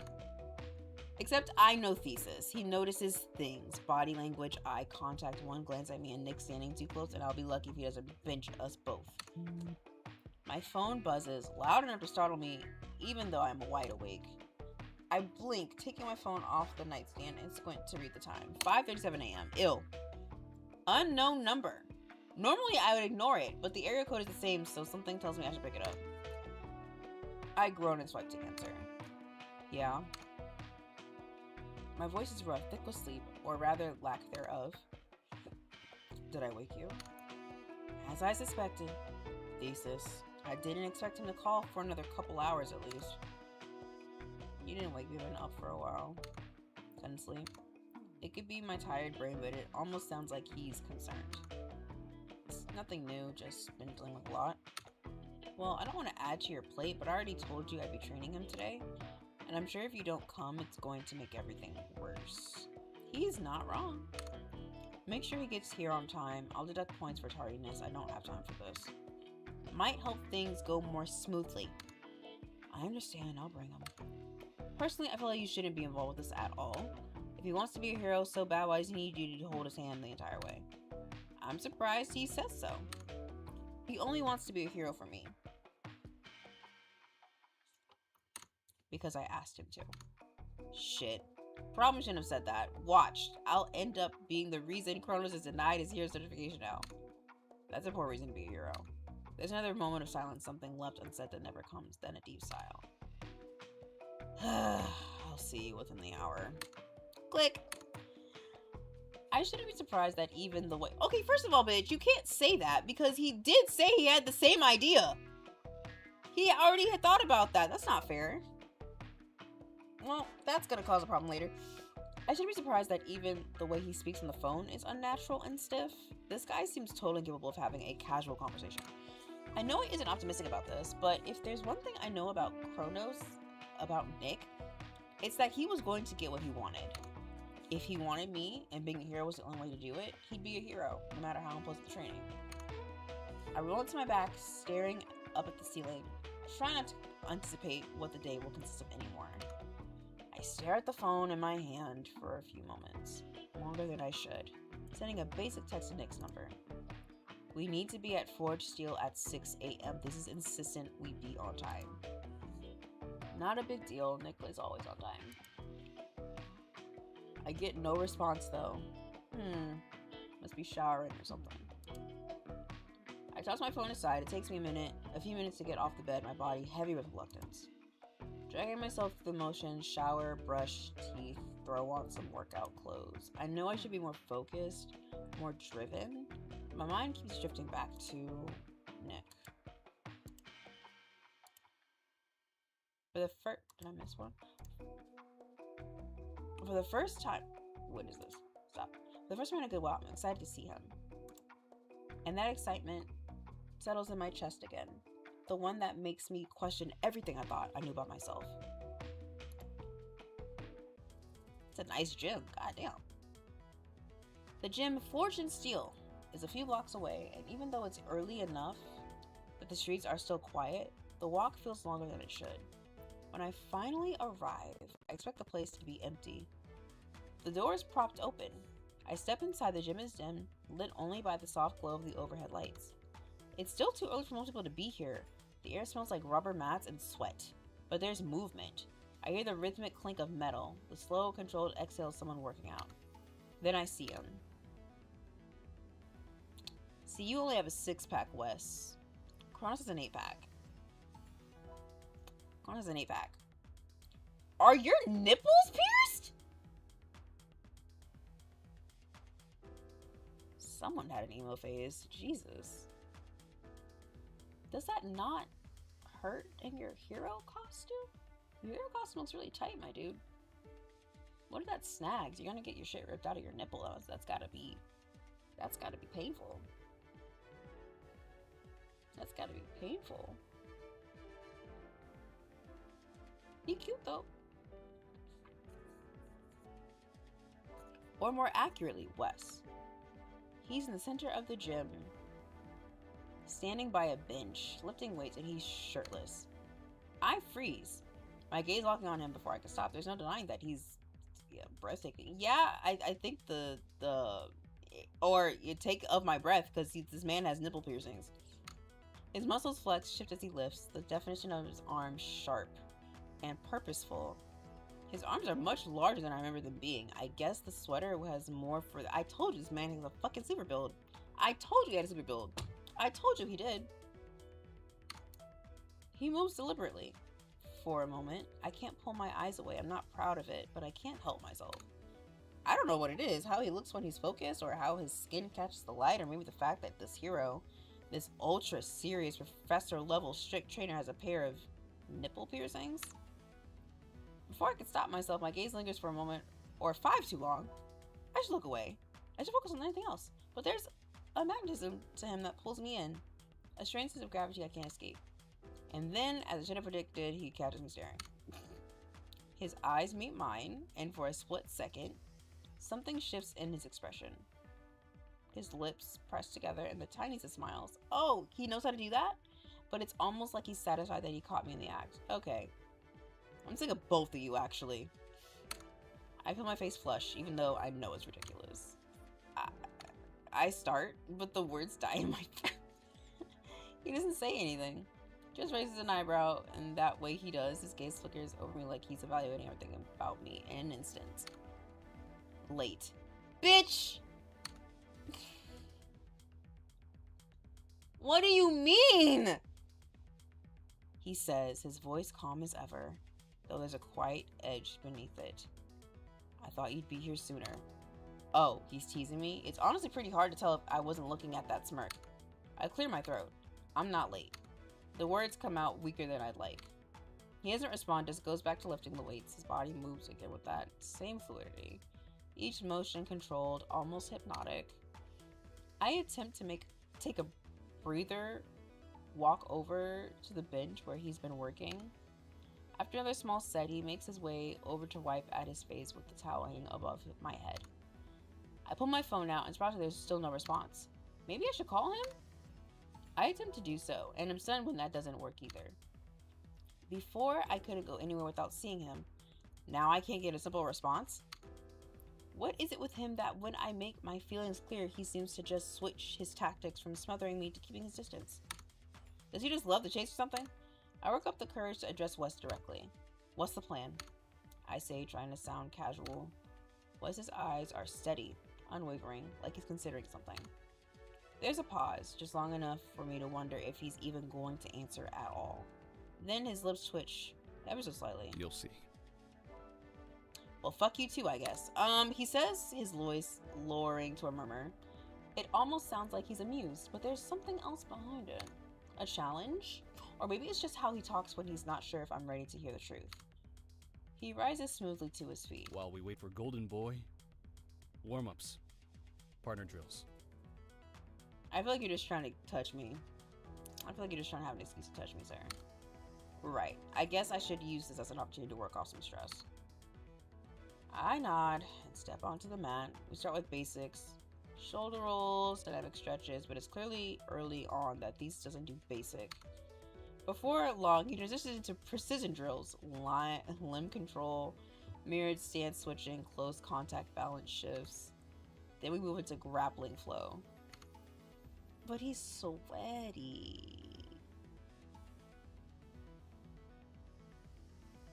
But he's sweaty. I don't like it when people sweat on me. He guides me through a momentum chain, one hand on my waist, the other bracing my shoulder. I shift, drop my weight low, pivot out, and he counters. Clean, fast, close, too close. But this pushes her for perfect form, for seamless execution, and that requires contact. Chest to back, hand to thigh, fingers adjusting my elbow as I move through the motion You're again. stiff. Open your hips more. Sir, don't tell me to open my hips. We're not doing that. We're not doing that. I can't even bring myself to respond with anything other than incoherent noises. He doesn't smile, but there's something dry in his tone. Combat doesn't happen at a distance, you should know that. I mean, sure, if you know, we're doing hand-to-hand, or judo. I reset. He steps towards me again, close enough that I can feel the heat rating. Girl, you in trouble. You in trouble, girly. He steps towards me again, close enough that I can feel the and watch Nick walk in right now. Watch Nick walk in right now. Feel the heat rating up close enough that if someone walked in right now, the gym doors slide open with a hydraulic hiss. Hey, Nikki. What is this? Nick's voice calls across the room. I freeze mid-shift. Thesis is back immediately, cool as ice. Kronos. Nick strides in, not smiling, not joking. He's in civilian gear. Back slung over one shoulder, but his eyes sharp, clouded. I can feel the tension all throughout my body. We were warming up? Okay. I say too fast. Nick lifts a...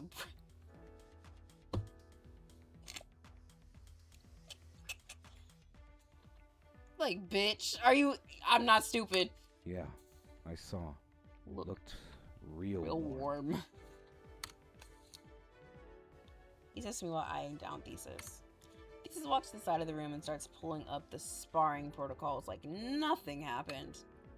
You're late. I'm going to kill you. He says, smiling wickedly. He looks like he's going to drink his blood after he does it.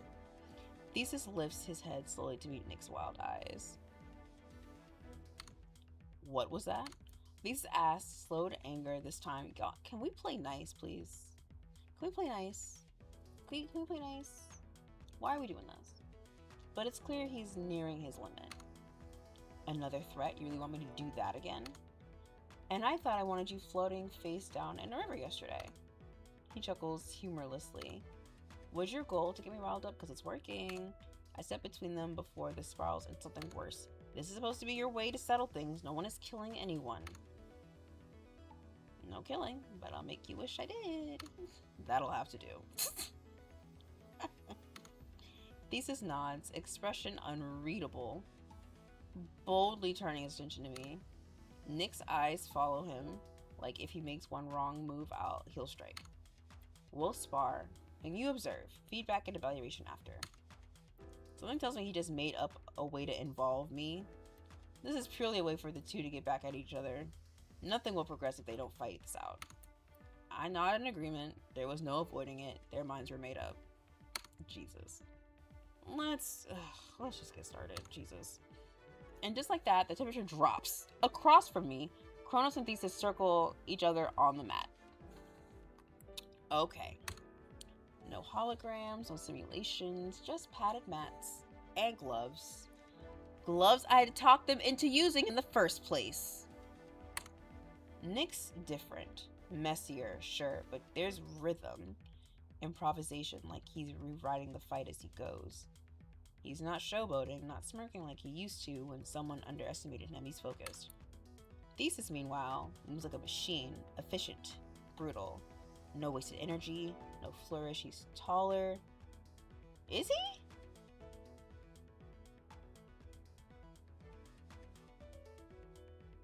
They look. Kronos looks a little taller than him right now. He's taller, faster, and less inclined to hold back. The tension in his jaw says everything he hasn't said out loud. They're not just sparring, they're testing each other. Beacon. Oh! Nick launches first with full momentum, fast, low, aiming for a sweep that would take most fighters down. Thesis blocks, counters, and the room erupts into motion. I watch every strike, every glance, every moment where a punch lingers just a bit too long, or a dodge turns into a near collision. Why is my heart burned? They're not trying to win, they're trying to prove who should be here, who I should trust, who I've already chosen and haven't said out loud. Wesley, you're holding back. Which sounds insane to say after what I saw. Does he have a death wish? Thesis snaps, ducking under a jab and slamming his shoulder into Nick's chest. It appears to do little. Nick grunts, sliding back, but keeping his balance. I'm gonna make it nice and slow. Just for you, since you seem to like that so much. Okay, well that was rude. You're really that insecure, huh?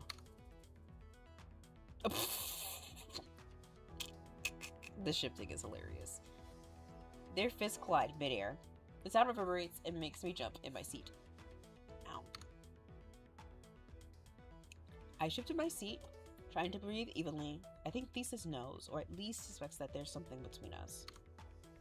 Because every time Nick looks my way for half a second too long, it sharpens Thesis's movements, like he's daring me to admit it.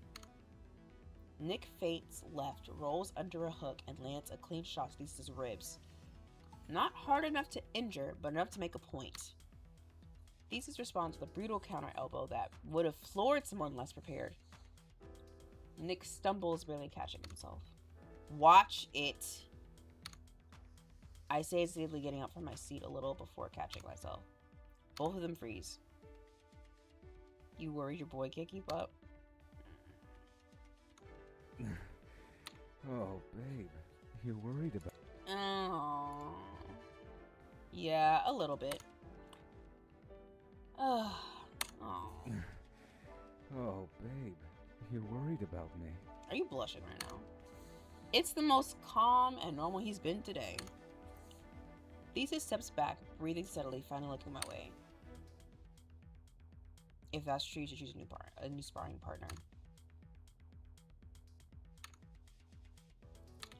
Wait, what'd I do? I didn't read the last part. Nick's shoulders twitch, but he reins it in, barely. Nick manages to parry, but barely. Thesis's fist grazes his cheek. He stumbles, then ducks under a sweeping kick that could have cracked a rib. He tries to counter with a grab, but Thesis twists out and slams an elbow into his back. Ow. Nick groans, staggered. That's round one. He's serious now.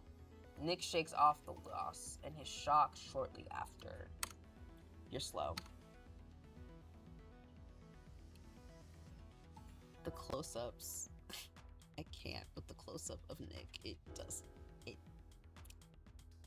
I can't. His recovery was near instant. Thesis wasn't the type to make the same mistake more than once, it seemed. Watching him at work made me realize how I'm barely keeping up in terms of physicality. Unlike my encounters with Kronos recently, Thesis is giving as much as he's taking. It was clear that if Kronos had ever taken our fight seriously, if he had ever meant to hurt me, I never stood a chance. It's embarrassing. How could a self-made villain beat a generational hero? Had he weakened me that much over the last 2 years? Or did I just not try hard enough? Was it Nick's fault or was it mine? Nick looks like he's already keeping up. He's hardly keeping up. Unless he's holding back. He's draped in sweat. The weight behind his hits are no joke. Could he be putting on a brave face and Thesis had him on his toes? Or was he waiting for the right moment to end it? This time, he moves first. Quicker, cleaner. He lands a sharp jab to Thesis' side and he grunts, then follows up with a knee to the thigh, forcing Thesis off balance. A twist and a throw later, Thesis hits the mat hard. He hisses, driving a fist into the mat below, peeling himself off. Nick wipes out his mouth, chest heaving. You're too busy predicting what I'll do instead of reacting in real time. Nick brings his hands to his hips. All the good those calculations will do when I break your nose. Thesis grits his teeth, clearly not too pleased at being coached by his pupil. You're memorizing my movements. Nick shrugs. It's not cheating. I mean, you haven't shared your power with the class. I wonder how you managed to be this smug when I wire your jaw shut. Okay. Nick quirks an eyebrow, almost amused. When it came to being angry, you could very easily read Thesis. He wasn't the least bit satisfied with his performance in the prior round. Nick stands on the sparring mat, jaw tight. He tucks at his neck, looking worn out but happy, like he's hit a new personal calisthenics record. Nick exhales, still gritting, like after much work, he's cracked the code. All right, again. God, this is so funny. This is so funny. It's what, round 3? I lost count. There was no telling how long they could keep this up, and even less telling on who would come out the victor. Ooh, they go again. The mat squeaks underfoot, hands and arms a blur of strikes and blocks. It's all technique versus instinct. They trade blows. Why do I have so much mucus? Thesis ducks under a roundhouse, hooks Nick in the side. Nick twists and elbows him in the ribs. Thesis grits his teeth and drives forward, but Nick catches him in a lock. Ooh. They're sweating now, grappling, bodies colliding with dull thuds.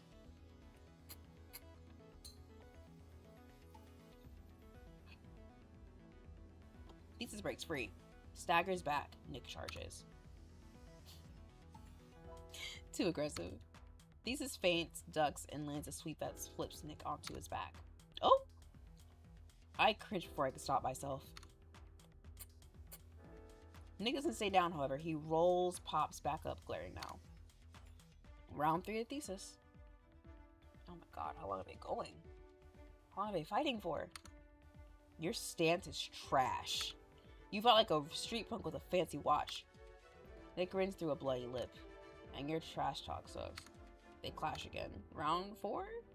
Nick again. He's adapting faster than Thesis expects. He's watching Thesis' patterns, directing not with raw power, but timing ironically enough.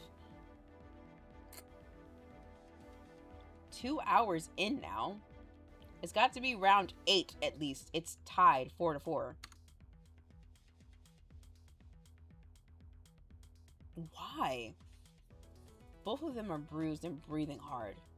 Nick's eyes are swelling, the blue one, and Thesis' ribs are sore. I can tell by the way he moves tighter now, less fluid. But neither backs off. Neither backs off. Final round. Winner takes ego. Sounds like you've got the most to lose then. Damn. Okay. Gathering last of their strength, they charge. Blow for blow, strike for strike.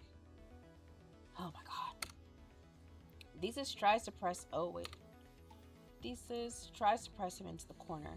Nick pivots, grabs his wrist, slamming an elbow into his shoulder. Thesis gasps, retaliates with a brutal punch to the gut. Nick doubles over, but sweeps Thesis' legs, both hitting the mat as they scramble. Thesis is on top first. Then Nick flips him. Nick's arm wraps around Thesis' throat, but his leg hooks under Nick's. They're locked, neither giving in, neither landing in the finishing blow. Ugh. Fear makes its way into his voice as he can't so much as form a single word. I've shoot up in response, having seen more than enough. But before I can get a word, Nick does the unthinkable. He releases him. Thesis coughs, sweat dripping onto the mat now. We're done. We're done. We're done, we're done, we're done, we're done. We are done. Girly, I know.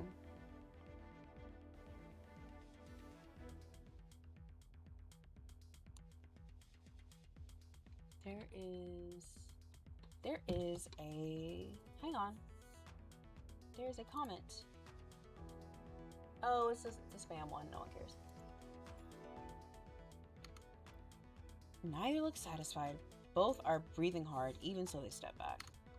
Zeus takes off his gloves with practiced precision, never looking at Nick again. Sparring complete, debrief in 15. And he's gone. And he's gone. He walks out of the ring, not sparring me a glance either.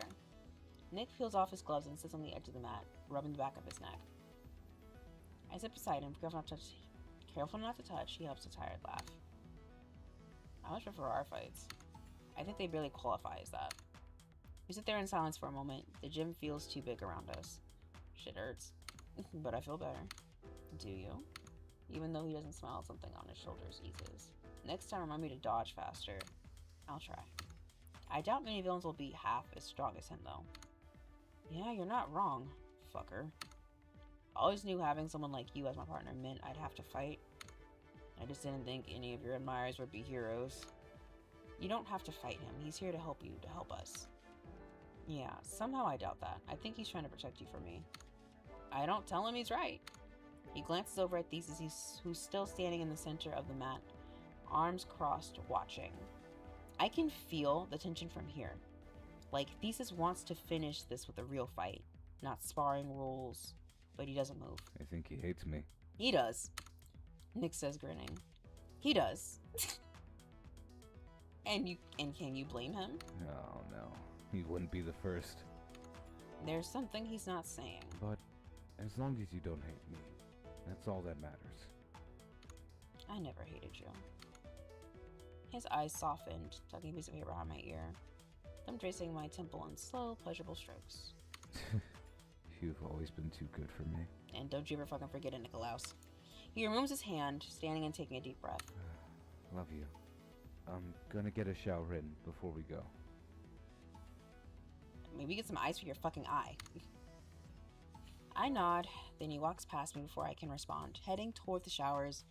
No swagger, no cocky grin, just sore muscles and something like resolve?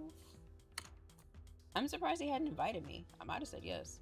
In the gym shower, girl? No. Let's be classy. Thesis passes me on his way out, taking the spot where Nick was just sitting. You shouldn't have come. He knows just how to start a conversation. Such a light of joy and happiness. But you invited me? I know, but with you here, he had too much drive. He didn't want to look stupid in front of you. I hate to say it, but he's tough. I see why it was hard for you to beat him. Yeah, now imagine if you fall for him too. Guess it's a good thing he's on our side then. I say trying to be optimistic. Yeah, I doubt that. This is worse than I thought. Why do you say that? He's never going to give you up.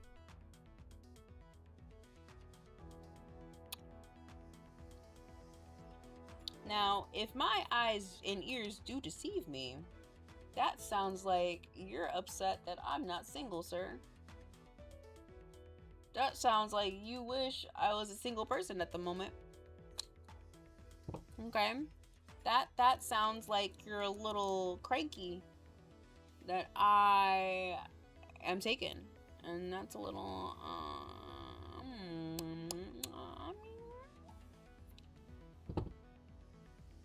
I'm surprised he hasn't put you in a cage yet. That's a little rude. He would never. I wouldn't mind a cage is crazy. He would never.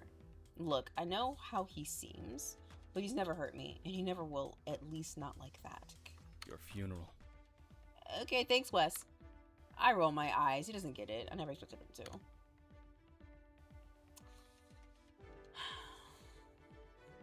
I should stop. I don't want to. Okay, one more chapter.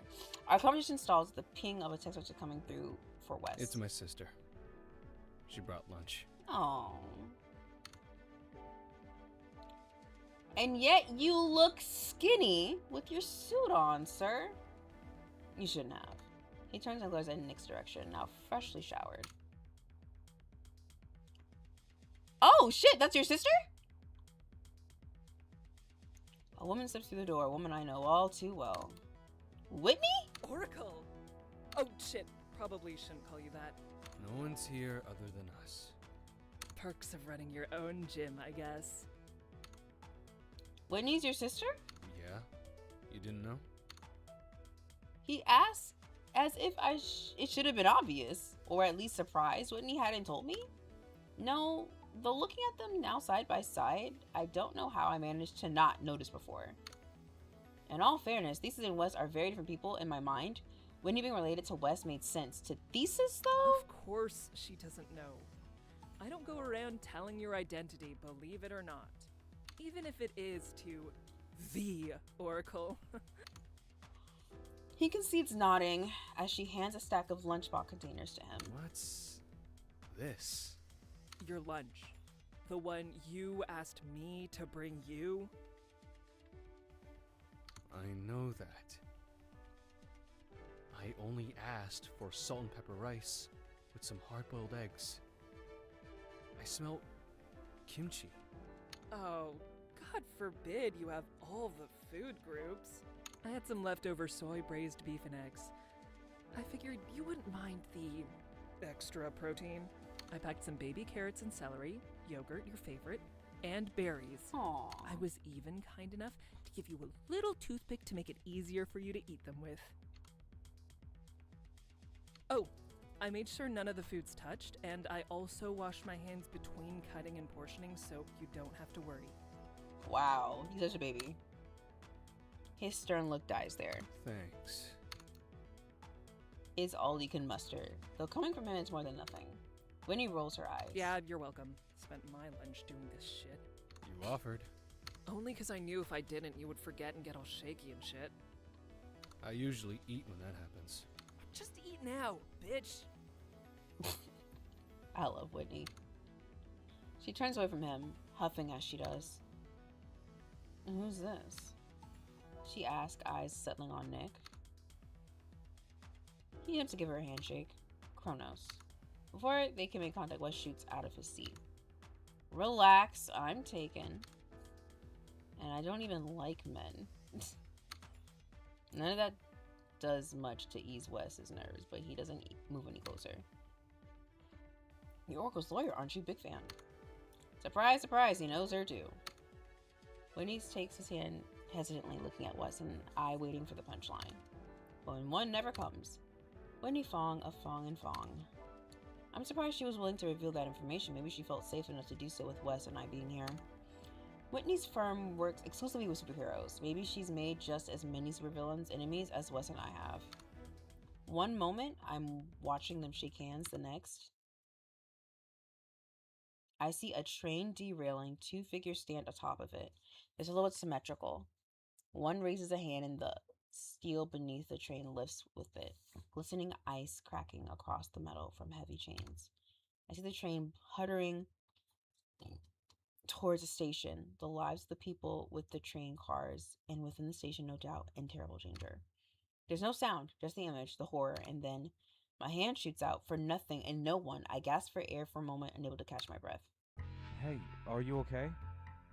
Oracle? Are you alright? Vision. I say, voice hoarse, finally able to catch my breath. Just now, it was bad. I catch glimpses again like a far too vivid nightmare.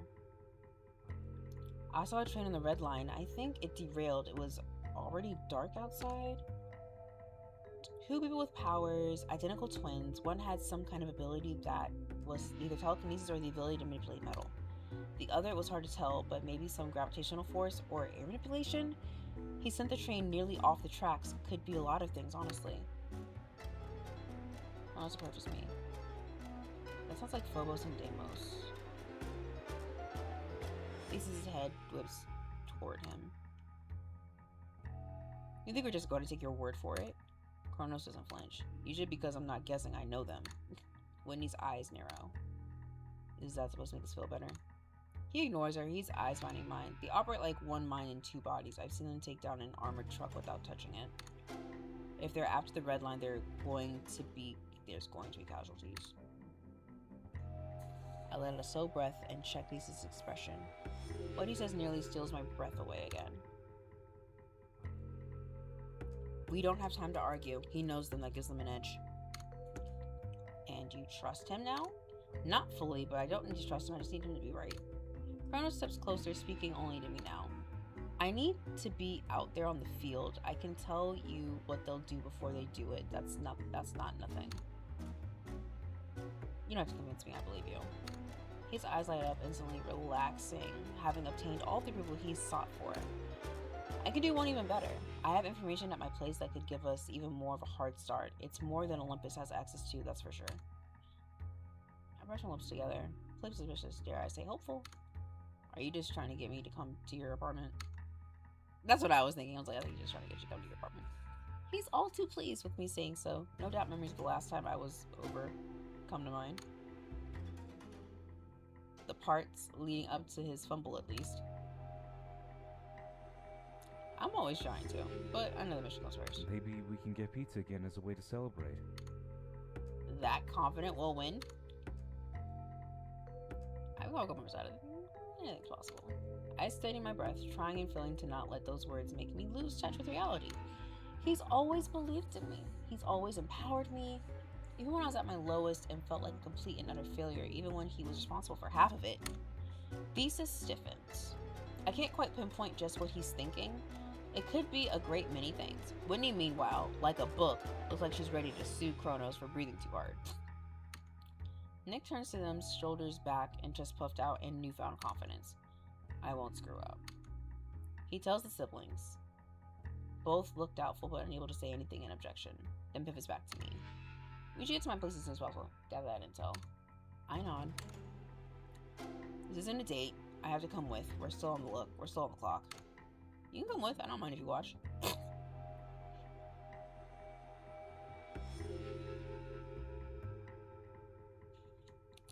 Sir.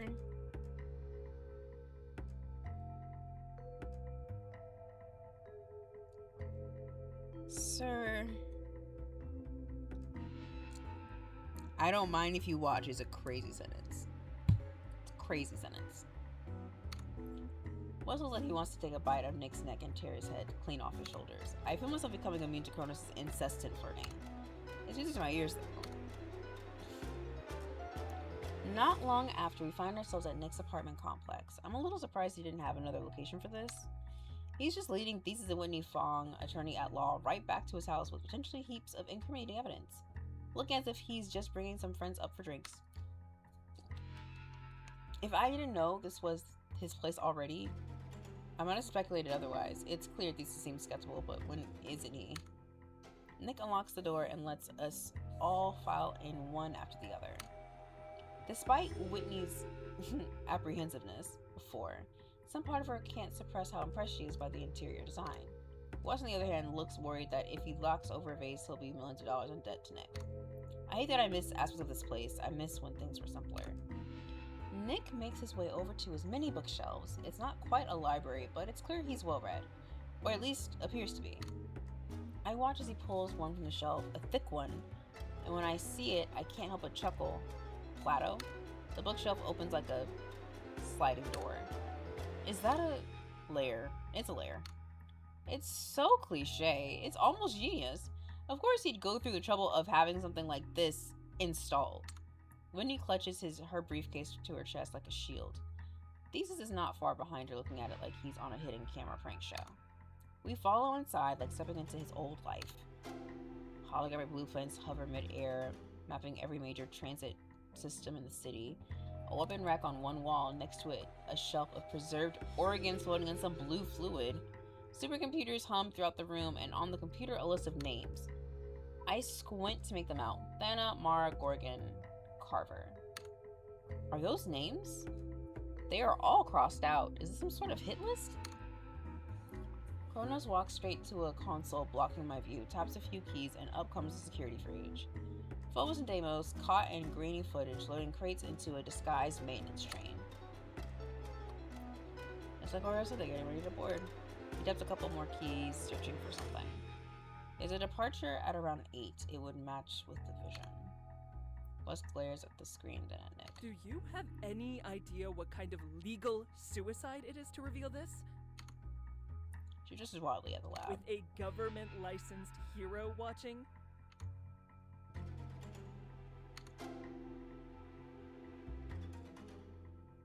I don't care about legalities right now, or ever, honestly. Besides, it wouldn't do much good. Half the police force works for me. Pigs love their money.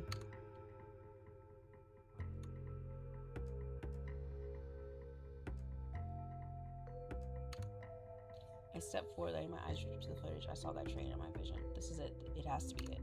This is good. Well, the information is. I don't know what to make of everything else. Sensing my discomfort, Nick addresses me. These were my ways to make money. Low lives tend to stay in their lane as long as their pockets are full. Didn't want any of them to see mess with you. To take away from your schedule. Had that part all covered yourself, huh? He takes the words right out of my mouth. However, it's oddly sweet. Even if the methods at play were extreme, there really was no limit to what he'd do for me. If I could redirect that passion to something healthier. I can tell he's trying, that he doesn't like the way I look at anything remotely Chronos themed.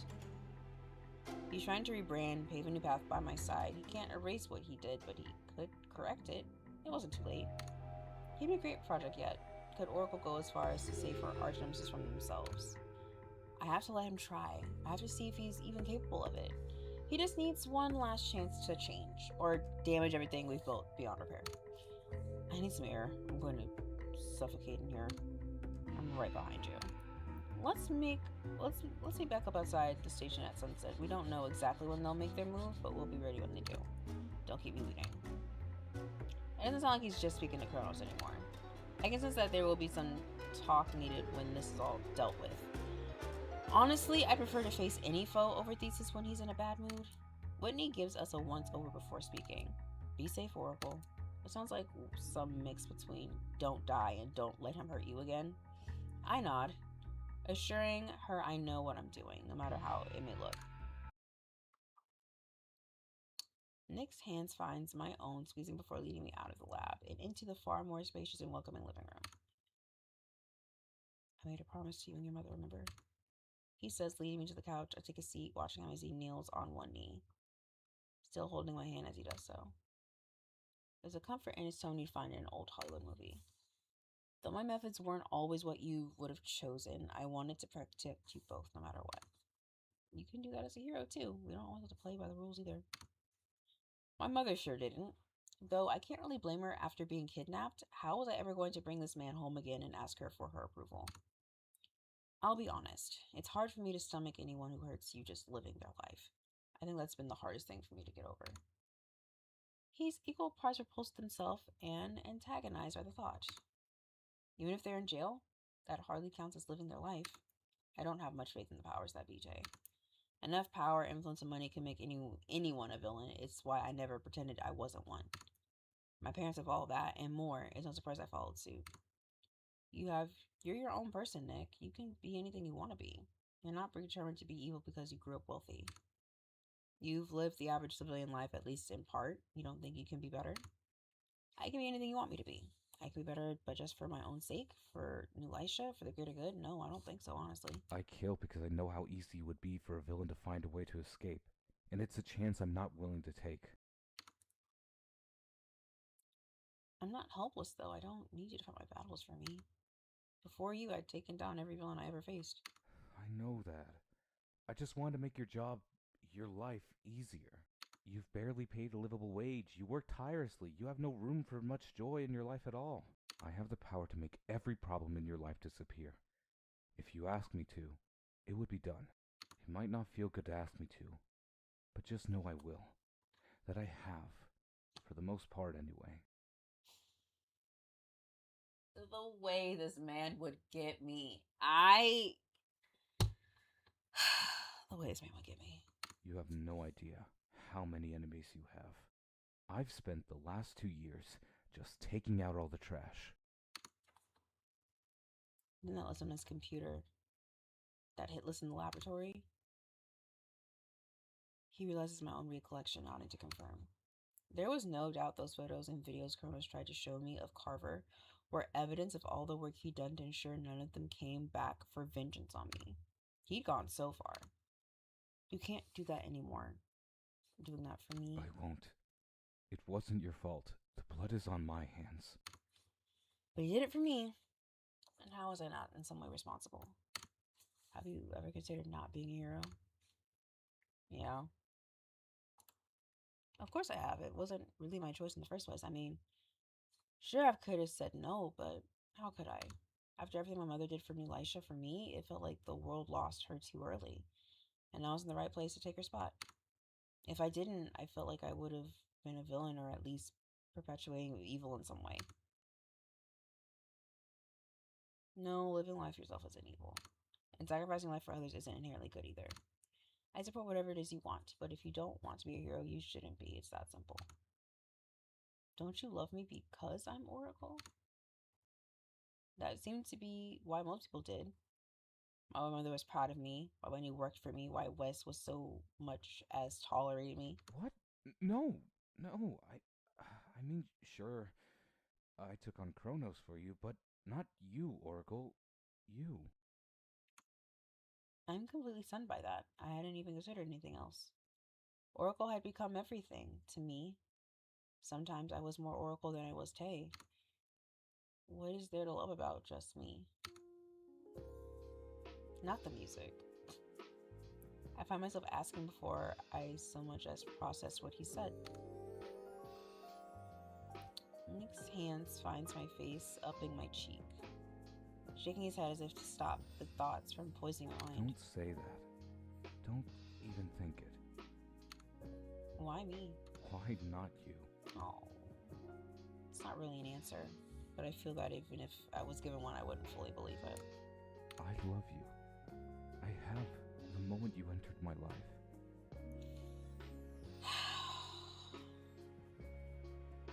Maybe I'm just easy. I feel like I'm just an easy girl. But men don't talk like this in real life. Nothing would change that. Whether you drop the mantle or keep it, it makes no difference to me. I'll still be here. He drops his hand from my face, fully embracing me now. I hold him at my waist, stroking his hair to soothe my oncoming nerves. I feel like with every conversation, we're getting one step closer. Maybe there's an entire nationwide walk we will have to take, but this isn't a sprint, it's a marathon. And the best things in life were worth waiting for. We shouldn't keep these as waiting. Nick groans as I say that. Attempting to pull away, he doesn't hold me much, nor do I fight all that hard to let go. I know, but we need you to get your certification. The sooner you do, well, you won't be on his time anymore. I try and imagine what our lives will look like if he becomes a hero, if he will even work at Carton Investments anymore. Are you still working at the office? No, I'll be quitting. I hope you will too. But I can't. It pays for forget about that. Let me cover it. You shouldn't have to do that with your Oracle work. Unless you like working there for some reason. I most certainly do not, but that's a pipe dream. I can't really just say yes to that, can I? Besides, he only worked there to be close to me, and when he becomes a full-fledged hero, Olympus will end up moving him, or I out of the city most likely, separating us. Unless maybe some sort of duo can be established. That sparks an idea. Would you be my psychic? I ask, looking down at him. His serious expression cracks a little, laughing. Yeah, why not? Do heroes and psychics sleep together? Okay, sir. I'm sure some of them do. I don't think there is a rule against it. Even if there were, it's one I'd be more than happy to break. If there isn't. Well, if there isn't, there will be. I'm delighted we're on the same page.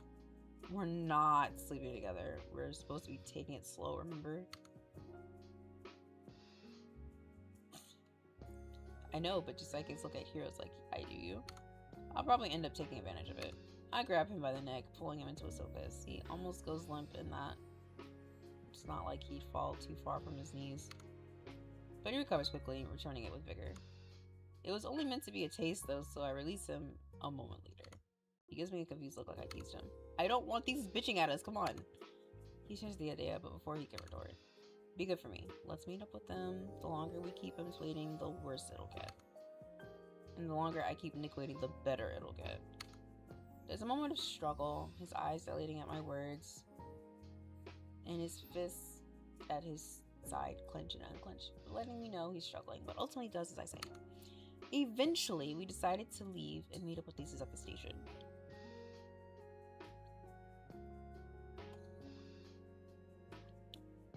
Whew.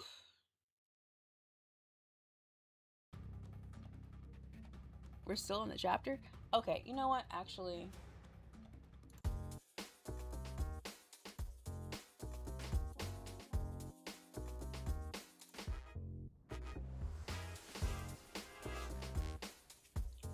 okay.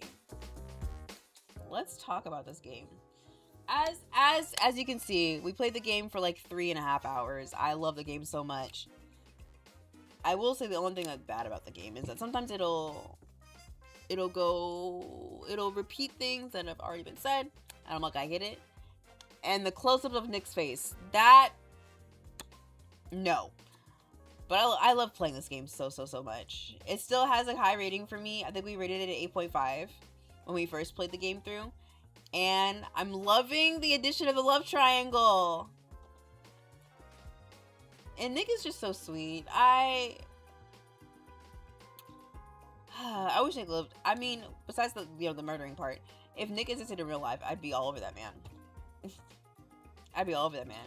I don't know if he likes black girls, but I would be all over that man. And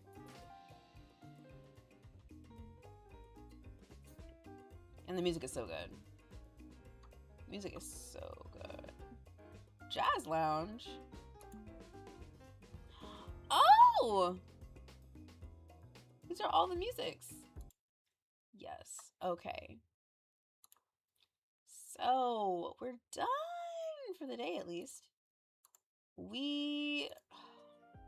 Such a good game. We're not even finished with it yet. I don't know how many chapters are in the free version, because there is a paid version as well that you can like buy to get extended stories from other characters. This is the free version that's available on itch.io. And I also think Steam. I don't know if it's on Steam. I'm assuming it's on Steam because there is a section for it under the Twitch categories. But yeah, it is 3:30 in the morning. Happy Insomnia stream, everybody. This has been HonesTay, and I really hope you guys enjoyed that game. Please go play it. I really enjoy it. Make different choices. Make different choices. It is more visual novelty than it is dating simmy, so it's more reading than choices. Compared to the game that we played last time, which was A Date with Death, which is very, very nothing but like interactive choices. But this game, like the way it's written is just so good. I love it so much. The visuals are good. The music is good. I love that the creator of the game stopped by the stream. That's so special. Please go play it. Oh my gosh. Well, I'm gonna go to bed. Maybe take a shower. I still have a lot of heartburn. I don't know what's going on with my body. What is going on with my body? That's the real question. Like, what is happening? Both my cats are asleep, so I guess it's time for me to go. But thank y'all so much for coming. HonesTay out. Bye. Oh, I'm so tired. Am I? Nah, I could probably stay up a couple more hours or something. My chest just really hurts. I would love it if this heartburn would go away. I don't even know why I have so much heartburn.